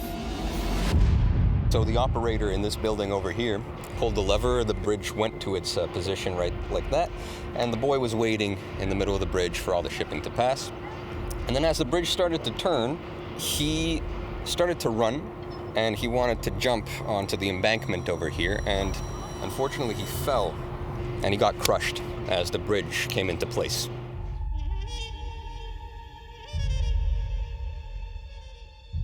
They called the local doctor here. You know, people took a look at this kid. He was dead. His name was Arthur Carr. And they put out a notice, you know, Arthur Carr dead at the Wellington Swing Bridge. And nobody claimed his body. His parents never came. There was no family that came to claim him. The theory is that his spirit still remains here, untouched, and still tries to cross this bridge every now and then. The boy that's seen frequently running across the bridge in a sort of reenactment of what happened the day he died. So that would be considered a residual ghost. It's sort of the notion of something being played out over and over again. I think you could say that would be linked to the weight of the tragedy of the event, which is, you know, it was a young boy that was killed in quite terrible, gruesome circumstances, and B, that apparently his parents weren't around or no one ever claimed the body. So I think that a story like that is retained in the public consciousness for a very long time, and that, you know, would contribute to this idea of it apparently sort of being seen quite often. Makes a lot of sense to me because he's waiting for somebody to probably come get him and show him the way home, you know? Can you imagine being a little kid and losing, you know, your place or where you were, or not knowing where your parents are and being stuck in almost your own cosmic loop of trying to figure and find out and being scared? And so that's definitely why he's still there, and that's just so sad. He needs a spirit rescue. Anton has experienced the ghost of Arthur Carr firsthand while taking a paranormal tour around the canal. We were standing around here, and I was telling the story about the boy getting crushed right over here. And as everybody peered over the side, a big splash came in the water. Didn't make any sense. It was like an upward splash. It wasn't like something fell in, but like something was trying to come out. We all witnessed this. Nobody threw a rock or anything. There was no reason for that to happen. We all just kind of acknowledged the fact that maybe the spirit still does live around these parts. Obviously, a tragedy has happened on that bridge. That poor boy lost his life, so he will still be trying to make that jump now as a spirit child. He'd still be trying to make that jump, so people will be able to see him. People often say, what is a ghost doing, or what is their purpose? Are they trying to remind us of the past? Are they trying to hold on to some kind of piece of the past? I'm not sure. I think that the spirits relive certain traumatic events that might have happened to them.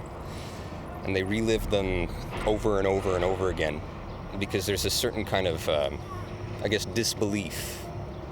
There's a certain kind of agony in the way that they died. And that's something that remains here. If you stand around here, you could really feel that kind of vibration, you know?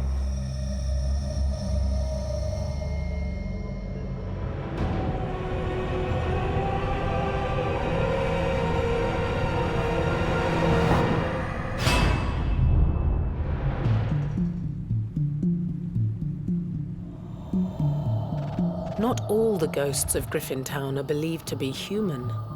Some lurk in the dark, terrifying the local residents. Catherine Ridyard has lived in and around the neighbourhood for 25 years.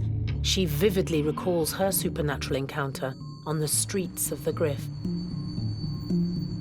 It was late summer. It was about 2:20 in the morning, and I was coming home from that direction over there. And I stood on the corner where the light is, and I looked this way, and I saw what appeared to be, it looked like to me like somebody was squatting on the sidewalk. It was somebody squatting. That's what I thought. I realized that, no, that's not a person, because it was just too tall to be squatting on the sidewalk. And then all of a sudden I got this feeling, and it looked up at me, and it noticed me noticing it, and it looked at me and had red eyes. And the first thing that went into my gut feeling was, it's hungry. The unworldly being that scared Catherine so much is believed to be a shadow person. Shadow people is a name given to a spirit that looks or resembles a dark shadow. It's normally faceless and they move within the shadows. Some are seen as being darker than the dark of the actual area they're seen in. Some say time travelers, some say nasty negative spirits, some just say it's a manifestation of spirit. Some say it's your own shadow. So it could be a vast array of different things. I mean, I could tell the outline of it looked like somebody was like a big frog, almost like in appearance, sort of. But it was a black shadow, and it had like a head, but it had also red eyes, and it scared me. With some trepidation, Catherine has returned to the location of her terrifying experience. It was here, and I came back the next day, and I looked at the ground, and it looked like there was some kind of black goo on the ground. Now, you've got to remember, this is 8 years ago. And then this pole has been this way ever since. I still get a bad feeling just standing here. You know, I don't like it. I don't walk on the side of the street at night, or in the daytime for that matter. Catherine has since begun to study the strange beings. I heard something about shadow people and red glowing eyes and that kind of thing. And I looked it up on the internet, and I saw the exact same shadow, the same squat posture, the same head and black, exactly the same with the red glowing eyes. Now, I researched this particular kind of shadow person, and it's a very bad one to have around or to even be anywhere in your vicinity. And it's supposed to be really demonic, not nice at all. Nor are any other shadow people, in my opinion, there, but this is like the worst one to have. Shadow people are not what I would class as a human being. They would be a manifestation of a presence. Now, this could be negative or it could be positive energy. Sometimes from past experience, shadow people have been known to be negative people. So the fears of the feelings of being watched and fear and panic and things like that are usually associated with shadow people. Catherine has continued to be haunted by the dark shadows. I started getting sick, and things started happening, like bad luck stuff. I was hearing knocking noises in my room. I refused to sleep in my bedroom anymore after that. I would stay at the kitchen table, and that was freaky too. I took a picture in a mirror, and this thing was beside me in the mirror, and it wasn't there when I was in the bathroom taking the picture. In all walks of life, we can sit there and say 7 years bad luck comes from smashing a mirror. You know, how many times is that actually true? Whereas if you come into contact with a shadow person, there could be a negative presence associated with that she would have sat and probably thought to herself that I've seen this and this could be associated with it. Catherine is on the road to recovery, but she'll never forget the night she came face to face with evil.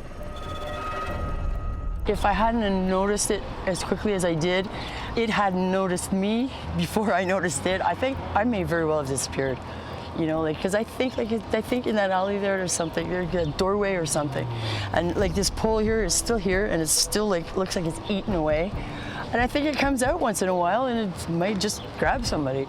Just standing here gives me goosebumps. My health has improved 100%.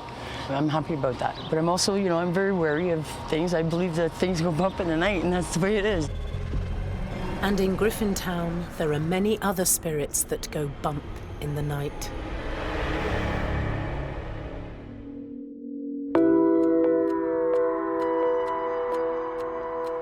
Griffintown's Lachine Canal officially opened in 1825, turning Montreal into one of the world's major ports. This channel of water has become one of the Griff's most paranormally active areas. Certain areas of Griffintown are said to be more haunted than others. There's a particular area by the canal that has seemed to attract more spirit phenomena than others, and that might well be due to tragic circumstances. We are on the extremity of the canal. We're actually right next to the Peel Basin. On the other side of the canal over here, there's a lot of ghost sightings that happen. A lot of people take photos around these parts. A lot of tourists come by here, and people notice on their photos after they've taken them that there's orbs, there's little white dots that are floating around in the photos.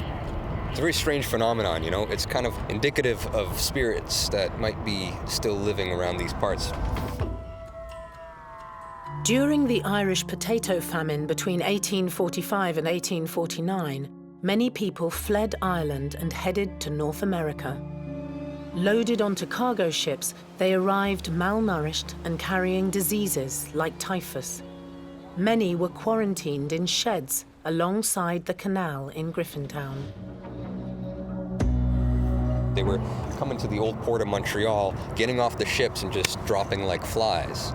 So these fever shacks that they built here in 1847 housed all of these very sick and dying refugees. At the time, in 1847, Montreal was a very small city. It was a population of about 50,000. All of a sudden have to accommodate 75,000 new people. The citizens of Montreal were not happy about the fact that there was this vast sea of Irish that were contagious and bringing this disease into town with them. Drastic action was taken by the authorities. The army was called. They were put on all the rail bridges, on all of the bridges that would cross into town. It was almost kind of like a zombie apocalypse type thing. You know, they put this fence alongside. All these people that were sick on the other side couldn't cross over. And if they would be shot or they would be thrown into the canal over here. That's the kind of thing that people don't sort of forget very easily, and there's something very haunting about that, of course, so it makes sense that we associate an area like that with ghosts and sightings and hauntings and that sort of thing. One of the ghosts who has been spotted near the canal is a former mayor of Montreal.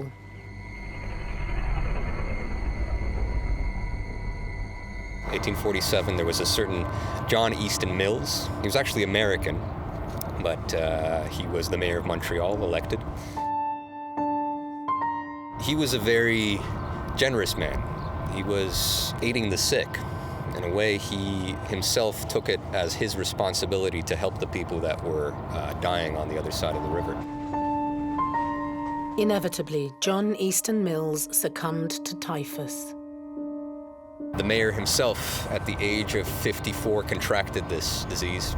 It was his last act, was to bring food and water to the poor there, and he passed away. So in a way, this apparition that we see over there is probably still doing his duties to these people. He was trying to show compassion and humility to these people. And I think the land very much imprinted him doing that.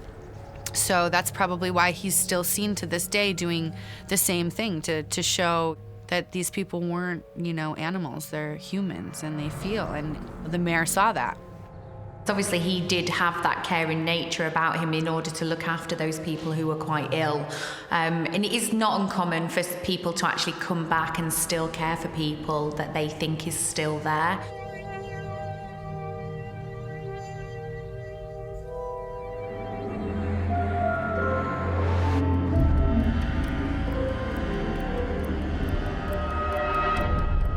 The typhus epidemic of 1847 claimed the lives of 6,000 people.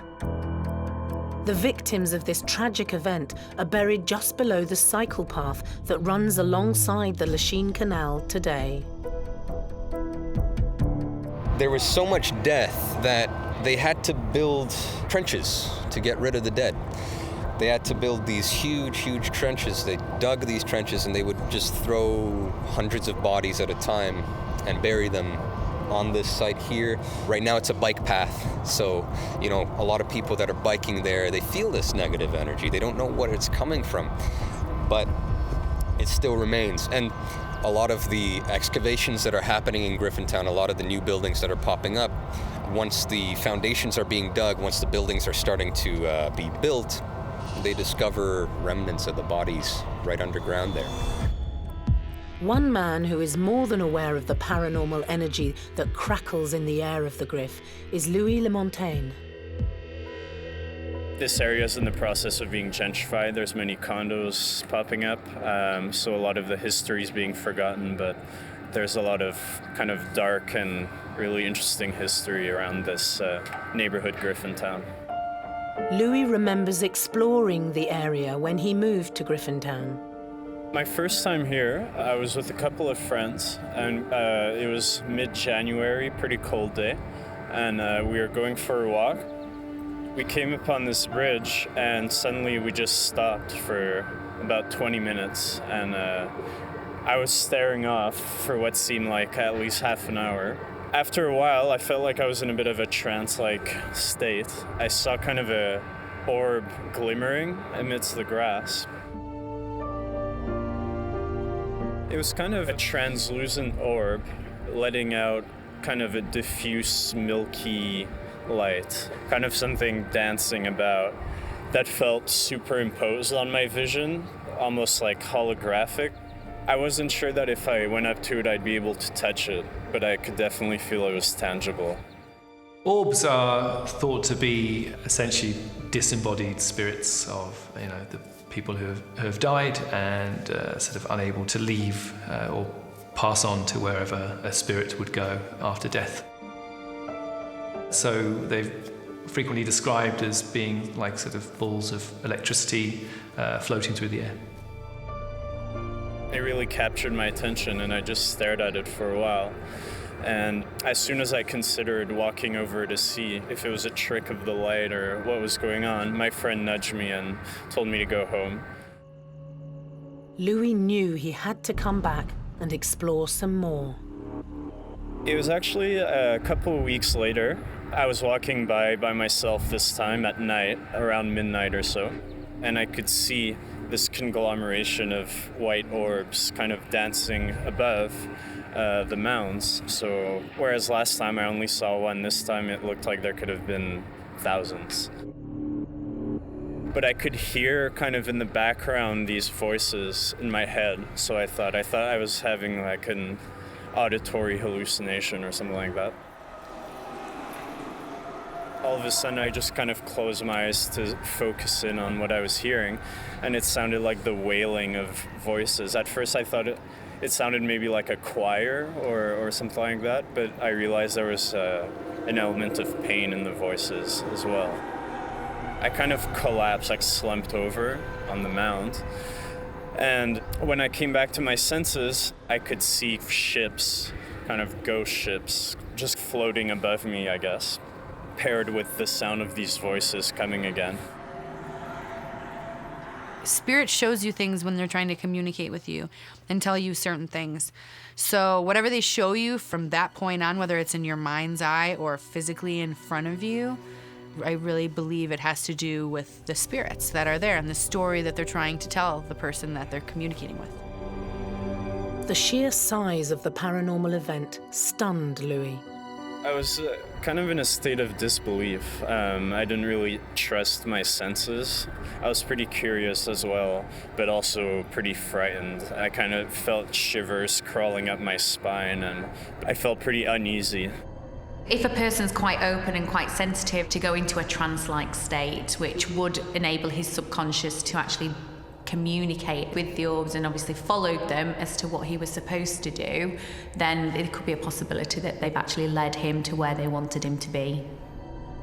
After a while, it just kind of dissipated, and I was just left there kind of bewildered, wondering what I was doing, and got back on the bridge and I walked home.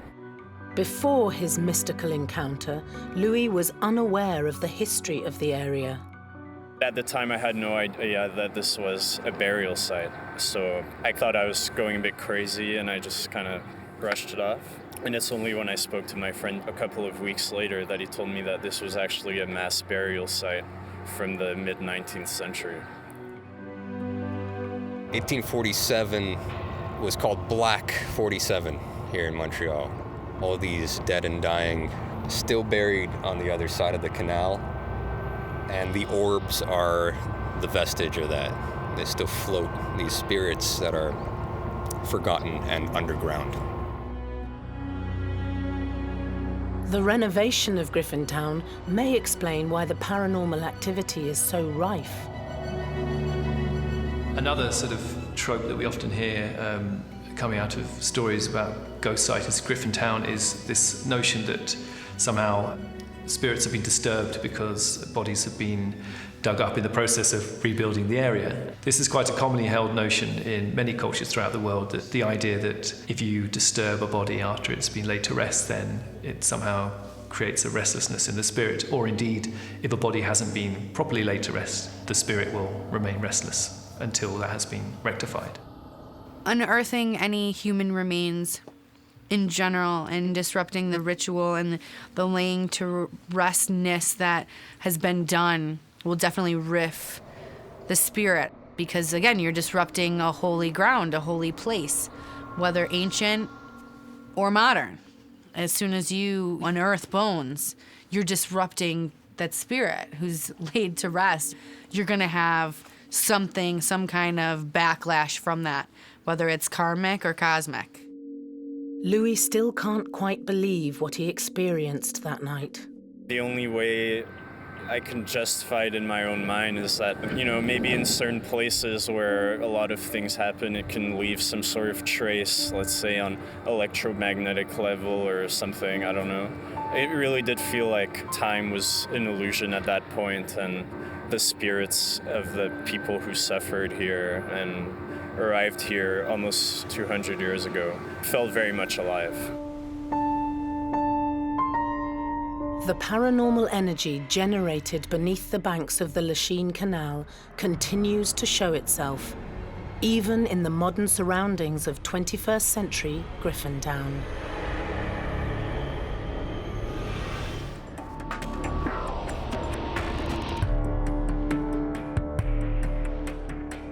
Many of the ghosts of Griffintown are believed to be projections of its traumatic history, but one of the most iconic landmarks harbors spirits from a more recent past. This is the land of beer. Montreal is the land of beer. Griffintown, because of all the Irish, was a very popular drinking place. In 1861, there was a man by the name of William Dow. He was a very brilliant businessman. He kind of made this big conglomerate, 13 companies all together, and they opened this brewery, which is behind us over here. Eventually, this whole place just fell to ruin. The brewery was no longer used, the facilities were a little bit dated, so it got abandoned. The brewery is believed to be one of Griffintown's paranormal hotspots. There's a bunch of urban explorers that still go in there, take a look around, see what's in there. There's rumors abound that the Montreal Mafia uses this place as a sort of dumping ground for bodies.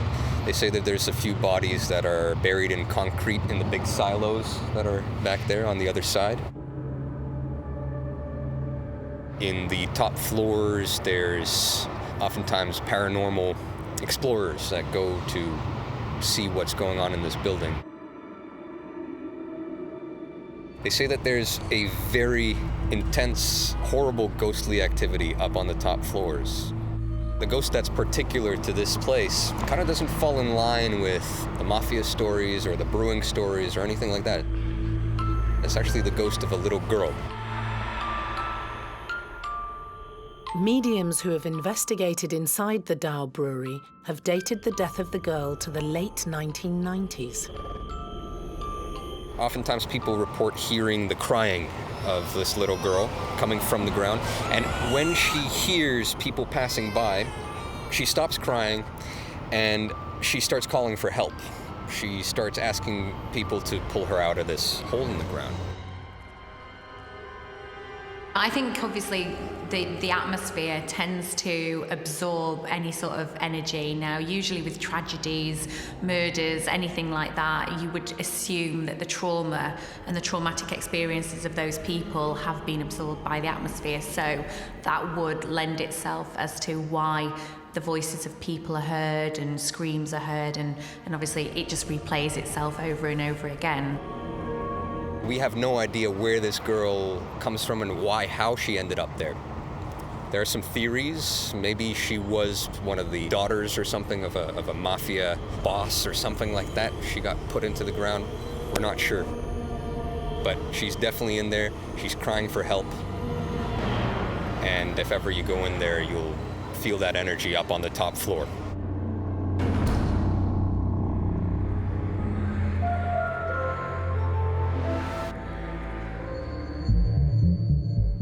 With so many Irish immigrants entering Griffintown, St Anne's Catholic Church on the corner of Mountain and Basin Streets was once a bustling part of the town. We're in the ruins of the St Anne's Church, which was built here in 1698 originally. This little chapel stood for about a century and then it burned down. The church was rebuilt in 1854. It was a lot bigger. All the Irish would come here. They could convene here for Mass. You could take a look just down the line. You see we're actually in the church right now. The benches that they have on the sides are where the pews used to be. The foundations, you see all the stone on the side there. And behind us in the forest, there used to be a priest's house. The priest used to live right back there. During the 1960s, Griffintown was turned from a residential area into an industrial zone.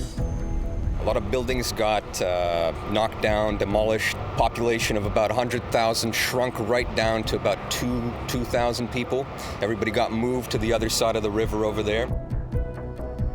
Everything became parking lots, industrial areas, big factories on either side of the canal. And there was nobody to come be the parish anymore, so they knocked it down as well. And these are the ruins that remain. Although the building is gone, the energy has remained within the footprint of the church. A lot of people are reporting that they're hearing certain things in the middle of the night. People usually hear footsteps following them in the middle of the street. Some people even hear bells, which are coming from this forest area, just like church bells that are going on in the middle of the night. There was a man who's actually, I believe he lived in one of these condos here. He was walking down the street going home, and he saw a priest having a funeral ceremony. And they all walked down this aisle to the entrance of the church. And as they reached the entrance, they all just disappeared. It's as though as they were exiting into the street, they were gone.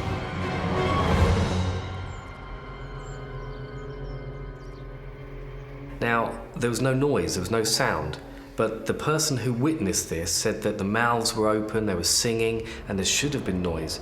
This is an example of a residual haunting, because the spirits seemingly moved through, oblivious to their surroundings, and then suddenly disappeared. Somebody obviously passed away that was grave importance to the land or the people that are in the procession, and it made an imprint on the land, so it shows itself from time to time replaying as residual energy does.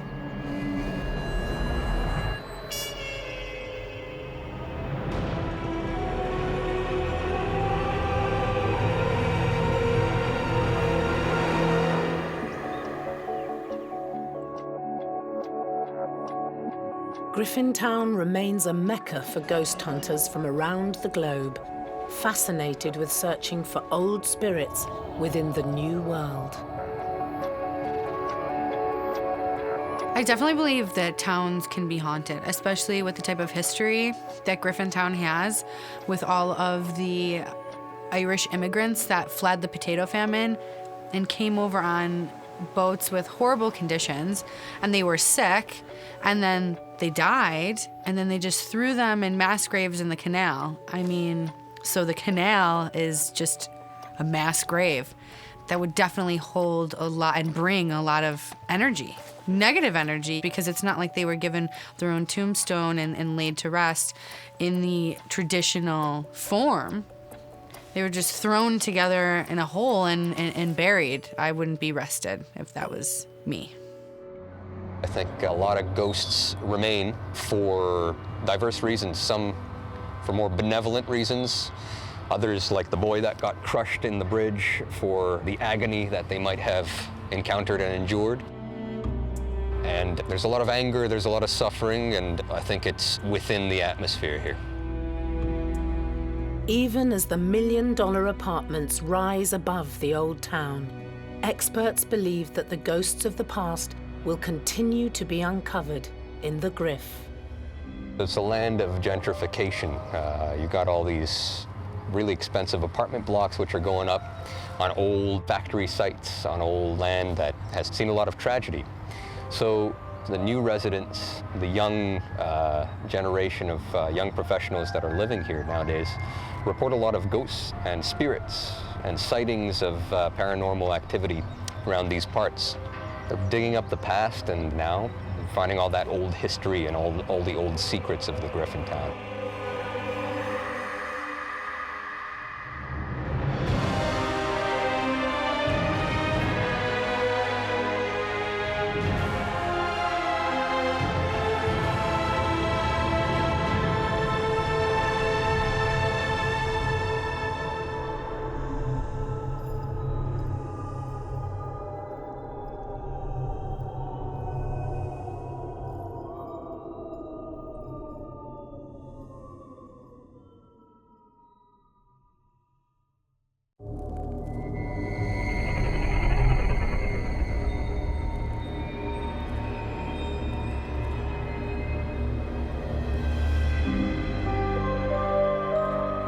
Ghosts appear in many forms. We can see them. What was that? We can hear them. I am not afraid. And sometimes we can even feel them. We've gone around the globe in search of the most terrifying spirits and supernatural beings who continue to live on long after their deaths. On World's Scariest Hauntings, anything can happen. Because you never know who's watching when the lights go out. What the hell was that?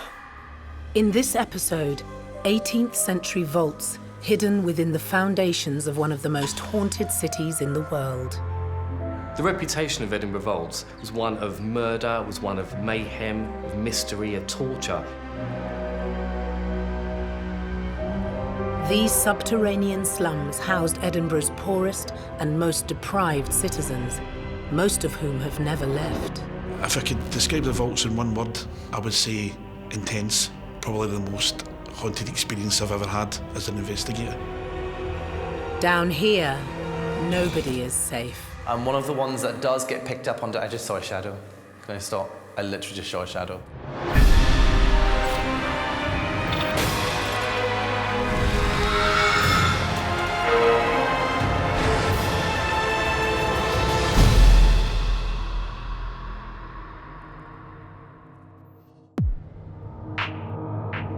Edinburgh, Scotland's historic and beautiful capital.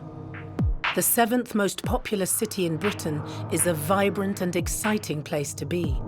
But underneath the flagstones, you'll find the unworldly remains of a forgotten slum.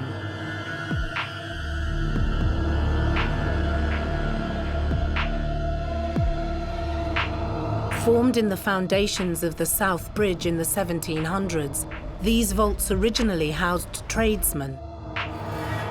But due to regular flooding, the units were soon abandoned and taken over by Edinburgh's underclass. Eventually, the vaults were sealed up and forgotten about until they were accidentally unearthed in the late 20th century. Ewan Armstrong spends most of his days and nights down here, guiding tourists through the unholy catacombs. When I started in the vaults many years ago, I wasn't a massive believer in ghosts. And I know many people do say the same thing, they're not massive believers. But when you spend time down in these rooms, just like anywhere else, you get to know the space, you get to know every noise and rumble and bang. So when you hear things that are different, you do question them. But I have seen many figures, apparitions in these rooms.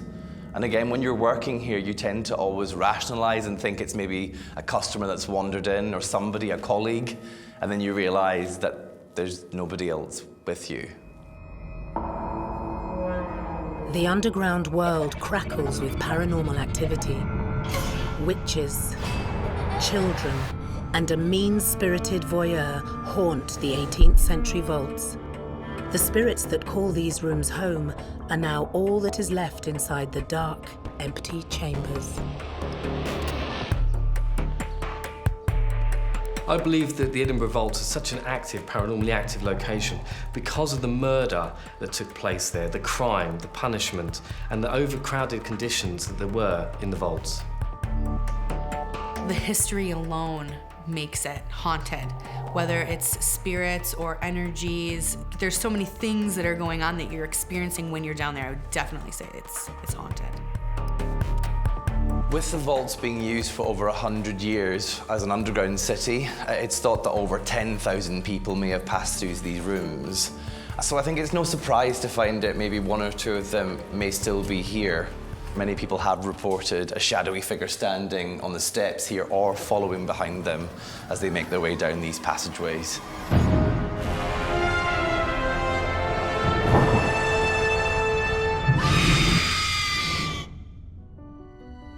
Visitors to Edinburgh's South Bridge vaults often report seeing ghosts.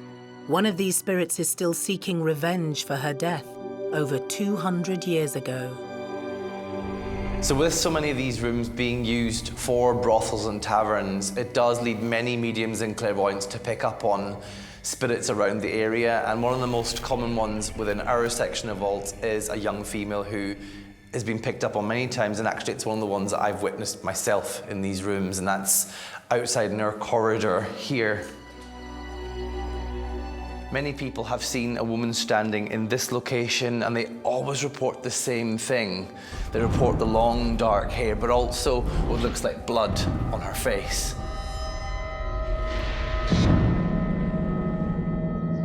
Apparently, the story goes that she went down there to meet two men, and she was actually set upon by a group of 30 men and was actually murdered.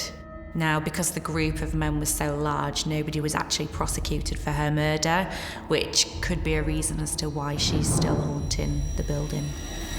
I've had many people come down into this particular section and witness her. My scariest one here was during one of my daytime historical tours in which a small boy from New York, a 7-year-old, on a holiday, he sat physically on the steps and started in front of a group of 14 people, started physically talking to a woman here, and he said that the men had been bad to the lady. She was stopped on these stairs where it's reported that she got her head so severely beaten off the steps. The woman's body that was found here in 1797, and Elizabeth Ann Morrison, she was found with her skull in over 6 pieces. Her body itself being taken to the local school of the anatomy and sold on for nothing more than beer money for the local police. She obviously has some unfinished business. Nobody was actually tried for her murder, which means they got away with it, and she probably won't rest until he's been found, but obviously she's never going to rest now. Paranormal encounters with ghosts, just like the murdered woman, are the reason that tourists come from all around the globe to visit this dark, underground world. And many leave with unexplainable souvenirs. So people who have been down to the vaults and spent time there have reported being pinched and scratched, prodded. They've reported hearing noises. Some have claimed to have seen apparitions and also have had rocks and stones thrown at them. Physical contact with the spirit world has led experts to believe that a poltergeist may be active in the vaults. The word poltergeist is the German word for noisy ghost or noisy spirit. They are able to throw objects, move objects, interact with the living, and will cause mayhem and distress anywhere that they're found.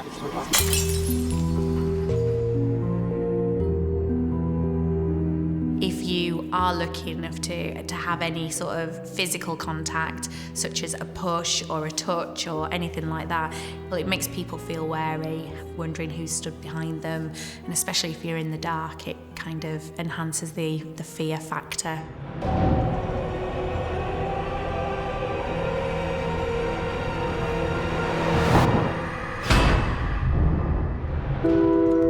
Edinburgh is spread across 7 different hills. After the success of the North Bridge in 1772, town planners decided to commission another, the South Bridge. This new 1,000-foot-long expanse would be able to house tradesmen within the 19 arches below. The bridge itself was built in the valley of the Cowgate, which itself had been quite problematic over the years, involving things like plague and witchcraft. And it was one reason the kind of slightly more scientific Georgians, who weren't the biggest believers in a curse or myth, they thought by putting these rooms here, they could, well, get rid of the past and start again. After 3 years of construction, the bridge and its high-end shops were ready to open. One of the oldest stories associated with the bridge as to why it might possibly be haunted is that when it was completed in 1788, it was agreed that the wife of a judge was going to be the first person to walk across it. But she unfortunately passed away a few days before. But having already made the promise, the local authorities agreed to uphold it. And indeed, she was the first person to cross the bridge, but in a coffin. And since then, the local people have considered the bridge to be cursed. And it appeared that the locals may have been right. Despite the tradesmen thriving to begin with, after just 3 years they were forced out due to flooding. And of course this meant as these merchants moved out, some of Edinburgh's most poor and destitute moved in. And that is of course when the underground city is born. And that also covers people from the Irish famines, the Highland clearances, all moving here en masse, raising the population and also rising the crime rate. As you can imagine, if there were 10 to 16 people living in one room and all stacked up on top of each other, the conditions were pretty horrendous. There was, running water, there was no sort of method of sanitation, there was no ventilation, it was incredibly dark, to the point where it's real pitch black. You can't see the hand in front of your face. Sometime around the mid-1800s, the vaults became so uninhabitable that even the poorest citizens had to leave. A history of death, disease, and crime were sealed away. The ghosts of Edinburgh's vaults remained buried for over 100 years.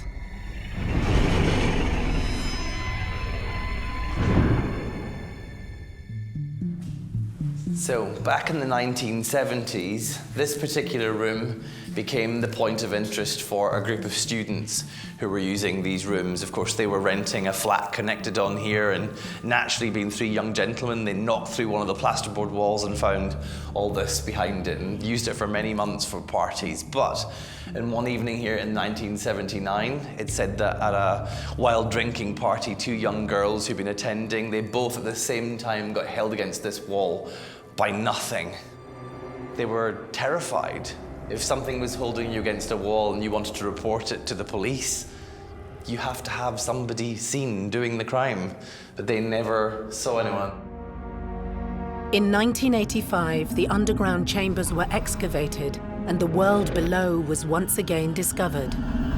Since then, the Edinburgh vaults have come alive with the echoes of the dead.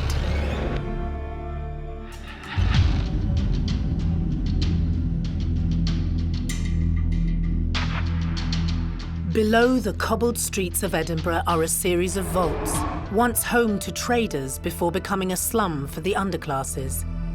The labyrinth of mysterious rooms play host to a number of ghosts. But it's not just underground where you'll find the spirits of Scotland's capital. Edinburgh is home to many of the world's scariest hauntings. I think the thing with Edinburgh is it's a very old settlement. Obviously, you're built between two volcanoes again, and many people, especially things like pagans and Wicca, they believe that that makes it an energy hotspot. But I think because Edinburgh, for many hundreds of years, was such a small place, because of the barrier walls being built around us and the continuing problem with the English-Scottish wars, it does mean that life is lived very quickly within a very small space. And I think maybe that intensity of life and loss of life has led Edinburgh to be a very haunted place. But it's beneath the noisy capital city where most of the ghosts reside. And there's one in particular who has been known to terrify both the locals and the tourists. Many people have reported seeing apparitions in the vaults, and people have also reported being grabbed by unseen hands. There are dark forces there, children's spirits. There's also a spirit called the Watcher, aka Mr. Boots. This spirit has been seen by many visitors and tour guides in Edinburgh vaults. He is said to linger and lurk in the dark tunnels and chambers, watching people, and he also interacts with them, following them around as they're on tour. Mr. Boots is one of the vault's most feared residents, a mean-spirited man who has become synonymous with the footwear he treads the vaults in. These steps are where people do report seeing him the most. The sound of heavy boots, the sound of groaning, growling is also heard here. And many of our customers and staff, as they've been in the area, they will get that hackles raised and they will naturally turn just because they think something might be behind them. No one really knows who he is. There's rumours he's a cobbler. There's rumours that he could possibly be a slum landlord, a murderer. But the one thing that is most common with him is he's not good intent. There was one psychic medium here not too long ago, and she actually ran out of the vaults when she tried to communicate with him because she said he was completely evil. When you have that feeling of someone watching you, you are conscious of that all the time. And especially if you're down in the vaults and you venture anywhere on your own, which 9 times out of 10 I usually do, it's not a nice feeling. You do get kind of the feelings of dread and anxiousness, and obviously the adrenaline starts to rush, and when you do actually think you've captured something, that's when the adrenaline turns to excitement. This photograph, taken by a tourist, shows Mr. Boots standing ominously behind an unsuspecting woman. He's stood lurking in the background, he's blocking out some of the light, and there's a clearly distinctive feature. He's wearing a pair of boots.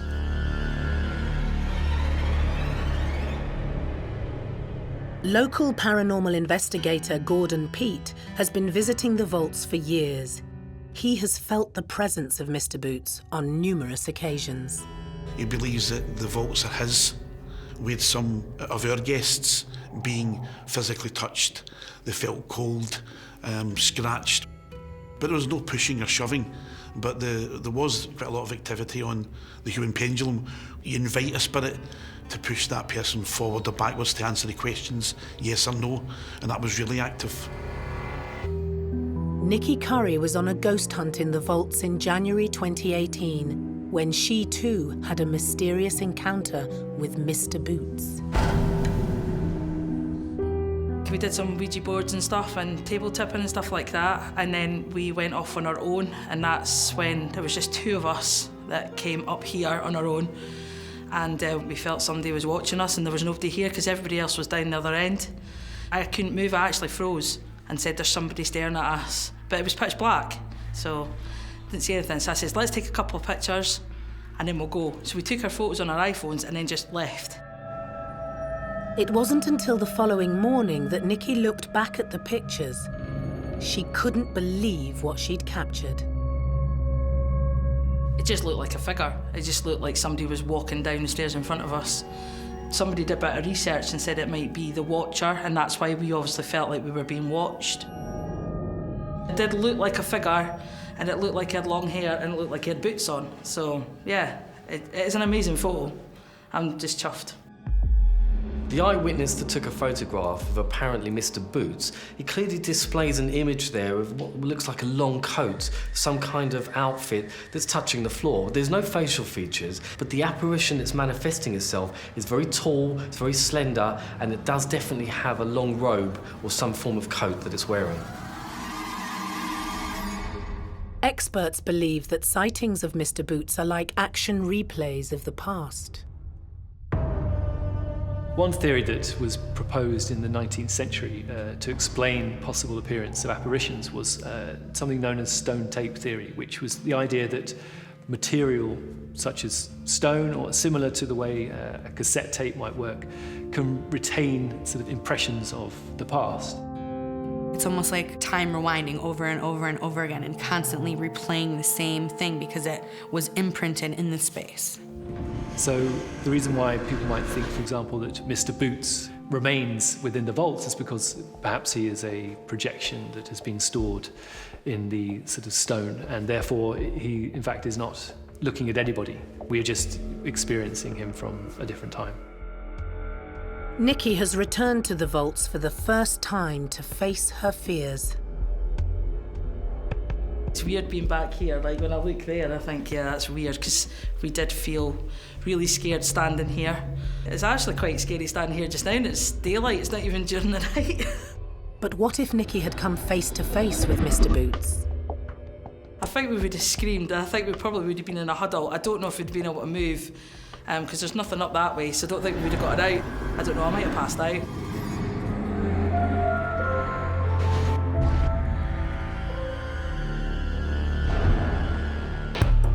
The entrance to the South Bridge Vaults is on Niddry Street. The road itself has a scary past. So when these vaults were first built, it's partly to encourage new business, but also to discourage the past. And with this particular section of vaults here, this being Niddry's Wine, the original street, it's a street very famous in the 1580s, right into the early 17th century, with witchcraft trials. And of course, the most famous one on this particular street is a woman called Agnes Finney. And she's reportedly still lingering in these rooms. She's known to have cursed the entire street. She was herself, of course, burnt to death after being accused of 20 counts of witchcraft, including, apparently one day in the marketplace, bumping into a small boy in which she cursed him. He's known to have become paralyzed and died 2 days later. The history of witchcraft continues to this day in the vaults. This is our room that we have rented out to the Source Coven of the Blue Dragon. They're Scotland's leading pagans or witches. And with this particular room here, they believe they've blessed it. Everybody is quick to assume that witches are bad or dark or evil, or they're trying to conjure, and they're very capable of that, but majority of them is for the good. Many of our Customers who come down here on these tours, they have, of course, taken photographs in this location, and they will sometimes pick up on what looks like a figure standing in the particular room here. Which again for us is strange because it's meant to be a protected room. That's why you've got things like the gargoyles outside. They were placed here by the witches to stop anything evil entering. So whether the figure is malevolent or a more positive person, again, we'll leave that up to the people that visit these rooms to decide for themselves. This photograph, taken inside the witch's room, has been analysed by paranormal experts across the world. The picture makes sense because if there was a coven down there, that's a lot of energy. They bring energy together to make things happen. Buildings hold energy. So that totally makes sense that you would see such profound energy coming up from inside the pentagram. I saw some photographs of the witch standing in the corner, very, very clear photographs of the witch in the corner. Unfortunately, none of our cameras picked up anything the times that we've been here. I'd love to have seen that for myself and for our cameras to pick that up. The activity within the vaults is very exciting for a keen ghost hunter like Gordon. It's an intense feeling. It's almost you're waiting for something to happen. It's overwhelming, the feeling. You feel the hairs in the back of my neck standing up just now being here, that you just don't know what's going to happen. An uneasy feeling being here. An uneasy feeling caused by the supernatural inhabitants who remain in the Edinburgh vaults some 200 years after their deaths.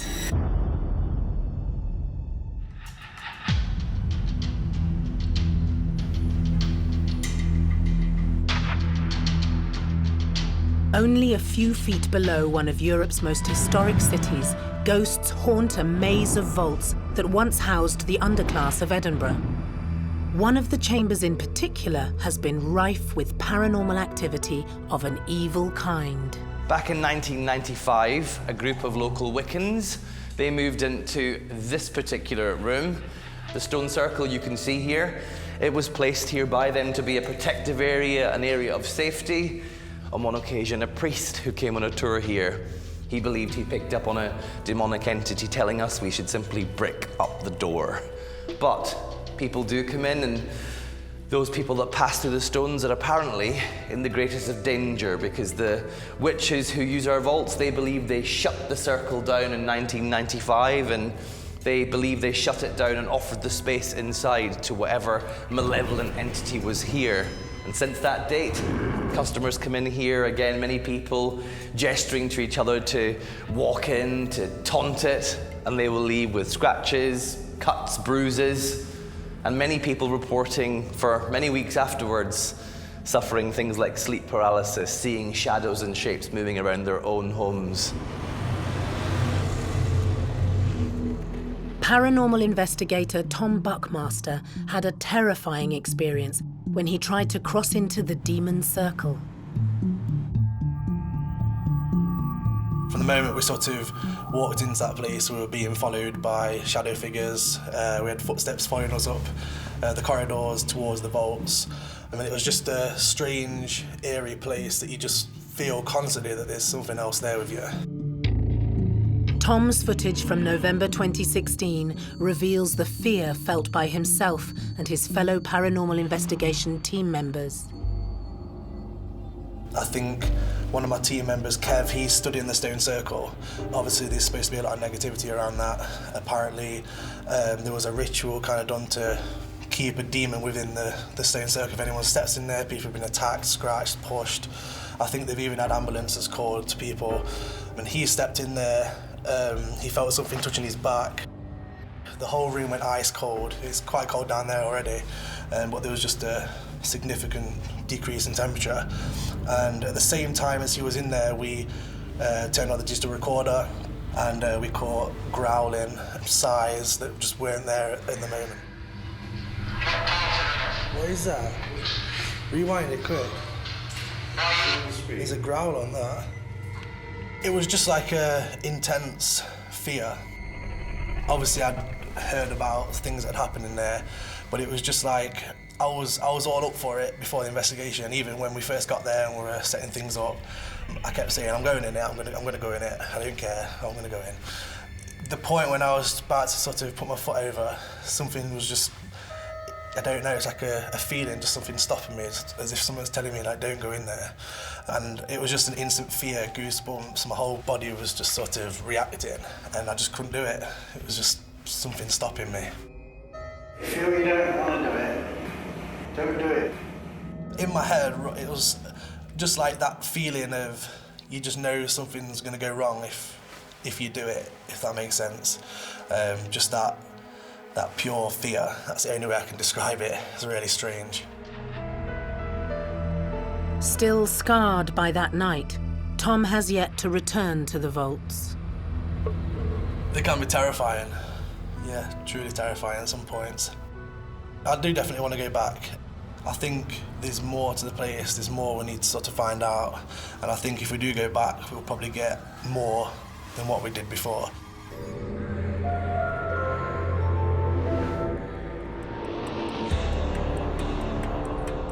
When the South Bridge vaults opened for business in 1788, many children disappeared while working down there. Paid by local tradesmen to climb up chimneys and clean them, some of the children never came back down. The vaults themselves, back in the days of business, these were very well-run rooms, some of them, of course, accommodating things like a fireplace.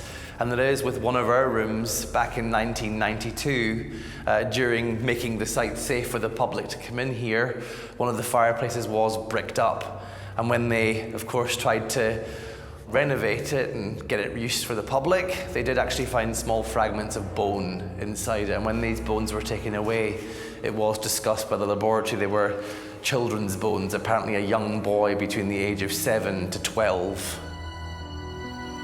It was common practice in these rooms, if you hired a chimney sweep, of course, you would send them up. But because the bridge itself structurally differed, there are differences within a chimney breast here. Maybe if that boy has gone up, slipped, broken his neck, he's stuck. And the easiest way to get him back out is by lighting the fire. After the businesses shut down and the underclasses moved in, many children were born in the vaults, and they would die down there too. There are lots of reports of children haunting Edinburgh vaults. Cries, whimpers, and also the laughter and singing of children have been heard by numerous people over the years.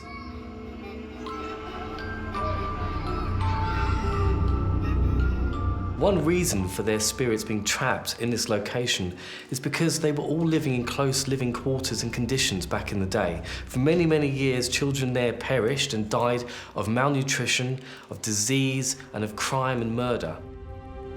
The children from the 1700s would have been peasants, so they would have been on the streets begging during the day and then just looking for somewhere to sleep at night.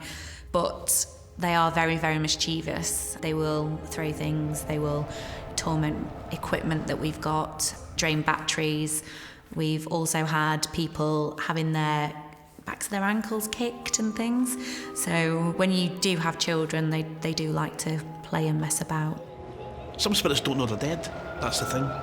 And they latch on to visitors to the vaults, especially women. And, you know, a lot of our female guests that came along had that sense, that they had a coldness from, you know, from their waist down their legs, that their hands were cold, almost like someone was touching them. And they got that feeling it was a kid, especially the guests that were mothers and had that motherly instinct. They felt as if there was a child latching onto them and hanging onto them. One of the most often sighted ghosts is a young boy called Jack. He is one of the ones apparently responsible for, again, tugging at clothing and leaving many women down here running in fear. And again, many people think he doesn't mean harm, but because he is this mischievous spirit who does like to trip people up and throw things like stones and coins, they do think he's responsible for some of the more impish behaviour in these rooms. And right on cue. And one of the ones that does get picked up on, I just saw a shadow. Can I stop? I literally just saw a shadow. I'm not even winding you up. Seriously, not winding you up. I promise, honest to God. Right here. It went past this light.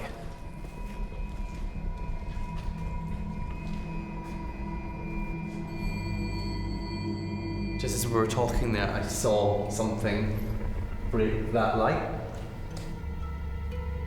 That was weird. Like, I shit you not, I'm not even joking.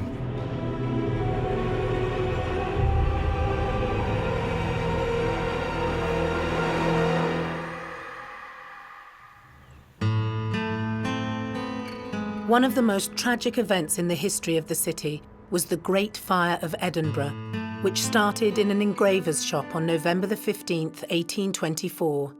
Hundreds of families living in the vaults perished. One of the largest structures in the Royal Mile is known to have caught fire.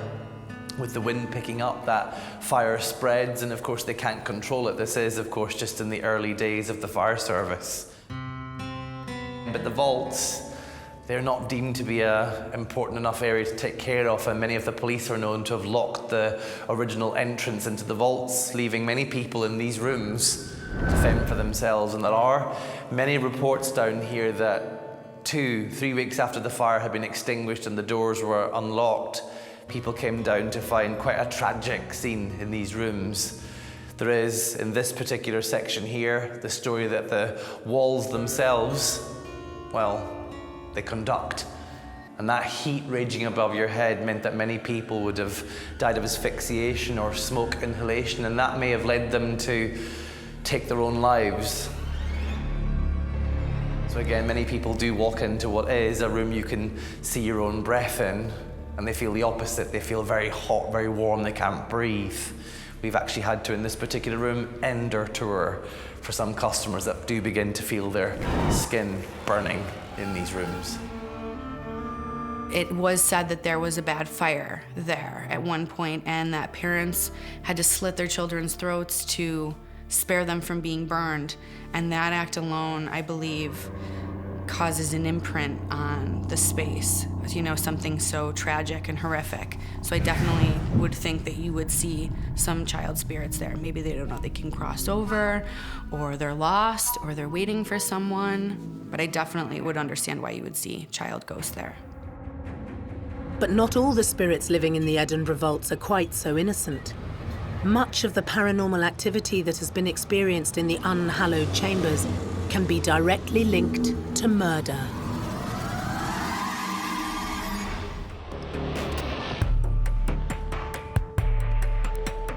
Edinburgh's South Bridge vaults are home to a number of paranormal beings. Once housing the dregs of society, the labyrinth of chambers are now a tourist destination and a popular mecca for ghost hunters. But this underground world also holds a criminal past. It's believed by some experts that the vaults were used by serial killing duo Burke and Hare.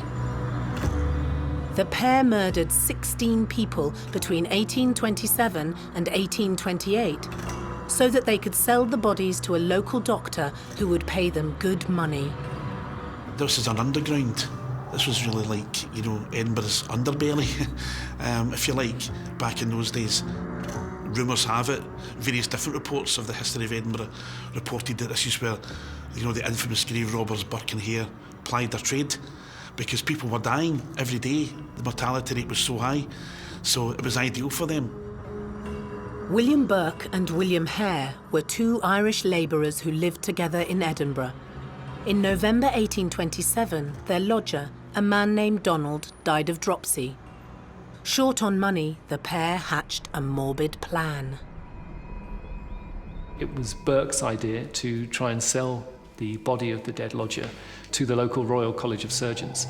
And they contacted a Dr. Robert Knox. He offered to take the body off their hands and paid them something in the region of £7 for their efforts. And at the time, I think the average annual wage was about £40. So you can imagine that was quite a lot of money, particularly for two men who had up till then been working quite low-paid work. So I think having sold the first body, they thought that it might be a profitable business to start. I think the story is they started off robbing graves, which there was a fashion for at the time, again, because you could make a lot of money selling the cadaver. But that soon turned into murder.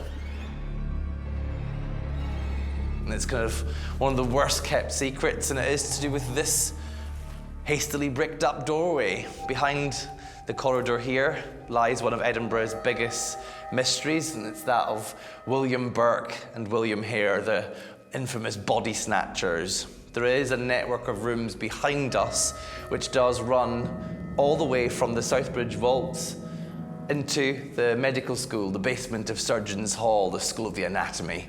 And in the 1820s, that is, of course, the scene of, well, many crimes, including William Burke and Hare's 16 murders, victims, of course, being killed, maybe even sourced in these rooms around us. During a visit to the vaults, a group of paranormal enthusiasts were trying to contact the spirits of Burke and Hare by way of a call-out session. Call-out sessions are used to generate really energy to be able to communicate with the spirits. In most situations, you're asking the spirits to interact with you by giving you a sound. What is that? Or perhaps manifesting themselves, or in some cases even touching you physically.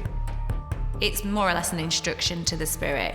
You know, can you copy me? Can you whistle for me? Can you do this? It's more of an instruction to them.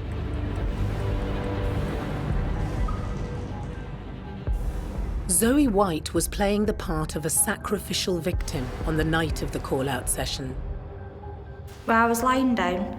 I was on like black bags pretending like I was a dead body. And everybody was in a circle and the man was calling out, like, trying to bring a ghost forward. They were trying to call out the serial killer, saying, "I've got a body for you, come forward, make yourself known." And as Zoe laid still, the atmosphere in the room changed. Well, I just felt like wind at my hair or like coldness. And people standing in the circle said that they felt the drafts and didn't notice anything until I got out of the room.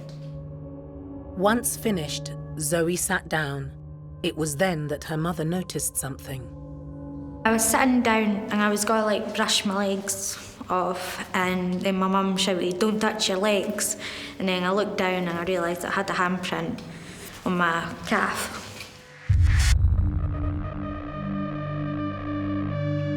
The photograph clearly shows some finger marks. These finger marks are quite spaced apart, very, very wide, and it is plausible that one of the spirits did manage to physically interact with this lady, leaving their handprint on her leg. I was shocked because I never felt nothing happening. I didn't touch my legs, nothing, it just appeared. I must have been touched by a ghost.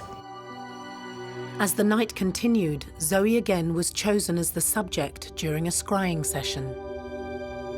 Scrying is an old Victorian method of spirit communication where you look into a mirror within a darkened room, usually used candlelight to actually illuminate the face. And what you actually do is sit and stare into the mirror. And as you stare into the mirror, your face apparently changes to the spirit that is supposed to be there. You sit in front of this tinted mirror and there's candles round to you, and nobody noticed till after that there was a figure there. Usually, the spirit will try and manifest itself and show its face on your face, but in some cases, the spirits can show themselves in the mirror beside you, looking at you, or looking directly into the mirror also. The photograph depicts what appears to be a face manifesting itself in the mirror, looking at the lady as she's staring directly at herself and her own reflection. It's an amazing capture, and it's one that I've never seen before. Very, very unique and hard to try and get on photograph. The photograph shocked Zoe. My mum told me when I was sitting there that I had different features, like manly features, like I had like a butch face and I had stubble on my face. I was excited at the time, but like after seeing like the male figure in the mirror and the photos and the handprint, it got a bit scary.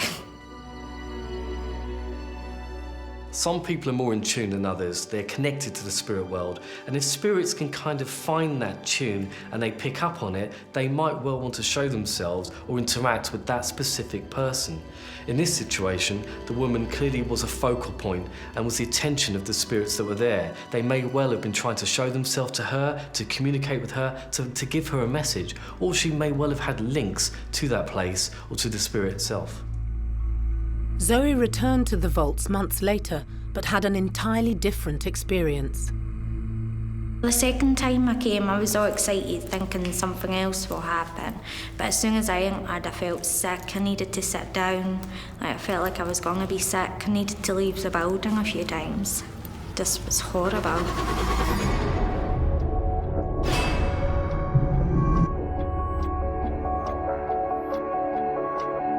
The vaults continue to attract attention. Tourists in Edinburgh often find themselves drawn to the mysterious underground world, and new ghosts are being discovered all the time.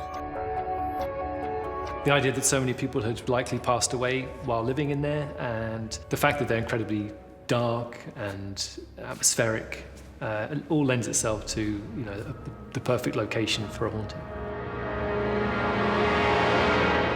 I don't think anybody coming here to do any kind of paranormal investigation would be disappointed. I think that there's a lot of activity down here. There's a lot of untold stories down here. And I think each time that someone comes back, if you come back 3 or 4 times a year, if you came here every weekend, something different would happen. You get some sort of different story, a different feeling from the vaults. Paranormal experts who have visited the vaults all agree that they are extraordinarily active with all kinds of spirits. In my personal experience, I would say that there are intelligent beings in those vaults.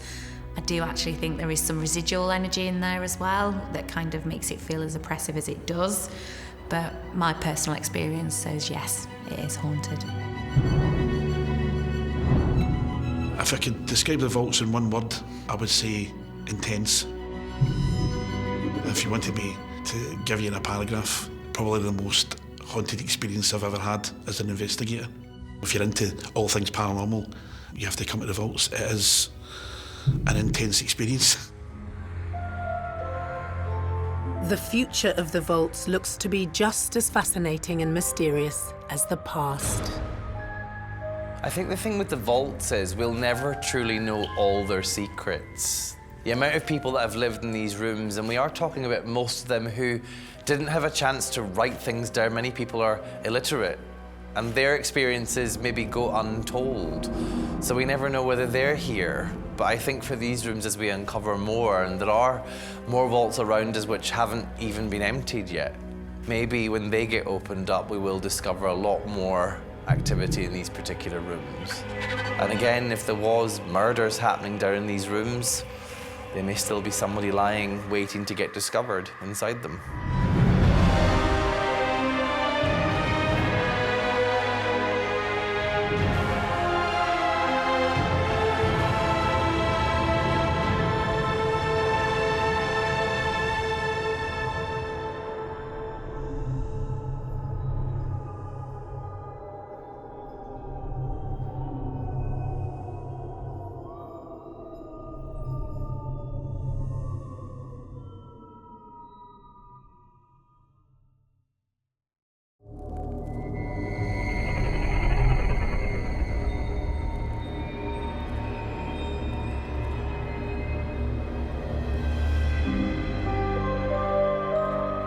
Ghosts appear in many forms.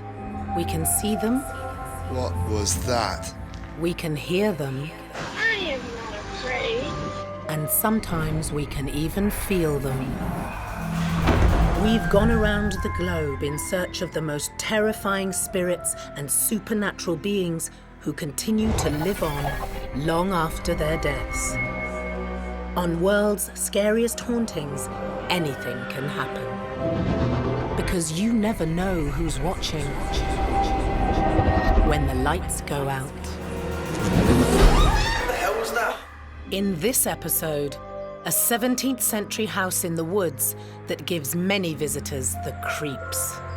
Everyone's a bit nervous when they first come to Plas because it's such a dark, cold building. it does create fear in people's minds.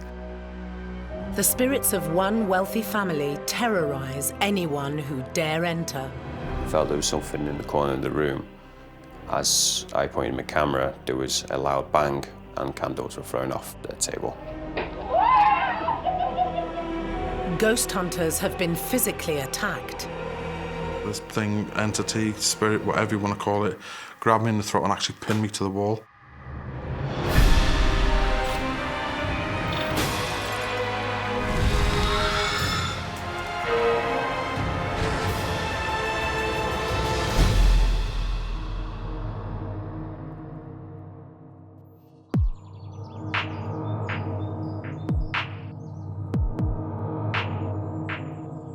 Built in rural North Wales in 1610, this stunning Jacobean home has a commanding presence on the picturesque landscape.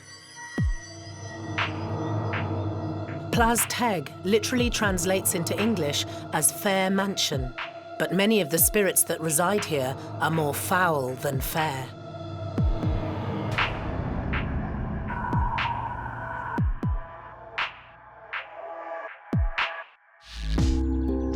The 17th century mansion was home to the Trevor family for over 325 years and even served temporarily as an asylum. It's believed that many of the inhabitants have refused to leave. Marcus Reed Edwards runs tours at Plas and knows about the ghosts better than most. I've been here at Plas now for about 10 years. I first came about 15 years ago on a Twilight tour, and when I came on several of those tours, and on one of the paranormal evenings I got talking to one of the team members and sort of wrote myself in to help in here, and I've been here ever since. For a paranormal enthusiast, the allure of Plas is obvious. I think if you were trying to describe the archetypal haunted house, you couldn't do much better than this. It's, very sort of gloomy, dark, brooding property that's sort of shrouded in trees that seem to loom up from behind it. It has all the hallmarks of the perfect haunted location.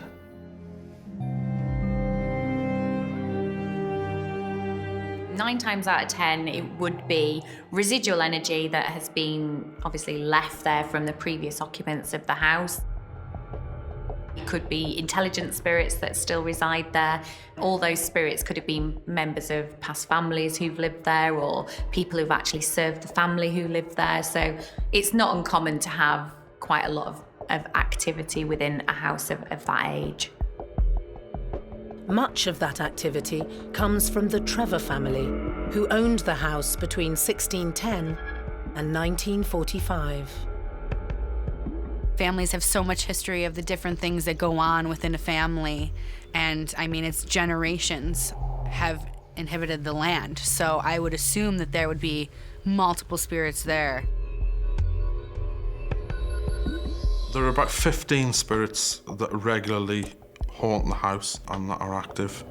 There are about 8 of them that don't like to interact with people or members of the public or anything, and they usually just disappear off into a part of the house that they obviously feel comfortable in spiritually. The numerous different ghosts that are known to haunt Plas include a mean-spirited judge, former owners John Trevor I and John Trevor V, child spirits Jack and Emily, and from the 17th century, a young girl named Dorothy. The spirit of Dorothy Trevor has been seen on the roadside by Plas. Now this is quite common because the spirits that are often murdered or died in tragic circumstances are repeating the same thing over and over again. It's likely that Dorothy's spirit is residual in nature, and many drivers have reported seeing apparitions running across the road or even driving past, and even on occasion hitchhiking and asking for a lift. The story of 16-year-old Dorothy, the daughter of family patriarch Sir John Trevor I, is a tragic one. She had been sort of promised to be married to another wealthy family's son, but she'd actually fallen in love with one of the local farmers' sons by the name of Isleworth. Isleworth and Dorothy decided that they were going to elope on her 16th birthday.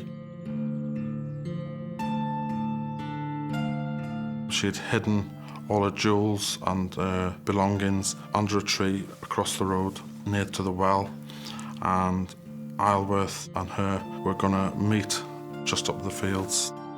And she went across to get her belongings. Obviously she couldn't see where the well was, fell down the well and she died. Isleworth in a panic went looking for her. Obviously couldn't find her. The jewels were missing, so she could have been murdered. So he went back to the meeting place and he hung himself because he didn't want to be accused of her murder and the stealing by the Trevor family, because he obviously knew what power they had and what consequences he would face later on.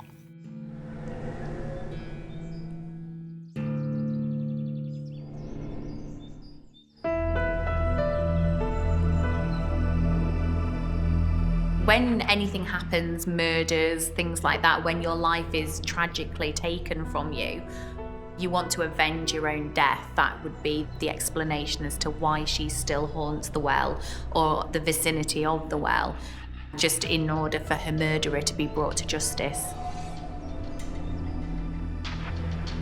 The ghost of Dorothy Trevor still roams around Plas to this day. That is a brilliant example of a good spirit that has been seen. There's been countless accidents outside the house of people swerving to miss this white lady, as they've described her.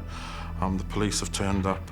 There's nobody in the area. There's nobody been knocked over. It's believed that this is the spirit of Dorothy, who is still said to be searching for her jewellery and her belongings.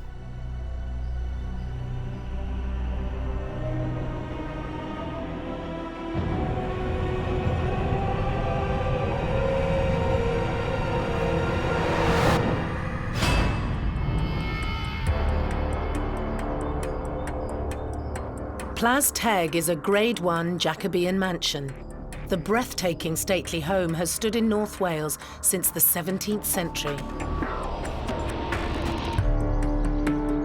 Plas was built in 1610, but there was actually a dwelling on the site before the house that we see today. That belonged to the Ethel family. It was slightly smaller than the Plas we see today. It was built for a man called Sir John Trevor, who was a very prominent politician of his day, who was a courtier of King James I.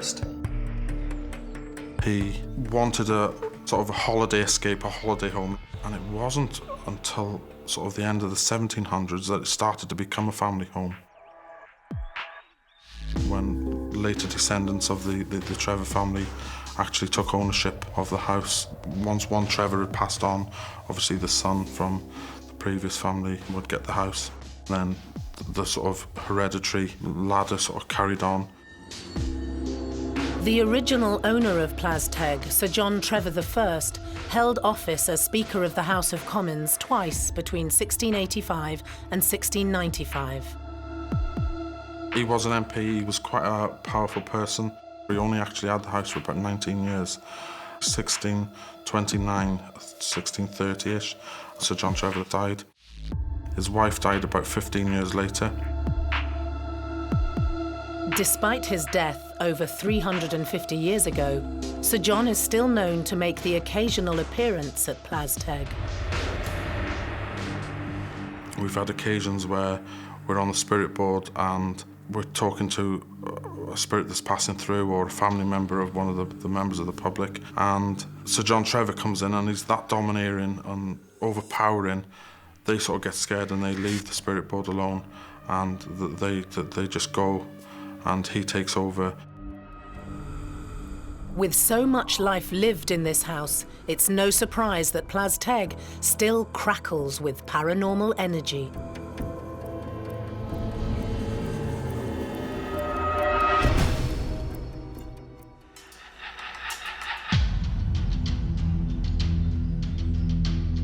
In Flintshire, North Wales, a 17th century house named Plas dominates the landscape. The Jacobean mansion is believed to be haunted by the ghosts of the Trevor family. Paranormal investigator Paul Rowland has been studying the home for 15 years. Everyone's a bit nervous when they first come to Plas because it's such a dark, cold building. It does create fear in people's minds. But once you've been here as many times as I have, I can walk around here at night on my own. I'm not that bothered, I quite like it actually. While using a tape recorder on one of his many nights at Plas, Paul captured an electronic voice phenomenon, also known as an EVP. We would have been in the parrot room behind us, and there was a group of public, and I'd put a specific piece of equipment on the table, and I was asking for a spirit to respond through the box because they're capable of live audio EVP, voices through the boxes. But instead of a voice, we got the dog barking. Now, I've never known a dog to be in this building whatsoever, so there wasn't a dog in the building on that night. But nevertheless, why the dog showed an interest in us, I do not know. Whether there was a dog lover in the room with us. But it was curious that it was actually heard in real time, and fortunately enough, I had an audio recorder going at the time and caught it on recording. Introduce yourself by your name and ask for a response through the machine. You know the action. Yeah? Then we get that. You do. Right, sounds like a dog. It's rare, but it's not uncommon for animals to come through during a call-out session. So when you're calling out doing an EVP, you might well hear a response, and sometimes these could be domestic pets making noises. If their spirits are still there, you might well catch them at the time. What I find strange is the fact that they've actually heard it with their own ears, which is a Class A EVP, which is something that you hear with your own ears at the same time as obviously picking it up on a voice recorder. So that is a fantastic EVP. Introduce yourself by your name and ask for a response through the machine. You know the action. Yeah? Then we get that. You do. I think if we hold the idea of spirits and ghosts to be a genuine occurrence, then there's absolutely no reason why other animals, other than humans, are also capable of existing in that manner. I mean, if a spirit can touch you or, or move things, who's to say you can't hear a dog bark or a cat meow or feel the presence of an animal?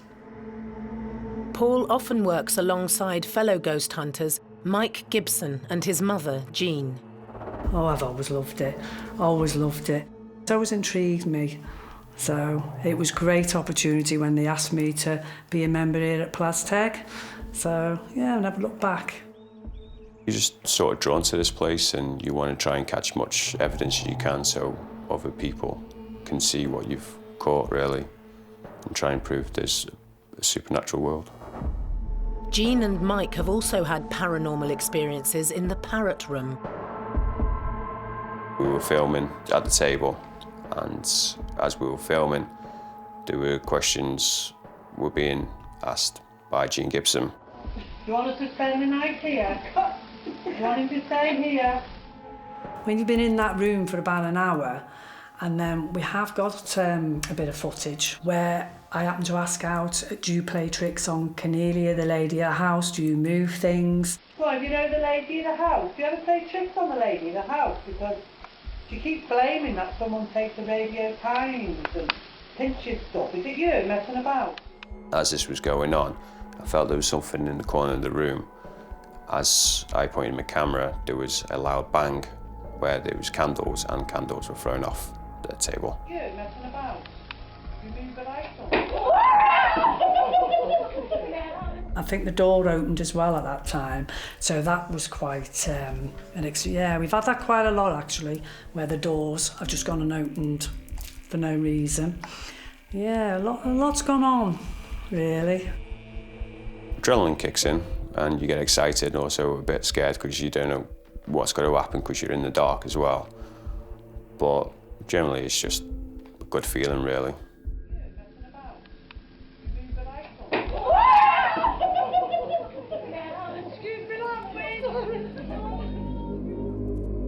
The supernatural happenings in the parrot room don't end there. In the window, occasionally a lady has been seen looking in from the outside of that window. Now, we're 3 floors up. There's no platform for anybody to stand on out there. There's no way anybody could fix that or anything. So we genuinely do think it's spiritual. We haven't got a clue. We're trying to work out what that is. There are 9 bedrooms at Plas, which are kept in impeccable condition by current owner Cornelia Bailey. Many of the rooms experience unexplainable occurrences. The Amber Room, a friend of Cornelia's actually came and stayed with her several years ago. Around about 3 or 4 o'clock in the morning, this spirit would come in, walk around the end of the bed and disappear off up the long gallery. And it got him to the point where he was too scared to stay in the house, and he actually moved to one of the local hotels, and he stayed there while he was doing Cornelia's finances or whatever it was at the time, and he just refused to sleep in the house after that. Next door, the Blue Room has a dark history. In 1901, Plas was temporarily used as an asylum, primarily for housing unwed, pregnant women. This is the Blue Room. This is where the ladies would have been brought to give birth to the children, and there would have been a couple of beds placed in the room, and then the child would have been forcibly taken from the mother, and then it would have been adopted to a married couple to become part of their family. Now, on the windows in this room, you can see that there are bars on the windows. This was to stop the mothers from passing the child to a waiting father below, probably in a makeshift basket made from sheets off the bed. And similarly, it was to stop her from committing suicide after the child was forcibly taken from her. It's no wonder that there's supernatural energy in the Blue Room. It usually affects the ladies in a group, and they get stomach pains and they feel sick, and they'll step back out of the room and come back in, and once they're out of the room they'll be perfectly fine, come back in, and the pains and the sickness will sort of start again. You imagine the actual emotional anxiety that they're going to go through. It would obviously have a massive effect on the energy levels that are absorbed within the fabric of the building, so it wouldn't be uncommon for them to actually still stick around.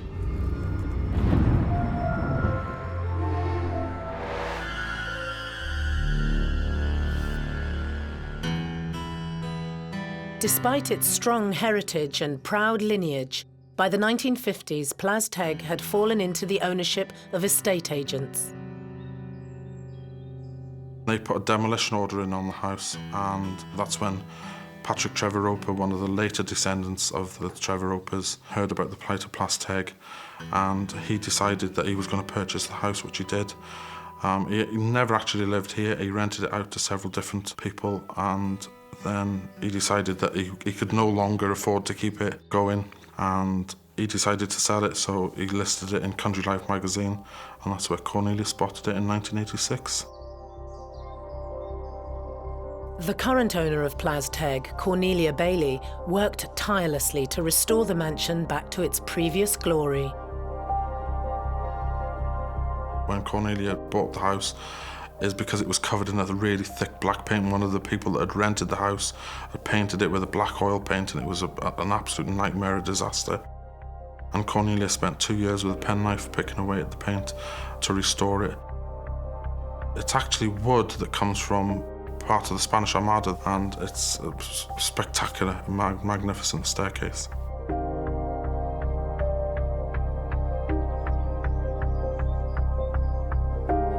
I made all the curtains, I did all the upholstery and helped do everything else. I mean, I love it. I mean, it's a Grade 1 house, it means it's of great importance because it's so well designed as a house. The whole house had been looted and things had been stolen and fallen ill to the weather. There was a tree growing through the middle of the room next door, and it was completely and utterly derelict, a shell basically, and there was wildlife and pigeons and all sorts flying around the house when Cornelia bought it. And she's done a magnificent job. She's brought in 99% of the stuff that you see, and she's done a fantastic job, really.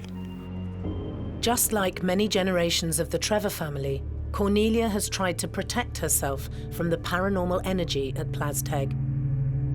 There are pentagrams or witches' marks etched into the stonework, as there are on some of the cheeks to the windows on the outside. Now, it was said that they were put in place to keep evil spirits from entering a building, and they would have been placed on entrances and exits to stop these evil spirits from getting into the house. But it doesn't always work. One of the scariest things that's ever happened to me, during a paranormal night, we usually have a break about 11:30, and we came down, and I usually go outside for a bit of a breath of fresh air, have a coffee and whatever, and I put my cup of coffee onto the windowsill, and this thing, entity, spirit, whatever you want to call it, grabbed me in the throat and actually pinned me to the wall, and there were several people outside there that seen this and were quite sort of terrified, as was I, quite disturbed. It was at that point I thought, I'm completely crazy to even do this, so I'm going to pack it in. I'm not doing nothing with paranormal again. It did sort of freak me out for a short while. But then I thought, no, that's stupid of me because it's something I enjoy. The spirits obviously like interacting with us, and I wanted to come back for more. And Marcus is not alone. Many ghost hunters cannot wait to return to Plas, all hoping to capture something truly incredible.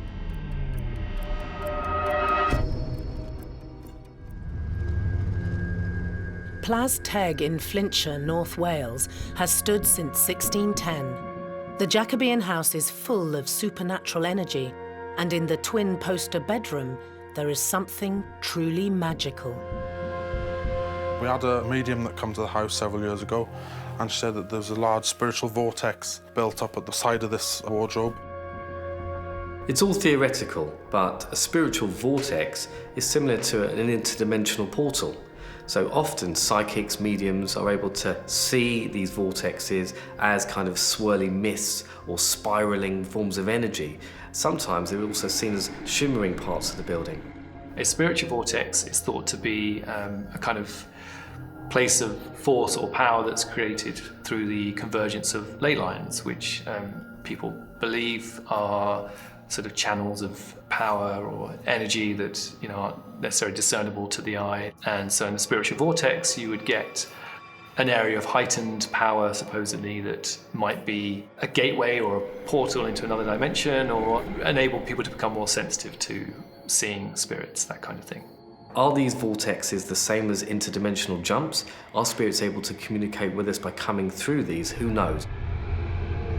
The spiritual vortex may be the reason why two child ghosts who predate the building have appeared in the twin bedroom.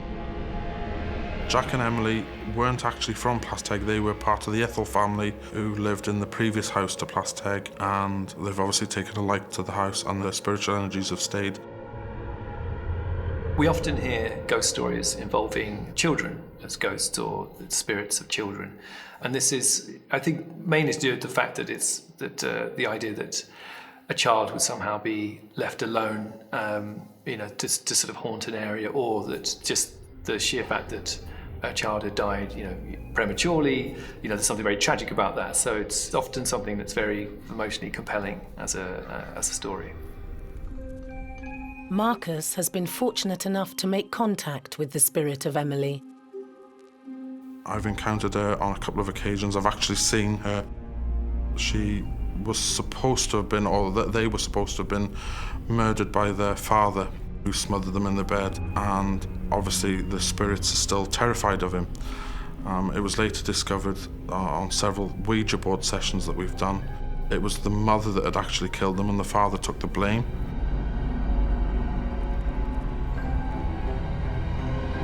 If they hold the grudge against their father, if they blamed their father for their deaths, then they will still blame their father in death, because that's what had happened when they obviously passed away. I think it was their mother who actually killed them, but they wouldn't have held any grudge against their mother because they would have always believed that it was their father who killed them. Because it's him that's coming through quite regularly, and he seems to be, for want of a better word, protecting them, or trying to protect them. I think they don't quite know who to be scared of, whether it's the mother or the father, but they're basically scared of them both because he'd obviously covered up what the mother had done to protect her, and that's basically why I think that they are scared of him as well as her. Marcus will never forget the day he made physical contact with Emily. This is the twin bedroom, and this is where Jack and Emily mainly haunt, obviously because Cornelia's got it decorated in a child-friendly manner, so they've taken a particular shine to this room. And this is the room that I actually saw Emily in for the first time. She was stood by the bed here, and I was sat on the floor in front of the door just there, and there was a group sat roughly in front of the fireplace, and her father entered the room through the wall at the end of that bed, and she came running across to me and she actually sat on my knee. The best way I can explain it is like having a helium balloon on your knee. You know it's there, but there's no weight or substance to it, and it was an absolutely amazing experience, absolutely wonderful. Child spirits are just as they are in real life. They just want to have fun. They want to play. They don't want somebody that, asks them, what year did you die? Do you know, where you are? Are you missing your mom? The child spirits are friendly. They like engaging with the paranormal seekers. They have fun with that. Paranormal investigator Paul Rowland has been trying to capture the child ghosts on camera using some high-tech equipment. I've been working for several generations of equipment using blue, ultraviolet and pink light, and it's a different wavelength, a different colour. And the ultraviolet in particular is a much stronger form of light, although it's less visible to our eyes. And this particular unit, it pulses the light at a rotating frequency. It gives me greater detail. Whenever I capture something, there's more detail there to look at. You can pick up sounds, and there's frequencies that you can pick up that are inaudible to the human ear. There's quite a bit of equipment that is set up on paranormal nights. And I've had more results since I've started using this equipment than a lot of people get over the years. Armed with his high-tech camera, Paul came to Plas determined to capture some evidence of paranormal activity. Well, it was one of the public paranormal nights, and I would have spent some time with the groups in one of the rooms, almost certainly in the twin poster. And as they go down for a break, I decide to stay up here on my own, set up my camera and digital lighting system, and randomly take photographs. On that particular night, I got a laser pointer with me, and I just wanted to doodle and make laser art on the statues and the corridor behind me. So I took many photos with a red laser pointer scribbling on the statues, and I didn't notice straight away. It was only when I got back downstairs on several of the pictures there were anomalies, i.e. grey, misty figures. But you have to bear in mind, I was the only living person up here at the time. There was no one else with me, and nothing to account for how these misty objects or figures had appeared. So it was only later reviewing the pictures that I realised I'd caught something unusual. Paul appears to be using a full spectrum camera. Now this takes photographs using infrared and ultraviolet light in order to see what we can't see with our naked eye. So it allows more light in and visible light so that we can see any spirits that may be lurking in that vicinity. The incredible pictures were exactly what Paul had dreamt about capturing. I called it the Plas Ghost Child, but probably about this high. And I believe it had come out from the room here and walked. There's a series of photographs where it had walked across the front of the camera. The most interesting one, I think the figure was standing about there, probably looking at me, wondering what I was doing. But the reason I think that the spirit appeared was it was curious about my laser pointer. And my frame of mind at the time was not of fear or anything to worry about. I was literally just playing and enjoying myself. And I think that is the connection that drew the child out of the room. 4 years later, Paul returned to Wales, determined to find out more about the Plas ghost child. The second one was actually 4 years apart, and the figure looks a little bit different, but it's the same height. So I believe it's probably the same spirit of a child, or the other child. There's supposed to be two children associated with the twin poster room here. I think it's amazing that Paul managed to capture the same anomaly twice over 2 different years outside the same bedroom. Now this could well be a child spirit forming, and the reason for that is because children like to interact. They're playful, they want to try and get attention, and especially from adult figures. If you're getting the same spirit in the same spot, there's obviously something a moment captured and printed in time there. because that moment keeps playing over and over and over and over and over again. So, every day at 6 o'clock, you're going to be able to stand there and maybe get the same picture that somebody else took. I think it's just literally being inquisitive. The more you can make yourself curious to a ghost or a spirit, the more likely you are to have an encounter. If you sit in a room in the dark, all hunched up and quiet and frightened, not quite going to be the same level of interest to a ghost or a spirit. But if you're doing something more creative or you're asking the right questions, you're more likely to get a response.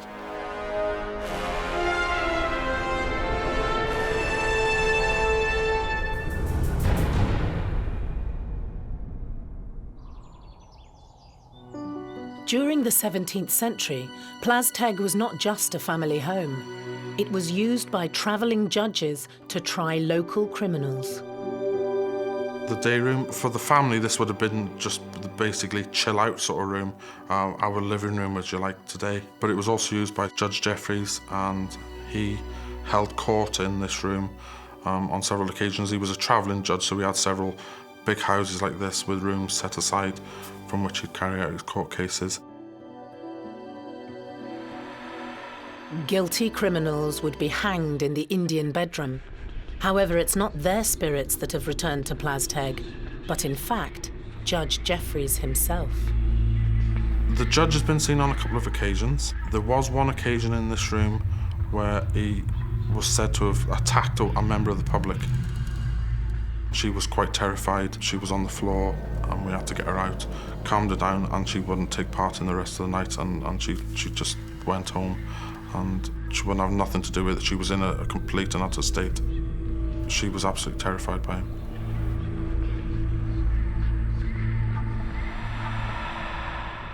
Marcus has never actually seen the judge himself, but on one October night, he captured something truly unexplainable in the cottage on the grounds of Plas. I wasn't aware of any spiritual activity next door, and it was last Halloween night I came down just to keep a check on Cornelia, really, and make sure that she was safe. And I went outside, just walking around the grounds till sort of midnight, and I was just taking photos with my phone, and took one through the cottage window, or took several actually, and in one of the photos there is a man sitting in the chair, and it's absolutely awesome because the photo that I'd taken previously, there was nothing at all in the chair. It's ghosts like the old man in the chair that makes Plas such an exciting destination for paranormal enthusiasts from around the globe.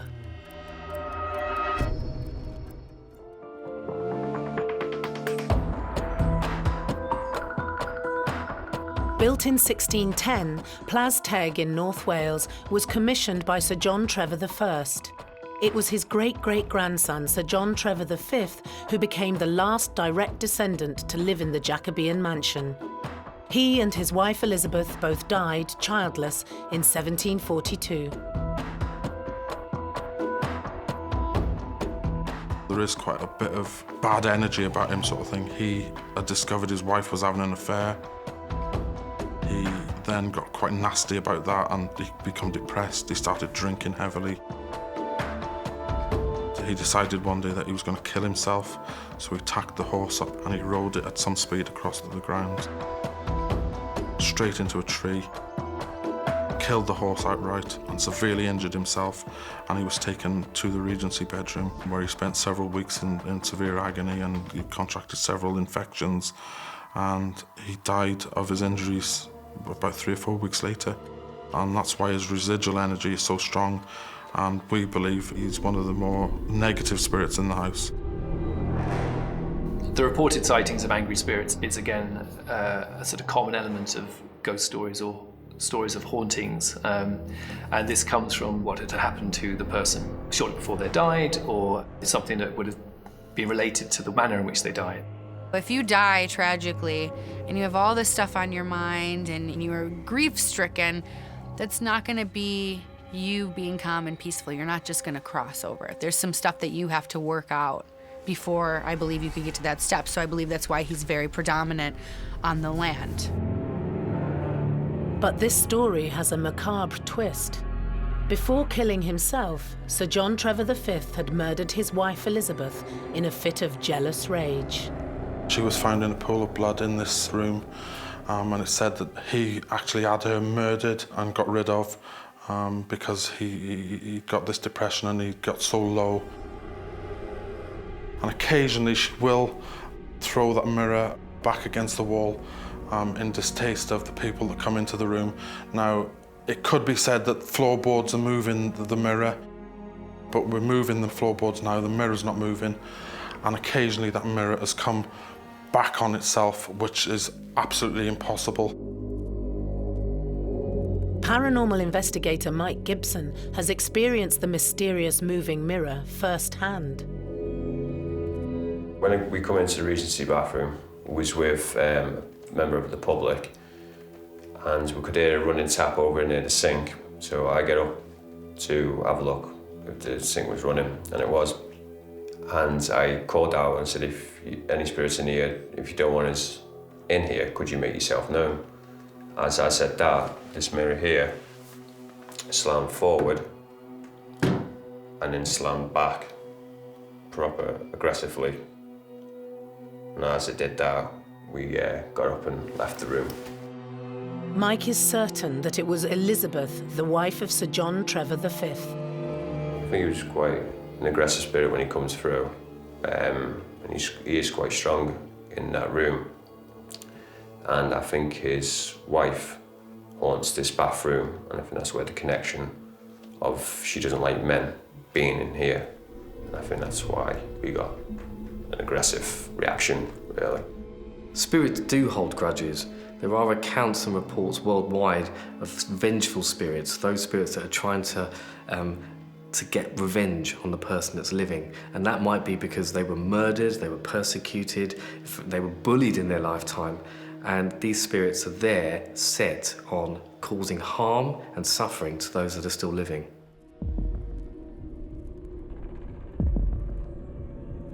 The spirit of Sir John has also been threatening to others. He has taken a complete and utter dislike to me and Jean. He has said unspeakable things. I can't speak about them on camera, obviously, because some of them are swear words, but he said he'd like to hang us and see our demise. Some of the things he's come out with on the boards is quite scary. Marcus has a theory behind the bad energy. It's probably feels threatened by us, whether I'm taller than him and Jean's more domineering than he would have been. And that's basically why I think he's taken a particular dislike to us. Sir John Trevor V remains one of the most terrifying spirits at Plas. We've never seen him, never actually seen the spirit. We've contacted through the Ouija board and table tipping sessions, and there's a big table up in the parrot room, and when he gets that table moving, it's a really heavy table. It's quite a lump of wood, and it's lifted completely off the floor. It's absolutely phenomenal. It's so exciting, and to see this big lump of a table levitate sort of a foot off the floor when people have only got their hands on the top, there's no devices or anything that could lift it underneath.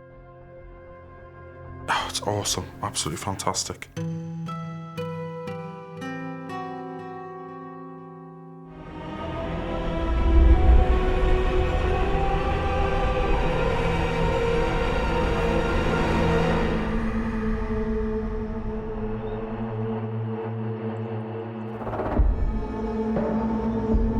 Ghost hunter Jean Gibson has been co-hosting Paranormal Evenings at Plas for 7 years. She has borne witness to many of the spirits that have appeared in the 17th century mansion. To be honest, the time I feel scared is when I'm on my own. I'm okay when I'm with the public because I've got to try and be brave, but it doesn't always happen. But when I have to go back into the room to get the equipment, like the spirit boards or things like that, you just got that horrible eerie feeling that they're just watching you and you just want to get out that room. Or you can see like a dark shadow. So you think, was it or wasn't it? You know, is your imagination getting the better of you? It can be quite eerie. On the Jacobean staircase at Plas, Jean saw something that took her breath away. The one that most particularly sticks in my mind is when I saw a lady walking up on this stair. Now, we never saw this lady again. She wasn't with the group. She wasn't anyone visiting Cornelia, so who was she? You know, and a few people have said they've sighted a lady they'll describe as Spanish. She did have lovely black hair. I would say that the woman on the staircase would still be there from whatever happened to her. That's keeping her there, whether she fell, whether she was murdered, whether her body was never found, whether it was a place she loved. But there's many different reasons why a spirit would stay at a place. It was a case of just looking, and because to me, she was just like looking at you know, she was solid. So I sort of just looked, never thought anything of it.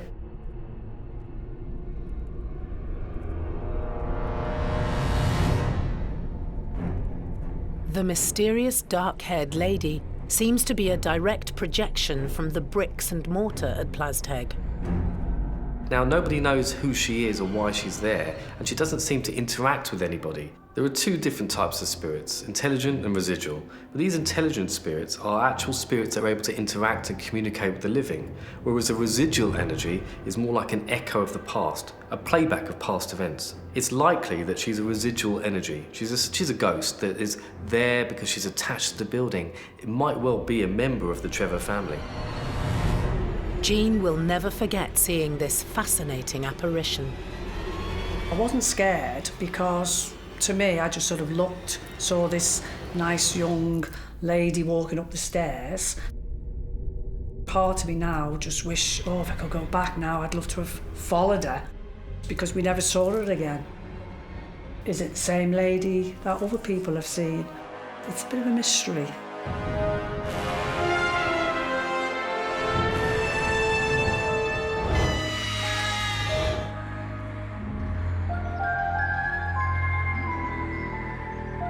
Plas continues to be an important part of British history and an intriguing location for ghost hunters. Every time I come, it's like the first time I'm coming. Just the unique atmosphere. It's not like a National Trust building or another house that's open to the public. It's not roped off. It's all access all areas basically. It's just so unique. I would say about 90% of the people that come here get the feeling. The Plas feeling, I call it, and it's that sort of butterflies in the stomach and that excitement, and it's really exciting.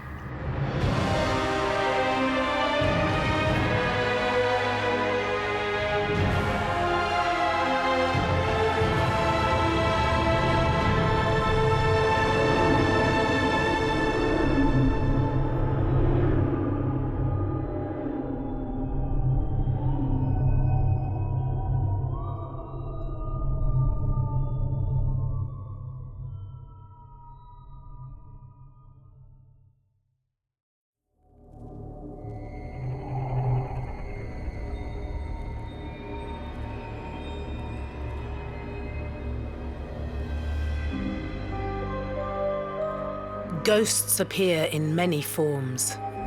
We can see them. What was that? We can hear them. And sometimes we can even feel them. We've gone around the globe in search of the most terrifying spirits and supernatural beings who continue to live on long after their deaths. On World's Scariest Hauntings, anything can happen, because you never know who's watching when the lights go out. In this episode, a 19th century time capsule hidden in a modern world, haunted by 3 generations of the same New York family who call it home. This has been my home my entire life. Why would I leave when this is my safe place? This is my happy place. Paranormal recordings frighten even the hardiest of ghost hunters. What was that? And I was out of this building so quickly, I must have set a new world's record. I was terrified. It's no wonder that paranormal investigators from around the world want to spend the night at the merchant's house. I don't want to call it the Holy Grail, because that would be crazy, but this is the Holy Grail of haunted houses.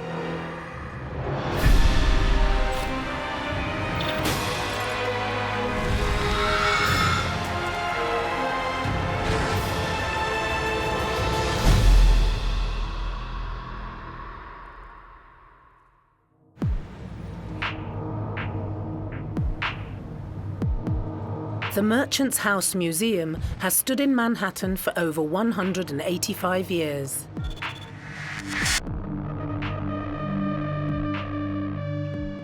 Home to one family and one family only, the house has remained uninhabited since 1933. Now a museum, visitors regularly come to find out more about life in 19th century New York. But it's the ghosts of the Treadwell family that interest paranormal investigators from around the world.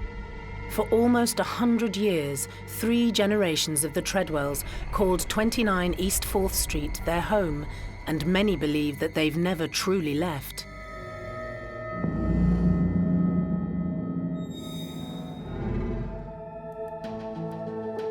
Anthony Beloff has been a volunteer at the museum for over 30 years. During some of the ghost tours, we have had people feel, someone breathing on their neck, and they turn around, no one's there, tapped on the shoulder. People have been seen walking by in rooms that are empty. We don't know how well the Treadwells like having their house open to the public. They seem to be accommodating us, and we like to think it's because they realize that with the public coming here, we can raise the funds to keep the house standing.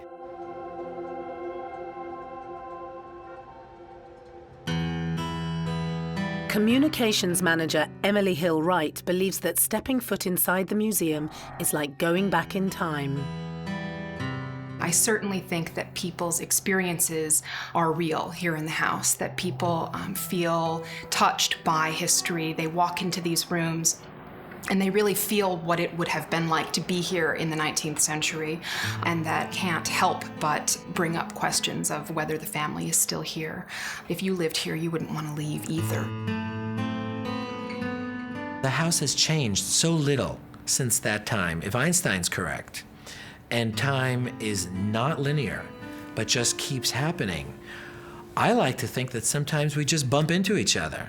They're still here living their lives, using the objects that are still here in the house, and we're here at a different date, a different time, and sometimes we just overlap and we just bump into each other. Which leads me to wonder, do they see us and think we're ghosts? They might not even see the people that are around, and they just might be still in their same time and place when they left it. So it's very normal to them.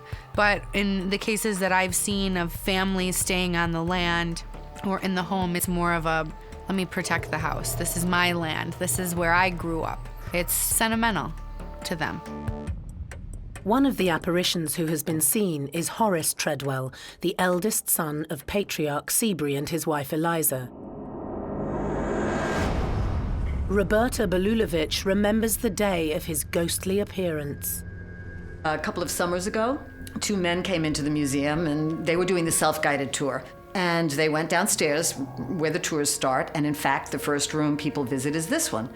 And 5 or 10 minutes after they came in, one of them came up the stairs and he said, "I saw Horace in the family room." And I said, "How did you know it was Horace?" And he showed me the book, and at that time we had family pictures in the book. And he said it was him, and I said, "What was he doing? Did he say anything? Was he doing anything?" And he said he was dressed all in black. He was carrying a top hat, and he was leaning on the mantelpiece. And the young man felt he must have been in mourning. He looked very unhappy, he said. Horace's sad disposition is in keeping with the history of the house. He experienced almost all his family members dying, so yeah, certainly at the very least his parents. How he would have felt about that is hard to know. Very frequently in the 19th century, wakes and even sometimes funerals were held in the house itself, in the front parlor, generally speaking. So that might have been the day of a funeral for all we know, or afterwards, after they had gone to the cemetery and come back.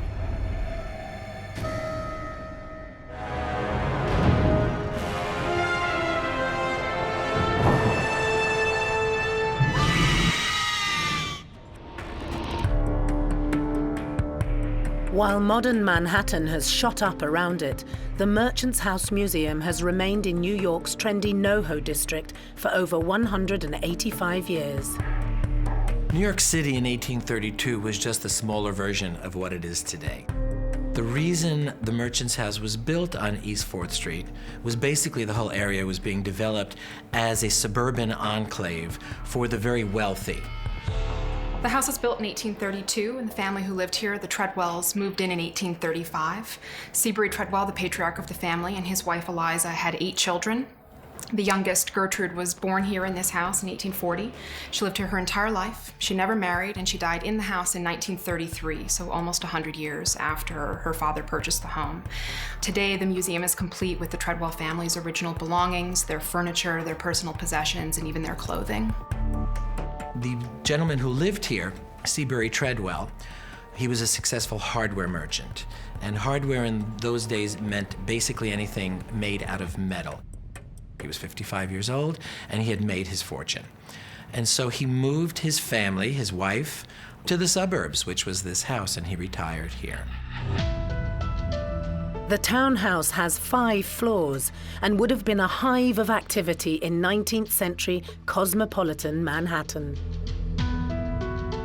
In 1855, the New York State Census indicates that there were 21 people living here. Now that includes the 8 children, some of whom had married and moved out, but then moved back in with their husbands and their children. And there were also 4 servants who lived in the house with the family for, as far as we know, the entire 19th century. In 2018, this really is a time capsule of that mid-19th century period. The Treadwells made very few structural changes to the house, and so today the museum really gives visitors an unparalleled look at what life was really like in the mid-19th century. The last remaining Treadwell, Gertrude, passed away in 1933. Rescued from demolition by a cousin of the family, the house opened as a museum in 1936. Reports of paranormal activity have been rife ever since. I've been a volunteer since the early 80s, and I had the pleasure at the time of working with Joe Roberto, who was the architect who saved the building from collapse in the 1970s. Joe and I had a very special relationship. He sensed the kindred spirit in me, at least with regard to the paranormal. And he began alluding to certain things which had been reported as having taken place in the museum over the years. And he would tell me, Anthony, there's stories about the house. And he shared some of them with me. The staff themselves have had some unexplainable encounters over the years.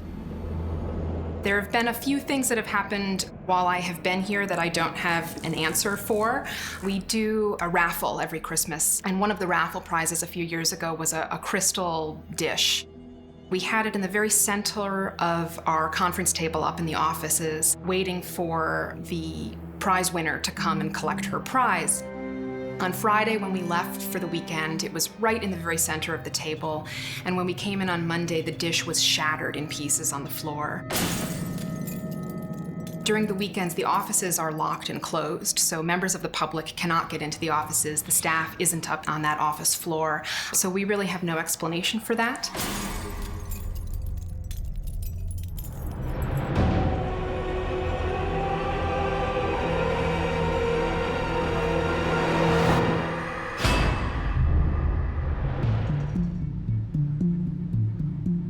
Hesitant at first, the museum has now allowed a paranormal investigator to look into the supernatural happenings.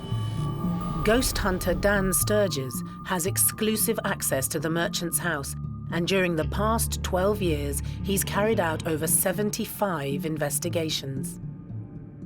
As a paranormal investigator, the Merchant's House is on everybody's radar. So I heard about it when I moved to the city 30 years ago. As an investigator, it's a place that you want to come. It's sort of on everybody's bucket list. Dan's favorite ghost hunting tool is a voice recorder, and over the years he's captured many ghostly EVPs. EVP is short for electronic voice phenomenon, and it's essentially when you've captured communication with a ghost or a spirit, supposedly through an electronic device that would record that.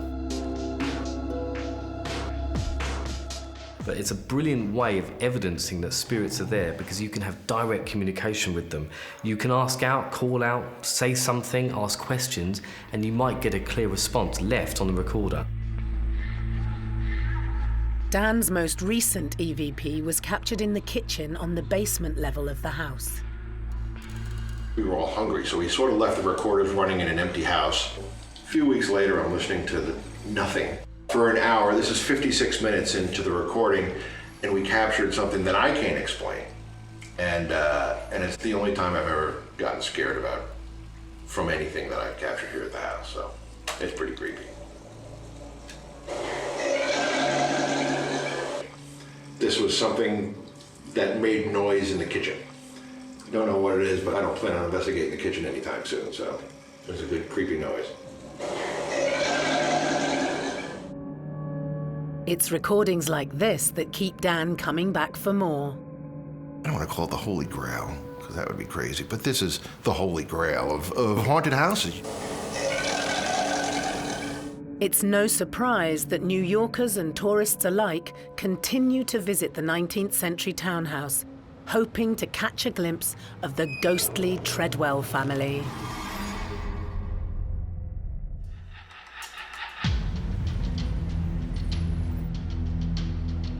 29 East 4th Street in New York City, now known as the Merchant's House Museum, was built in 1832. Seabury and Eliza Treadwell already had 7 children when they moved into the grand townhouse in 1835. Their 8th and final child, Gertrude, was born here and died here. Gertrude Treadwell was the youngest of 8 children. She grew up and lived in the house itself for almost 100 years. She never married and died aged 93 in 1933. 4 of the Treadwell daughters did not marry, which was not as unusual as we think nowadays. There was a growing movement in the 19th century for people to marry for love, not for a sense of duty. And it just seems that at least 3 of the girls chose to remain single, to remain spinsters. Gertrude, on the other hand, had a love affair which went sour, unfortunately because her father forbade her to marry her choice. He was a medical student named Lewis Walton. The real problem was that he was Catholic, and the Treadwells were Anglicans, they were Episcopalians. And this was just not done. So the family legend, which we have every reason to believe, says that Gertrude said, if I can't marry Dr. Walton, then I'll marry no one. And so she devoted her time to pressing flowers, charitable work, taking care of her elderly parents, and basically, when they passed on, taking care of this house and keeping the house as Papa wanted it. By the time Gertrude died, she had run out of money. Women of this class would not have worked, and Seabury Treadwell left all of his children a pretty substantial sum of money when he died. But Gertrude was 23 when her father died, and she lived just shy of her 93rd birthday. So at 70 years, you live that long, eventually the money just runs out. By the time Gertrude died, there were several mortgages on this house, and she was really quite impoverished. However, the spirit of Gertrude Treadwell lives on. The very first story that we have in our museum archives is actually from shortly after Gertrude's death in 1933. Gertrude passed away in the late summer. And early fall, we get beautiful days in New York, and so the neighbors were all outside on their front stoops and enjoying the beautiful fall weather. The children were playing very rowdily right in front of the house. Stickball, Ring-a-Levio, whatever the game was that they were playing. And suddenly the front door of this building flew open. And a petite elderly woman wearing a brown dress and a very old-fashioned cut was seen to rush out on the stoop and wave her arms and chase the children away. Very stern, very upset. And then she went back in. The children were terrified, simply because everybody on the block knew that Gertrude had passed away about 2 weeks prior. And there were many, many people out on the street, and they all saw this woman, and they said, it was Gertrude. But there are lots of stories throughout the years of visitors, staff members, just people walking by, hearing things, seeing things, having paranormal experiences here in the house. So it's a long history of stories. Anthony himself remembers his first encounter with Gertrude. This is the rear bedroom on the master floor. We call it Mrs. Treadwell's bedroom. This is the bed we have every reason to believe Gertrude was born in. And these are the things that the family owned. This is also the room in which I had my own first paranormal experience, which was a terrifying one. I was closing up and came into this room just to check on it, and everything was open just the way you see it now. Lights on, windows open. I walked up the hallway and closed the front of this floor first. And then I returned down the interior passageway. And that door, which should have been opened, was closed. Though I wasn't really paying attention, and it didn't strike me as odd until I opened it and stepped back into this room, which less than 2 minutes before had been wide open and illuminated, and the shutters were closed, they were bolted, the lights were turned off, and even the door to the entrance, which I had glanced into 45 seconds prior, was closed. It's often said that the blinds and doors open and close on their own in Mrs. Treadwell's room. And I believe that this is an intelligent spirit. She's able to manipulate objects, move furniture, turn lights on, and interact with objects around the building. Walking past a room and seeing blinds open and lights on, that is a ghost that has to interact with certain electricity, has to pull the blinds open. It takes an enormous amount of energy for them to be able to do that, so that is very intelligent. I stopped in my tracks in that doorway, paralyzed, just absolutely paralyzed. It wouldn't make sense. It didn't compute what had happened here. And my heart started beating, I started shaking, and I bolted up the staircase to the offices, grabbed my things, and I was out of this building so quickly I must have set a new world's record. I did not come into work the next day. I was terrified.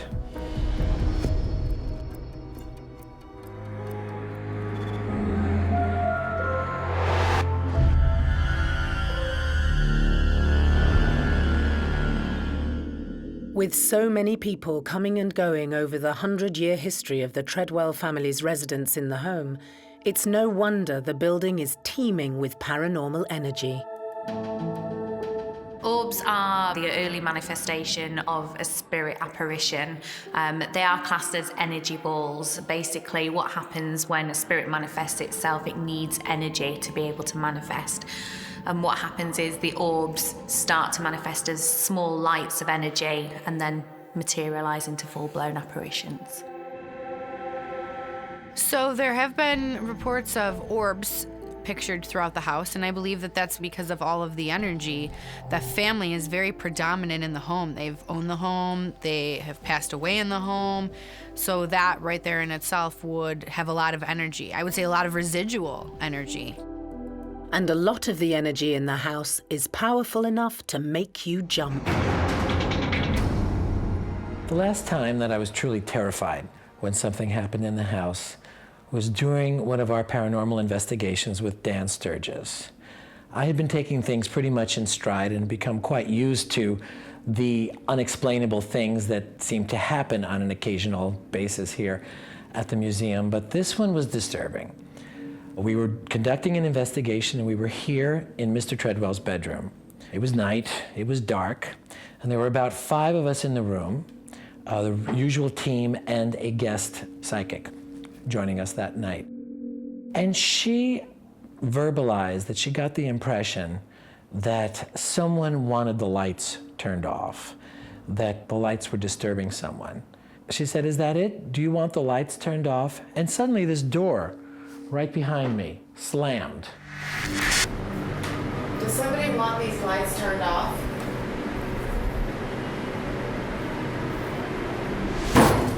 What was that? I screamed like a little schoolgirl, and it sounded like the door that was behind me slammed shut. I have to preface this by saying the door was shut at the time. So it was like this, and yet, boom! What was that? it slammed with such force as if it had been wide open and somebody had just slammed it like that. Now, I was standing there by that window and I saw the whole thing. And I even saw the door vibrate slightly. Dan Sturgis was standing right here next to the door and he jumped. And we were all really disturbed by this. We opened up the door, there's nothing inside the closet to make that noise. What was that? It was a noise that came out of nowhere. And everybody jumped, we were able to play it back, it came off on all the recorders, so it was an actual physical noise. A lot of time with EVP, you'll catch them only on one recorder rather than all the recorders that are running. But this came across on all the recorders. What was that? The sort of ghost that is thought to be sort of banging on doors would be considered a poltergeist or an intelligent spirit. A poltergeist is thought to be a spirit that is somehow trapped and unable to ascend to the next realm, whatever that might be. A ghost that would move objects around or interact with the sort of material world that we're familiar with. And I pulled out my cell phone to call my sister and tell her what had just happened. And as I held the phone in my hand, I watched the battery level go, and suddenly the phone died right in my hand. That made it even scarier because now this strange, scary thing had happened and suddenly I couldn't even call for help. The Merchant's House is a treasure trove of paranormal activity. The Treadwell family seem reluctant to leave their home and will make themselves known however and whenever they want to.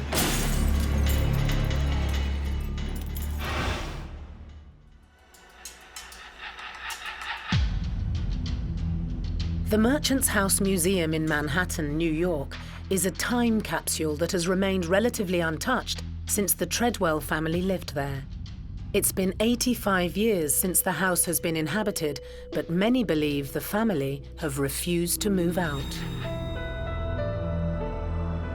In this instance, I think people have linked the Treadwell family to the actual location because they were the first owners of the property, and right up until the death of the youngest child, they had remained in the building. So there's this sense that maybe they still remain there and that they do so because they still feel like they own it. One of the apparitions that has been seen on many occasions is known as the Woman in White. Many believe her to be Seabury and Eliza Treadwell's eldest daughter, Elizabeth. Elizabeth Treadwell is known to still roam the halls of the Merchant House where she grew up and lived, and I believe that this is because she and her family have lived there their entire lives and she's protective over it. Museum board member Anthony Belov recalls the day he saw the Woman in White while preparing for an event at the Merchant's House. The guest speaker and I were seated here on the main landing discussing what we were going to do. You know, I'll say this, you'll say that, I'll introduce you, that sort of thing. I was seated right on this step, just like this, and she was seated here. And while we were talking, I noticed there was motion and a bit of a rustle up at the top of the staircase. And I was able to look past her, right up to where the staircase bends around again, and there was a woman standing there, leaning on the staircase, on the handrail, and looking down. In fact, I felt our eyes had actually connected. She was wearing a period dress. She looked absolutely solid. I could see her face very clearly. It was a beautiful face, almost heart-shaped. It must have been close to a minute. And then somebody from downstairs hollered up, "Anthony, we're ready to open the house." And I looked down, looked up, nobody was there. The mysterious woman had completely vanished, but Anthony was eager to find out more. A couple of days later, I was talking to Pi Gardner, the director of the museum, and I said, "Oh, I saw something the other night." And she looked at me and she said, "Who did you see?" And it was like one of these duh moments because it never even occurred to me to look at the family photographs and identify who the person was. So we promptly marched over to the display. And there she was, as real could be, the woman I saw standing at the top of the staircase, and it was Elizabeth Seabury Treadwell Nichols.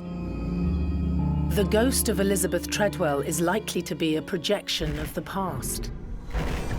The stone tape theory is basically a loop where energy is actually absorbed by the fabric of buildings, of the atmosphere surrounding where trauma, murders, accidents, anything takes place, that energy is absorbed by the atmosphere. And the stone tape theory basically is a residual energy, and it actually loops and plays itself over and over. If she was having a wander about in her normal everyday life, then chances are you would probably see her still doing that after death.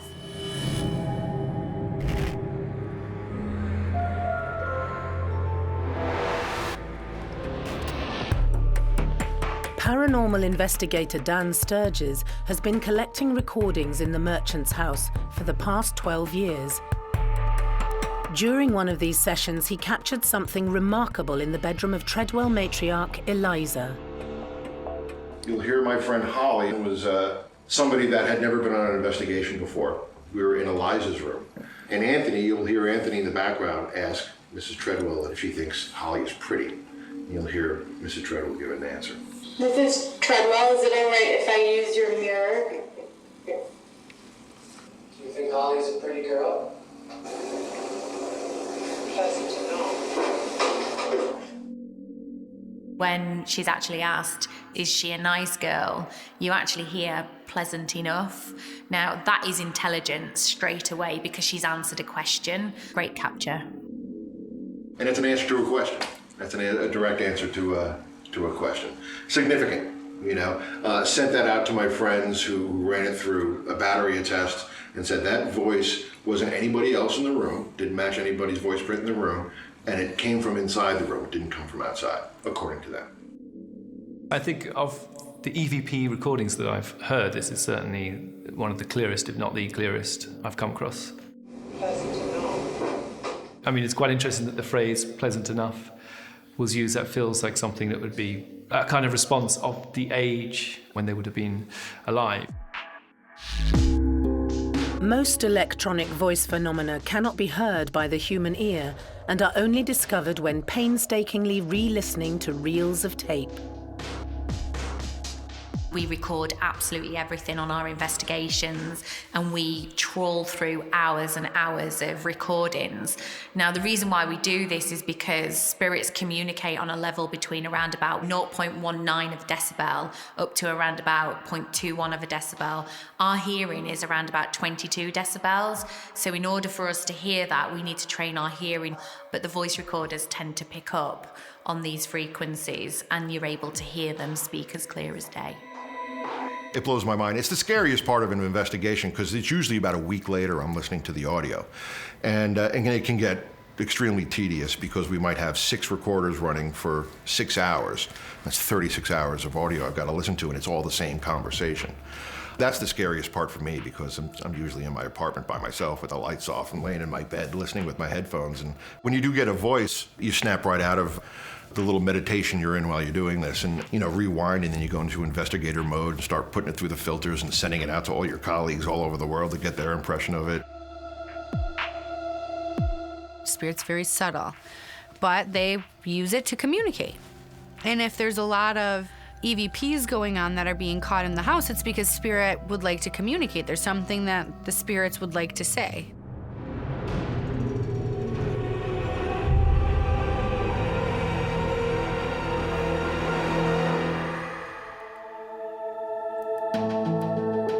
It seems as though every nook and cranny of this 19th century home harbours some sort of paranormal activity.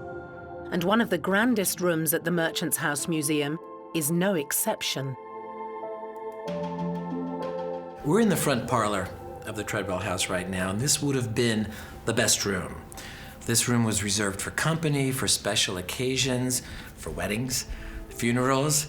This is not a room that would have seen a lot of everyday use, with the exception of the family piano.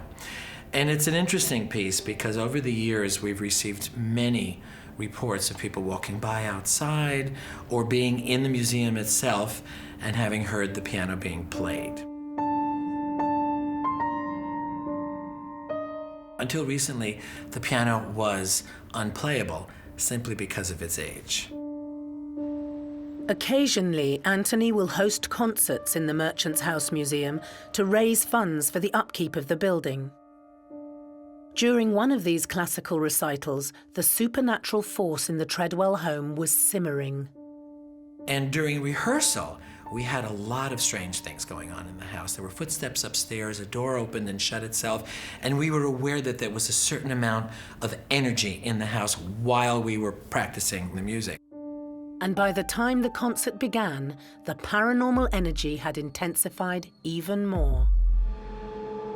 I was one of the singers. We were a quartet. And while the leader of the group was speaking, we were sitting in chairs in the front parlor. And I remember sitting there feeling as though I were going to faint and going, who turned on the heat? Because I felt this blast of heat next to me.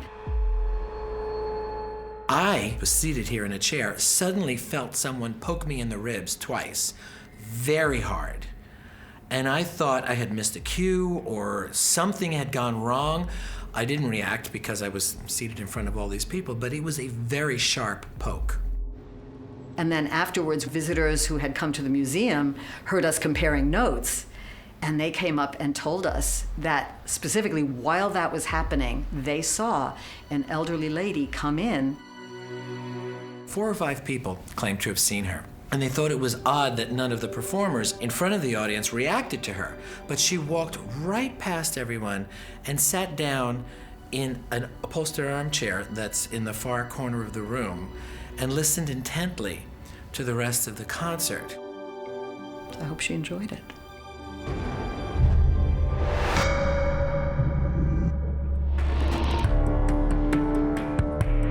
The paranormal energy at the Merchant's House Museum appears to manifest as 2 different types of spirit. The kind of sightings and sounds that have claimed to be seen and heard at the Merchant House would correlate with both a residual and an intelligent spirit.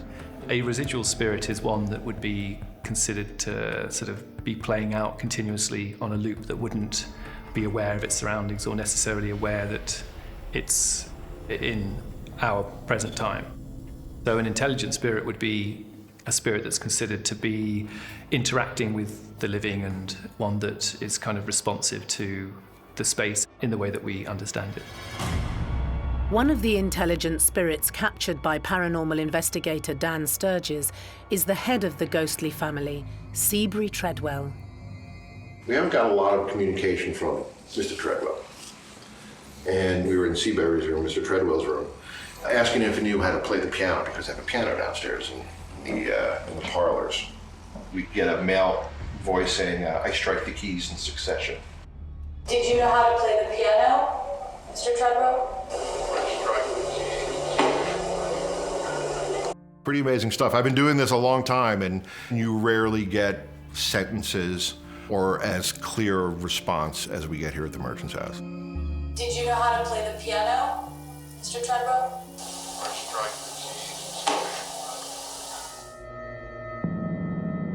In recent years, the museum has come under threat from property developers in this desirable Manhattan area.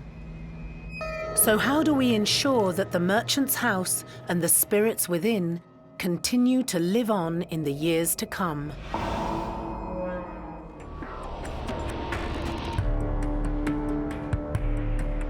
The Merchant's House Museum in Manhattan is a perfect example of an upper-class New York townhouse. Once owned by the Treadwell family, it remains relatively untouched, despite being uninhabited for over 80 years. This is the only house in New York City that is from the 19th century, intact inside and out. And unlike most other museums, this house is all original on the inside. To have the family's original belongings is really very unusual. The importance of this house really can't be overstated. But it's the paranormal activity inside the 4 walls that fascinates ghost hunter Dan Sturges. He has been exclusively studying the Treadwell home for over a decade.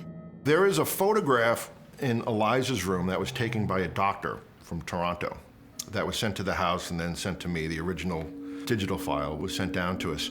And there is a face in the mirror. Now, through my outside work, I work with some government agencies, and there are some guys in these agencies that are into doing this, and I can send them digital pictures.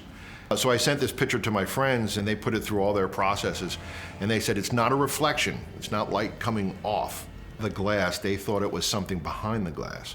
I can't explain that one. And that's the one I keep on my phone when people think I'm silly for doing this. I pull that out and go, take a look at this, and it blows people's minds. The photograph taken in Mrs. Treadwell's bedroom at the Merchant House shows a mirror reflecting an image back. Now, the paranormal investigator that took this photograph has captured something that looks like an anomaly. It looks like a person stood there reflecting back, but it's difficult to see any features. It's difficult to ascertain who that spirit could be. Is this a real person? Is it not? We have to kind of be a little bit skeptical when we look at photographs or look at video clips, but this particular photograph is clear enough to say that there is something there reflecting back. Dan remembers his first ever investigation of the merchant's house. One of the stipulations about me coming in to do an investigation was we had to have a 19th century seance. Now, I was not, at the time, I was not into psychics and mediums. That was not my bag. And you know, living in New York City, there were more psychos than psychics out there. And I hadn't met anybody that I trusted.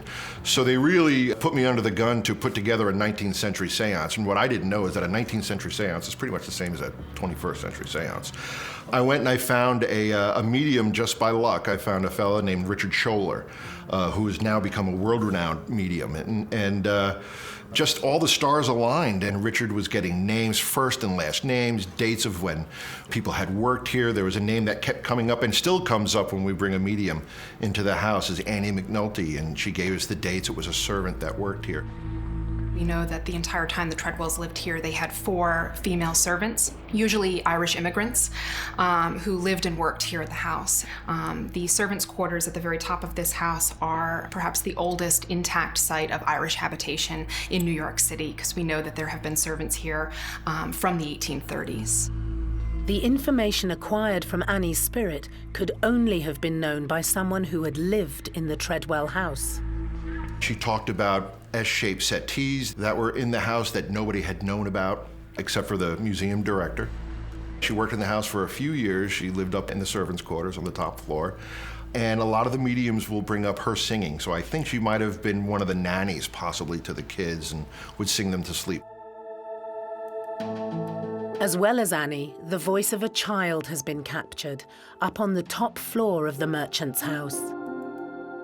A colleague of mine, we were doing an investigation, and he was introducing the group to whoever might be in the room and said, there's no reason for anybody to be afraid. We're just here to communicate with you. And my friend Sarah, who had never been on an investigation, I asked Sarah, just ask a question, don't feel funny, ask a question. And underneath that, you can hear a little girl say, I am not afraid. Ask a question, Sarah. The EVP captured at the Merchant House is an excellent example of a grade A EVP. The investigator is clearly stating there's nothing to be afraid of when there is a clear response from a little girl saying, I'm not afraid. Ask a question, Sarah. Now, it's quite longed out, but it's very clear, and phonetically you can make out exactly what this is saying. But it's an example of a spirit that's intelligently interacting with the investigator. And it sounds like a child. It may well be a spirit of the Treadwell family. Ask a question, Sarah.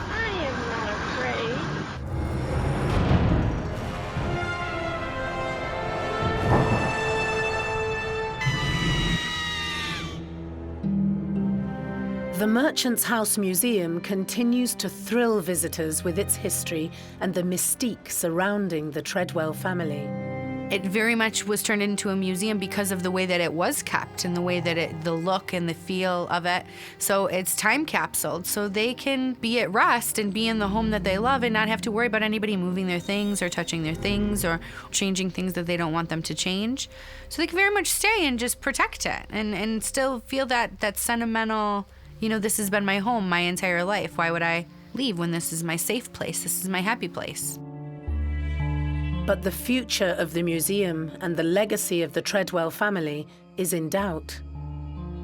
Well, right now the museum is facing a really serious threat. A developer has applied to put up an 8-story hotel in the lot immediately next door to the museum.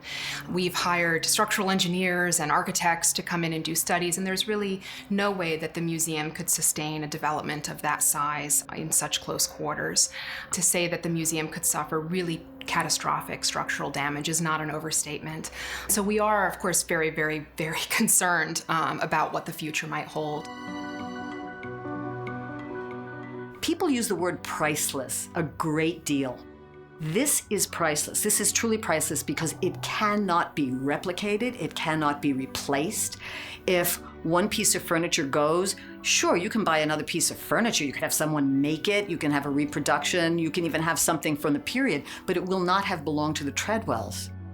The board of directors have set up a petition and hope to fend off the developers. Glibly speaking, it would be a shame not just to lose the building, but then our resident spirits would be displaced. Where would they go if the merchant's house, if the Treadwell house, was destroyed? I've been a volunteer here at the museum for such a long time simply because I am smitten by this place, absolutely smitten by it. This house is so special. It's so truly unique. It's so important. It's so significant to the history of New York, not because of anything that happened here, but because of what it tells us about a New York that is so long gone and yet was so influential in making New York City what it is today.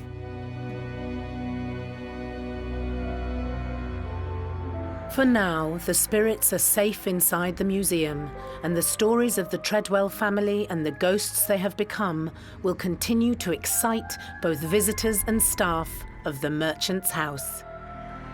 So many things have happened to me in this house over the years that I'm sort of not reacting anymore. I more often than not say hello, good evening, that sort of thing. Oh, thank you for sharing your presence with me. And I rarely am caught off guard these days. I rarely jump. It still happens occasionally when I really don't expect something, but I get more, I guess I could say I get more excited or more happy that the family is interacting with me than anything else.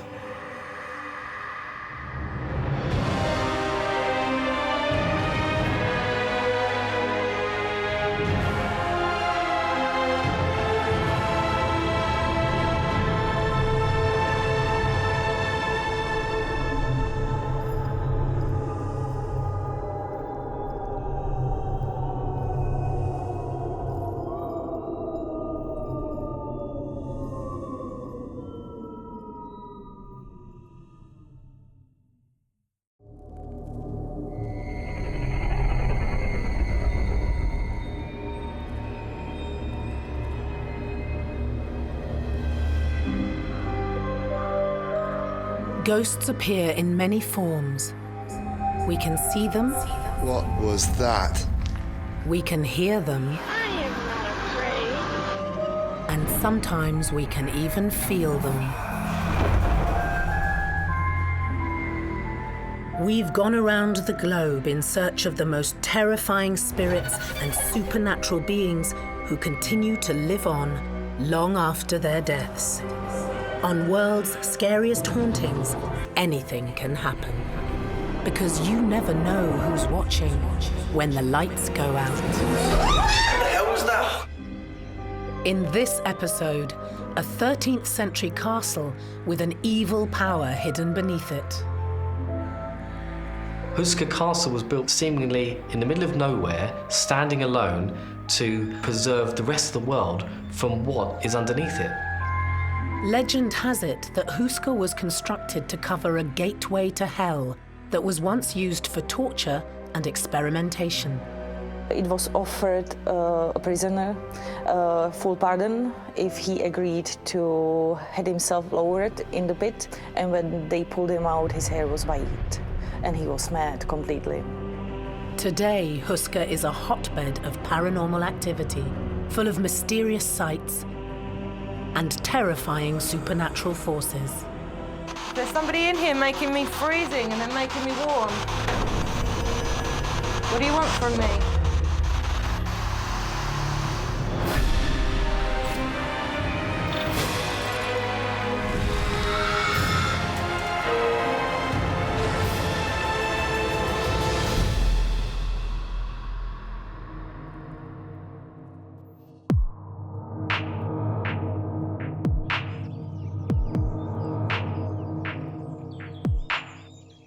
30 miles north of Prague, in the countryside of the Czech Republic, sits one of the most mysterious castles in the world.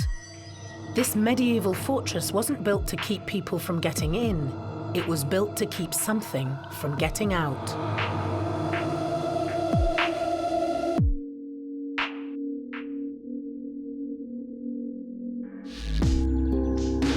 Houska Castle was constructed on top of a chasm in the Earth's surface, a bottomless pit that the locals call a gateway to hell.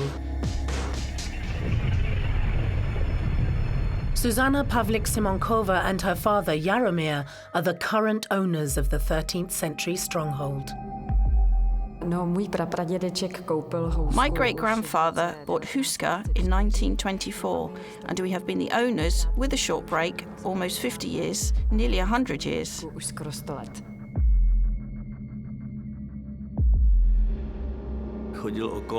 He bought it because he used to walk past the castle, watching it decaying, and he also owned woods around it, so he decided to buy it and reconstruct it. When I first came here, that was in 1990, the atmosphere was very strange. You come to your own castle that unfortunately has no windows and doors, and you are freaked out a little bit. It's a very strange feeling. The family have since renovated the castle, but that hasn't stopped the paranormal activity that Houska has become infamous for.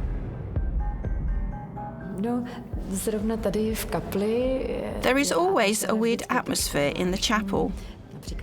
For instance, we hold wedding ceremonies here, and I'm not sure if it's thanks to the paranormal forces, but I have seen several people faint here.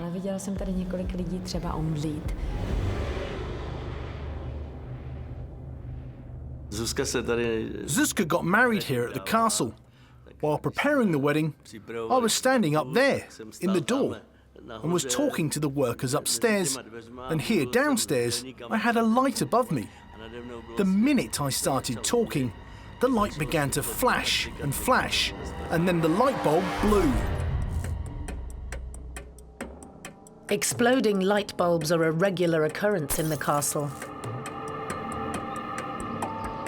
It takes a lot for them to be able to communicate and move things as it is, let alone be able to blow out a light bulb or do something on that nature. We used to have a show here called A Night with Superstars. We've had 15 or 16 seasons.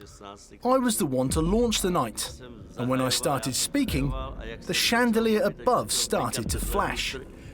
We switched the light off, turned it back on, and 6 of the light bulbs blew. We've had it checked by professionals, but they haven't found any fault. There were no other flashing lights, only this particular chandelier.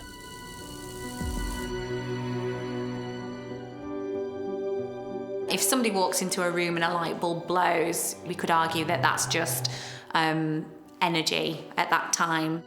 That person may give off a certain electromagnetic field, or if it's paranormal, a spirit could use that light bulb and actually shatter that light bulb. I've only seen it probably on one occasion, and nobody was stood anywhere near it, and it was a lamp, and it actually shattered. They can take the energy and draw it up from whatever they can use the energy from, whether it's from the portal or the hole or whatever the hole represents or where they're coming from. They could definitely use that energy to manifest it and blow out light bulbs.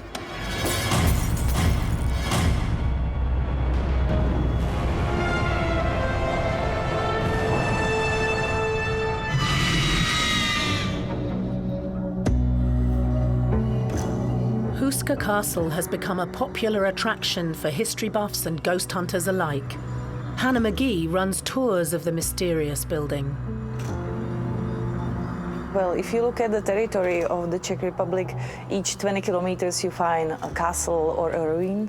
Also, many cities in the Czech Republic, they have an ancient character, especially Prague, and many other cities as well.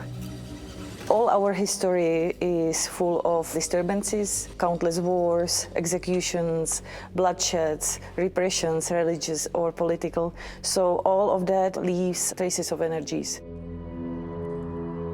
We had Celtic tribes on this territory in the 6th century. Also Slavs migrated to this site.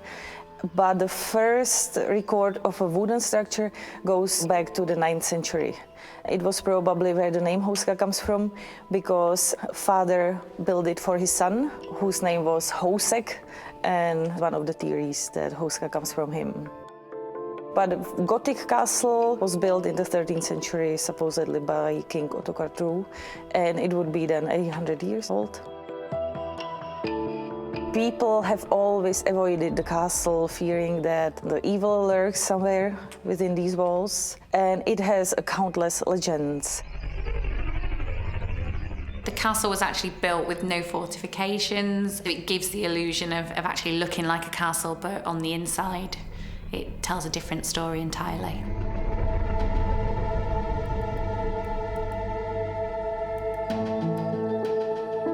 The current warden of Houska is Miroslav Konopasek. It does not seem to be at first glance, but what you are looking at now is the oldest castle in a far and wide area. Originally it used to be an unconquerable castle, and we are now standing on the first buried castle's moat. The most beautiful thing about Houska is the fact that no one can tell where the castle came from, how long it has been standing here, and what its purpose is. The castle was named as the most mysterious discovery in our country.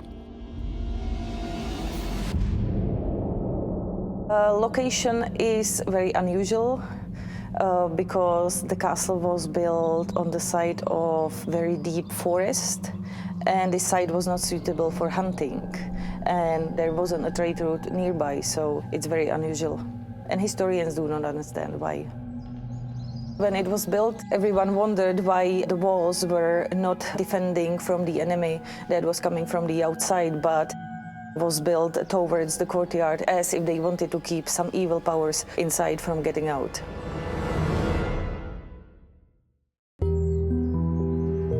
But what was it inside the castle walls that the locals didn't want to escape? Victoria Burton has been running paranormal tours in the area for almost 5 years. This place is believed to be the gateway to hell. A long time ago, some 700 or so years, no one's really sure, a hole was discovered in the ground. Big, empty, deep, and they believed that this would probably be, because there was no bottom, on its way to hell.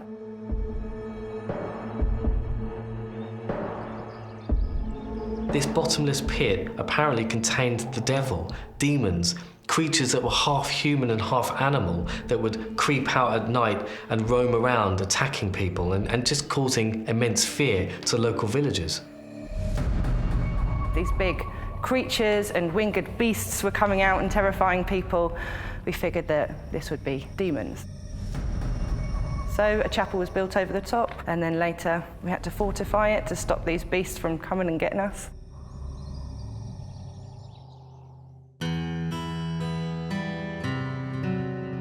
The idea of a hole to hell or a portal or a gateway to the underworld is very common in ancient mythology. We see it in ancient Greek stories, ancient Egyptian stories. There is a cave in modern-day Turkey where a shrine was built to the god Pluto, who was the sort of god of the underworld, and the cave emitted strange, noxious smells that people thought it was actually an entryway to the underworld. So they built this shrine to the god Pluto at the mouth of the cave, and it was part of a ritual of your entry to the underworld. To this day, the chapel in Houska Castle remains on top of the mysterious chasm. Here in the chapel, as you can see, there's no big hole in here. That's because it's underneath. It would be irresponsible if we are to believe everything to be true about this castle to have this open. It would be the end of days. This is covered over in the chapel's sacred place, put on top, of course, to try and keep all the evil down underneath here. But not all the spirits have been trapped. Stories of dark figures and eerie voices at Houska Castle still terrify visitors from around the world.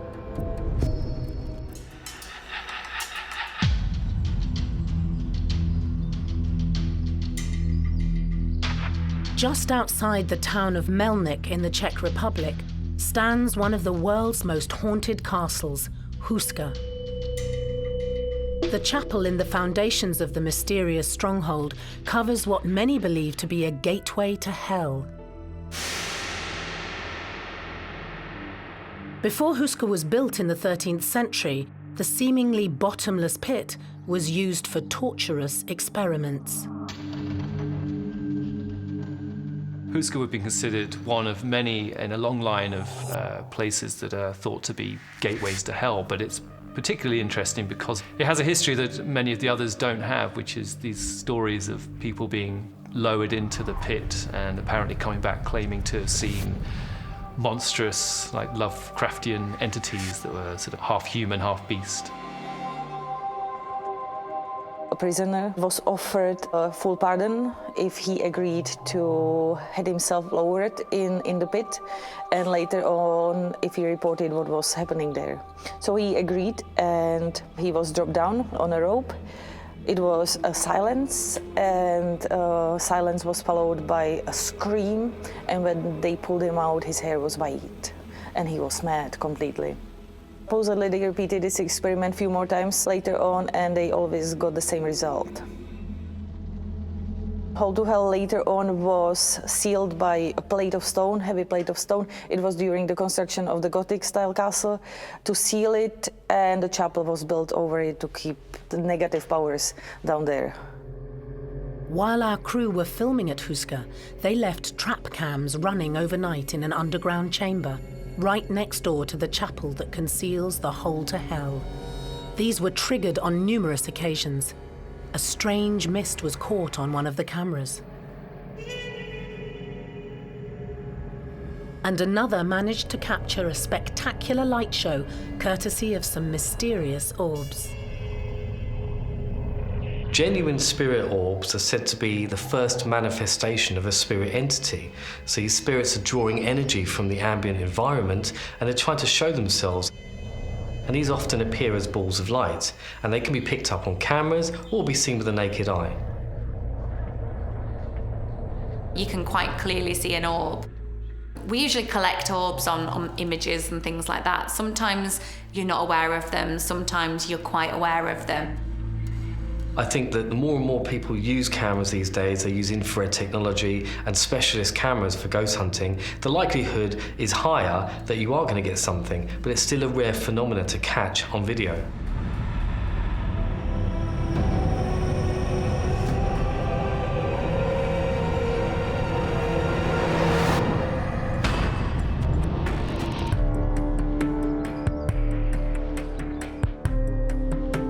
Ghost hunter and tour guide Victoria Burton has been investigating Houska for 5 years since moving here from London. She's still trying to decipher the mysteries of the castle. Today we're just going to feel out, try and establish whether this is just a big myth, a big misunderstanding, or if there's something really hiding underneath all of this mysterious castle. Victoria has come equipped with a range of ghost hunting tools, including an electromagnetic field or EMF detector.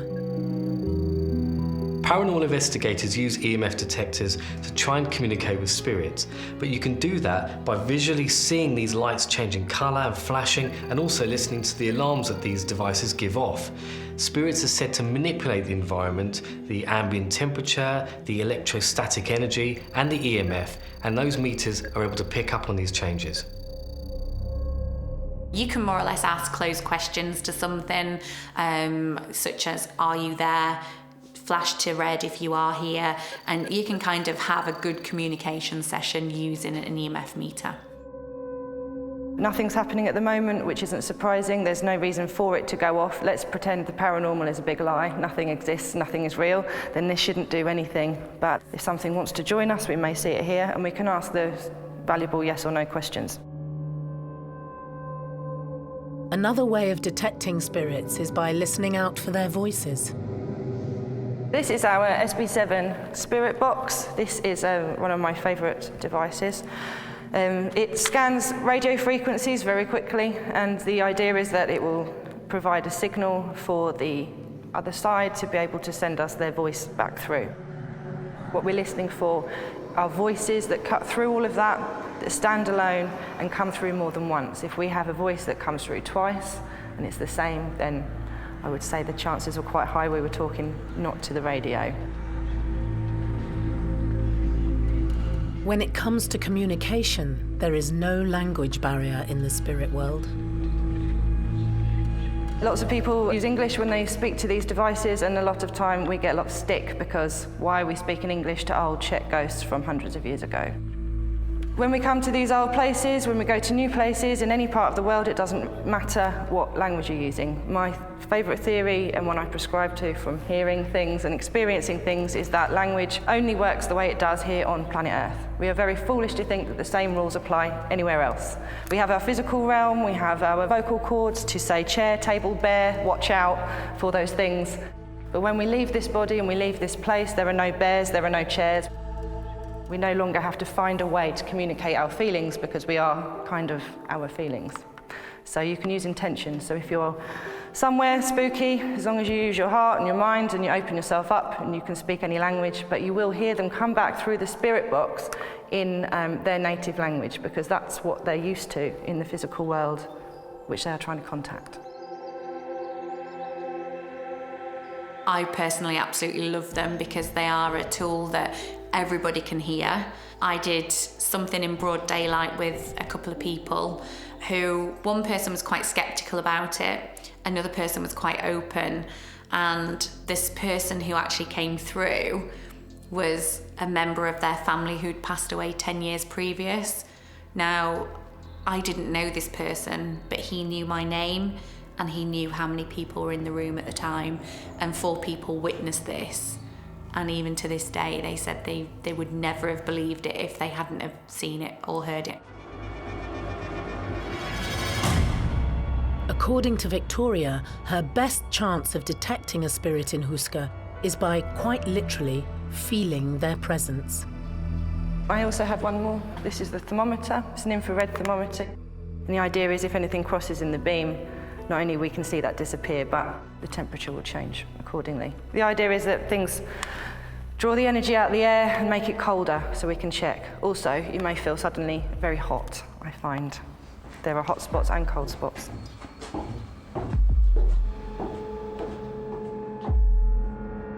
Nothing is coming up on my meters in here. The only interesting thing is that the temperature is 6.66.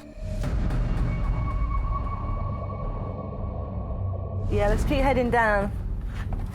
Victoria enters the chamber next to the chapel that was built on top of Houska's infamous Hold to Hell, the same room where our trap cameras picked up some incredible paranormal activity. The temperature right here was 4 degrees a moment ago, and then it was 3, and now it is going down. It was 2.6, 2.5. Come on, more. Can we make this more? If you really don't like me being in here, you'd better make it so cold that I leave. 2.5. Can we get it any colder? 2.4, 2.3. Come on, let's get colder. It's really strange. It was 4 degrees right here, and now there are significantly more bodies in here, so it should be a little bit warmer, if anything. That is odd.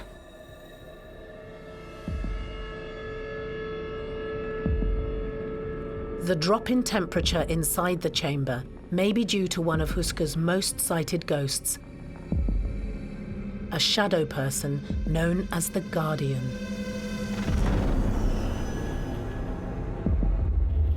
The guardian shadow figure. It makes sense in terms of the hole or the portal or the vortex, or however you would like to classify the gaping hole underneath Houska. But it makes sense because people state that he was guarding something, he was protecting something. That could be the hole, that could be from something coming in or going out, that could be from people going in, that there could be an array of things, but he's obviously there for a reason. And he makes that known to people, that he doesn't even have to say anything, and his presence alone makes them feel like he's guarding or protecting something, because he probably is. Can we bring this back up to warm? If there's anybody in here, changing the temperature. Do you need help? Chceš pomoc? Suddenly, Victoria begins to feel hot. It's like a feeling that I'm not choosing, if that makes sense. And this is all very exhilarating, but it's like an excitement feeling that's not mine. I don't know, maybe it's something in here and I'm not cold. I'm not cold at all. Right now, I'm not cold at all. It feels like it's in my body. 3.6, 3.5. Are you on me? Okay, I'm going to use the spirit box because I'm hot. I'm actually starting to sweat a little bit. Down in the underground and most places where I go where they're haunted, if I suddenly get warm, then there's a good chance there's someone around. It's a good sign. If there's somebody in here making me freezing and then making me warm, what do you want from me?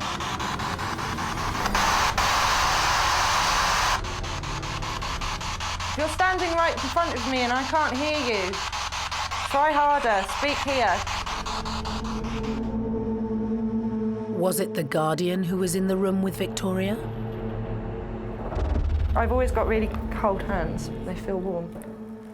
Yeah, I don't know. I can't figure it out. It's just a really strange feeling, like the feeling you get when you are about to go on a roller coaster. With such an abundance of paranormal activity, it's no surprise that Houska Castle is such a popular location for keen ghost hunters from around the world.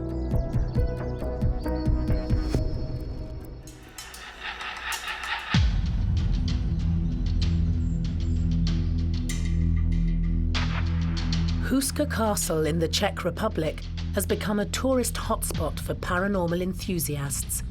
But between 1939 and 1945, the then Czechoslovakia was occupied by the Nazis, who attempted to harness the mystical power deep inside the 13th century castle. It's documented that Hitler stayed in the Melnik region a couple of times. Our people had to leave during the war.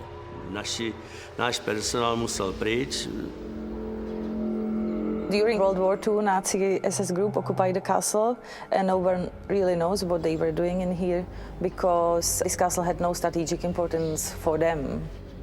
When Germany was bombed, a lot of important books were brought from Germany to Houska, and when Nazis left, they found a lot of books on occult and Kabbalah. One of the theories is that Nazis wanted to change course of the war when they were losing at the end by doing some rituals.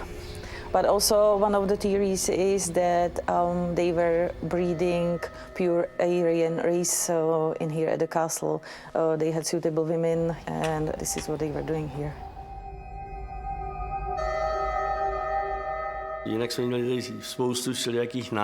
We had lots of various visits regarding this issue. For instance, a group of ufologists. Their boss was a Concorde pilot and had a group of people around him that were saying that Hitler teleported himself from here to the rest of the world. It may seem far-fetched, but when it comes to the mysterious Houska Castle, nothing surprises Jaromír.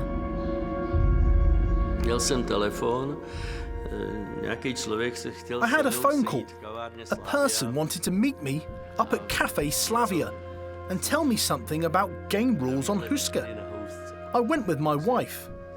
The person waiting for us was very strange. He looked strange. He didn't like the fact that I hadn't arrived on my own. I think that was the reason that he didn't tell me much. He wasn't prepared for me to come with company. The chat showed that he wanted to warn me, to treat the supernatural powers with respect, not to go against them. Otherwise, they could turn against me. That was the end of our conversation. It ended untimely. He was a very strange person to look at. He was blonde with very strange blue eyes. He looked like he was from a different world.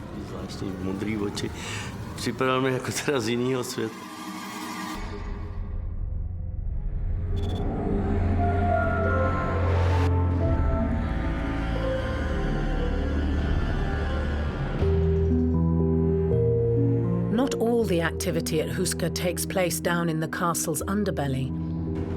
Owner Jaromir has heard many stories about a terrifying spirit in the hunting room.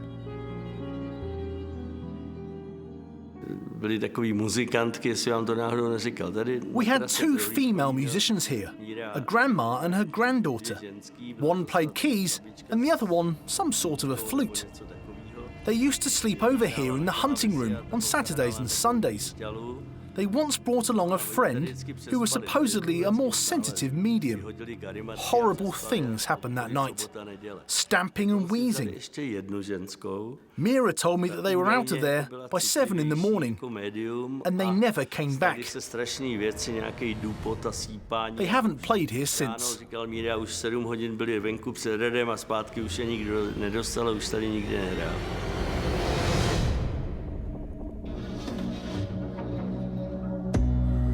Paranormal enthusiast Andrea Trinity remembers the night that she spent at Houska. We arrived at the castle at midnight, and we chose this hunting room as our base. We read about paranormal activities taking place here, or various entities being here, so we decided to make a protective circle around us. We drew the circle with sanctified chalk to prevent an attack from beings, ghosts. Before we even drew the circle, one of my colleagues, Ivan, started to unpack our stuff, and my other colleague, Jacek, went to have a look around the castle. We went up this staircase, and we found a large room above our base, the hunting room. The room had a very negative feeling. Our hearts were beating fast. We couldn't breathe. We then came back to our base. When we drew the protective circle, we lit a candle and waited for what was going to happen. When the candle was lit, nothing happened. Totally quiet.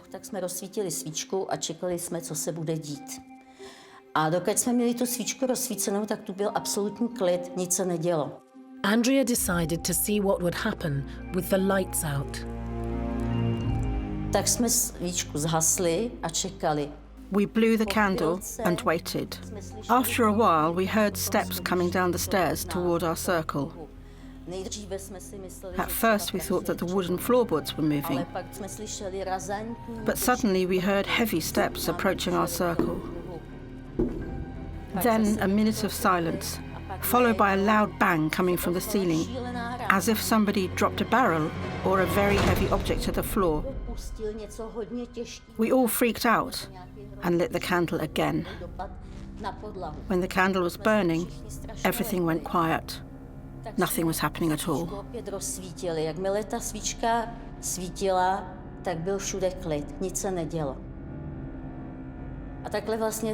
This was happening all night long. When we had the candle burning, everything went quiet. We blew it out, and paranormal activities started to take place. We cannot say why this was happening. Somebody wanted us to step outside the circle to hurt us, or just wanted us to leave. We don't know. We cannot explain this. At dawn, we heard steps in this place, where the niche is. When the sun came up, I saw a black figure walk past from behind this wardrobe.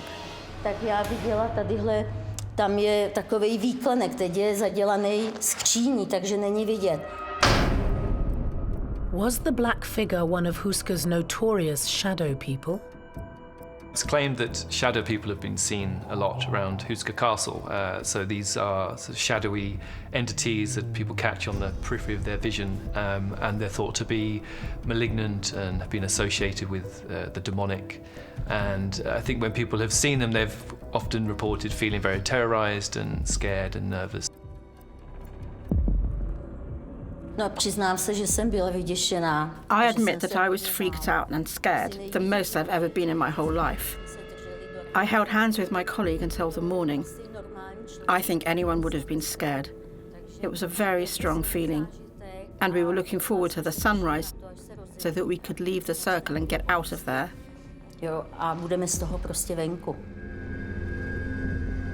After surviving the night, Andrea woke up terrified and is still mystified to this day. A když se úplně rozednilo, tak jsme prošli tady celý hrad. We searched the entire castle at sunrise. Mrs. Rampuchova kindly lent us the keys to the castle so we could walk around. We went through the whole castle to explore what it could have been that caused the bangs. Maybe a loose shutter, open door, draft. What could cause this? We couldn't find anything like it. I have unrepeatable memories of Houska Castle that I will remember for the rest of my life. Na ten hrad na Housku mám neopakovatelné zážitky, kterou si budu pamatovat do konce života. And it's not just visitors who are scared of the castle. Even the current owner has been frightened. It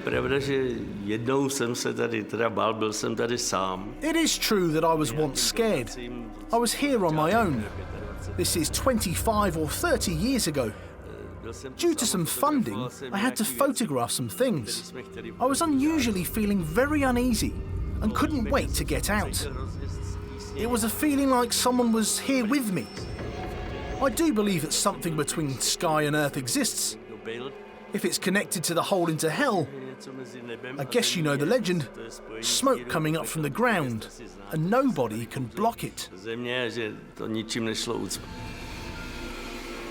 It may be too scary for some people to visit, but many others cannot wait to come and sample the devilish delights of Houska Castle.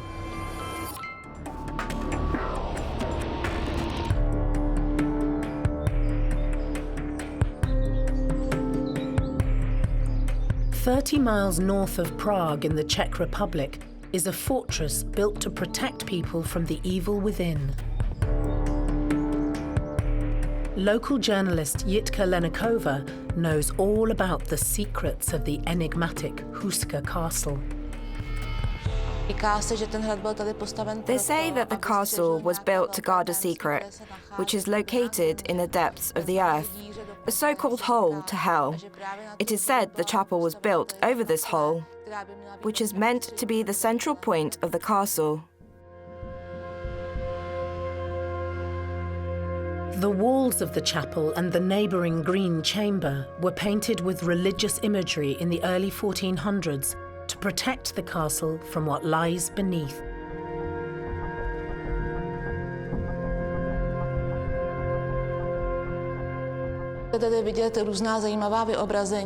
You can see here various interesting illustrations.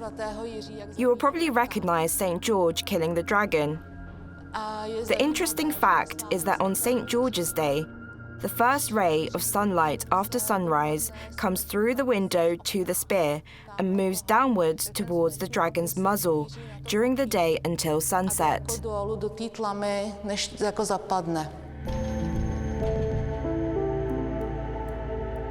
It's quite common to use religious artifacts in the case of warding off evil spirits. So we see this in practice of exorcism, where priests usually use relics of saints or things that have been associated with a saint.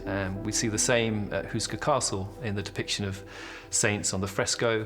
So they would be used to neutralize the demonic forces that they considered to be associated with the area.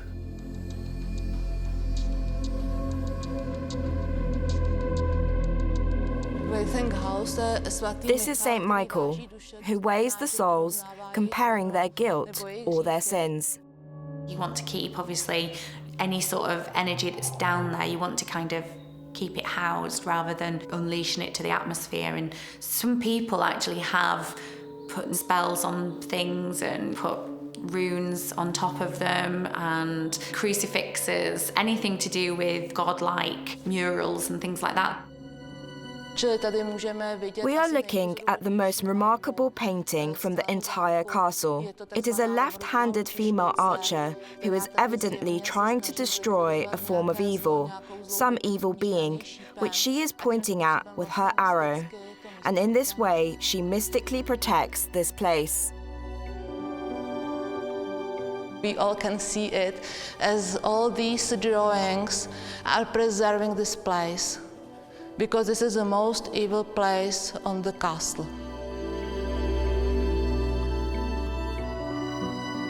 When you're going into any haunted location or space, especially dating back to the early, 1400s, your religion and the things that you believe strongly in are what protect you. So whether it's a painting, whether it's an amulet, whether it's a symbol, whether it's a stone, whether it's an herb, your intent, if you feel protected by it, that will protect you. So that makes total sense on why they would build a holy place above a place that they believed was full of darkness. When ghost hunter Andrea Trinity visited Houska, she noticed that it wasn't just the humans that were scared by the 13th century castle. When we arrived, there were 2 German shepherd dogs in here. They greeted us and played with us. When they came closer, suddenly they bristled up, got scared, and ran away from us to hide, as if we were soaked up with something strange. They felt it and ran away. Animals are very sensitive to things like that. It was not normal. Something strange.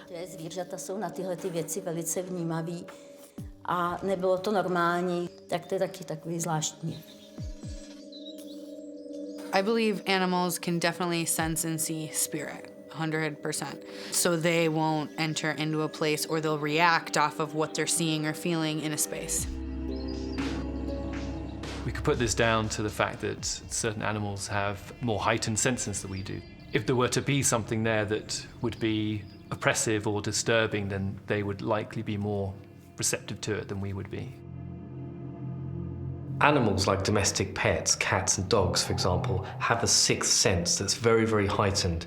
They're able to see and hear spirits, and their hearing is so much stronger than ours and better than ours, they can hear at different frequency ranges.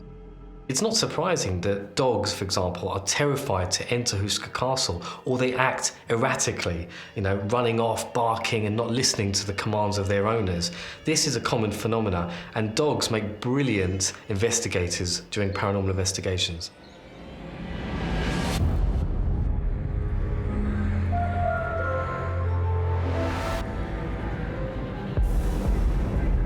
The paranormal energy at Houska is palpable. Castle owner Jaromir has learned to live alongside it. We hold a ball here every year. I usually hang around in our private space at the back. We call it a club. Lots of my friends were sitting there, and they called me over to tell them something about the mysteries. I came over with my glass of wine. I put my glass on the table, started to talk, and all of a sudden, my glass moved towards the centre of the table. I caught it after about 20 or 30 centimetres. Didn't feel any force. When I released it, it moved a bit more, then stopped. We weren't able to technically explain this incident. We couldn't think of any reason, because the glass wasn't wet, the table wasn't wet near me. We couldn't explain it. You can find evidence for technical stuff, but this movement of a glass is not possible to explain.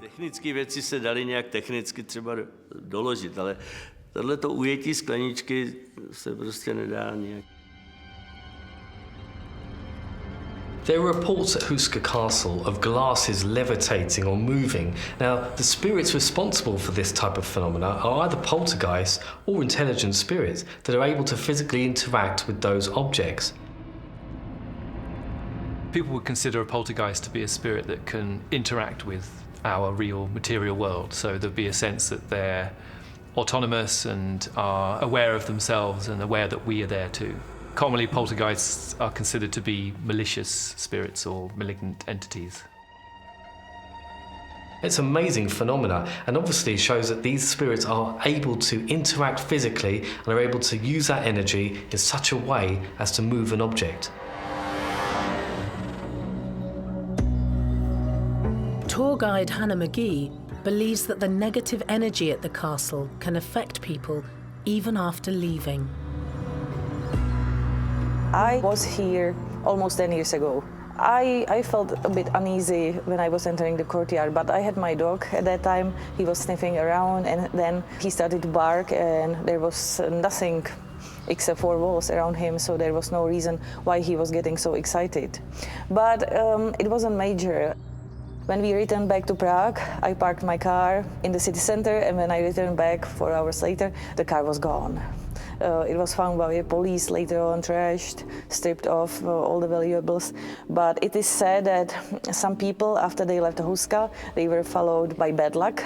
So I don't know if it was coincidence or just bad luck.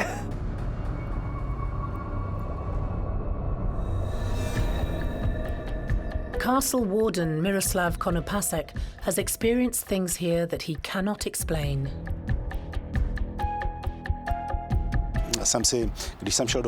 When I entered the castle, there was always something behind my back. It was an unpleasant feeling. So I went to the castle one night on my own, and whatever it was, I seriously told it off. Nothing has happened since then. It looks like we respect each other. Despite all the paranormal activity, owner Zuzana and her father Jaromir wouldn't trade Houska for anywhere in the world. I would like to say that it is sometimes difficult to own a castle, but I am happy that the castle is alive and as a whole lives with me, with us. But do they believe that Houska is haunted? I hope it is, and I also hope that the forces are only good.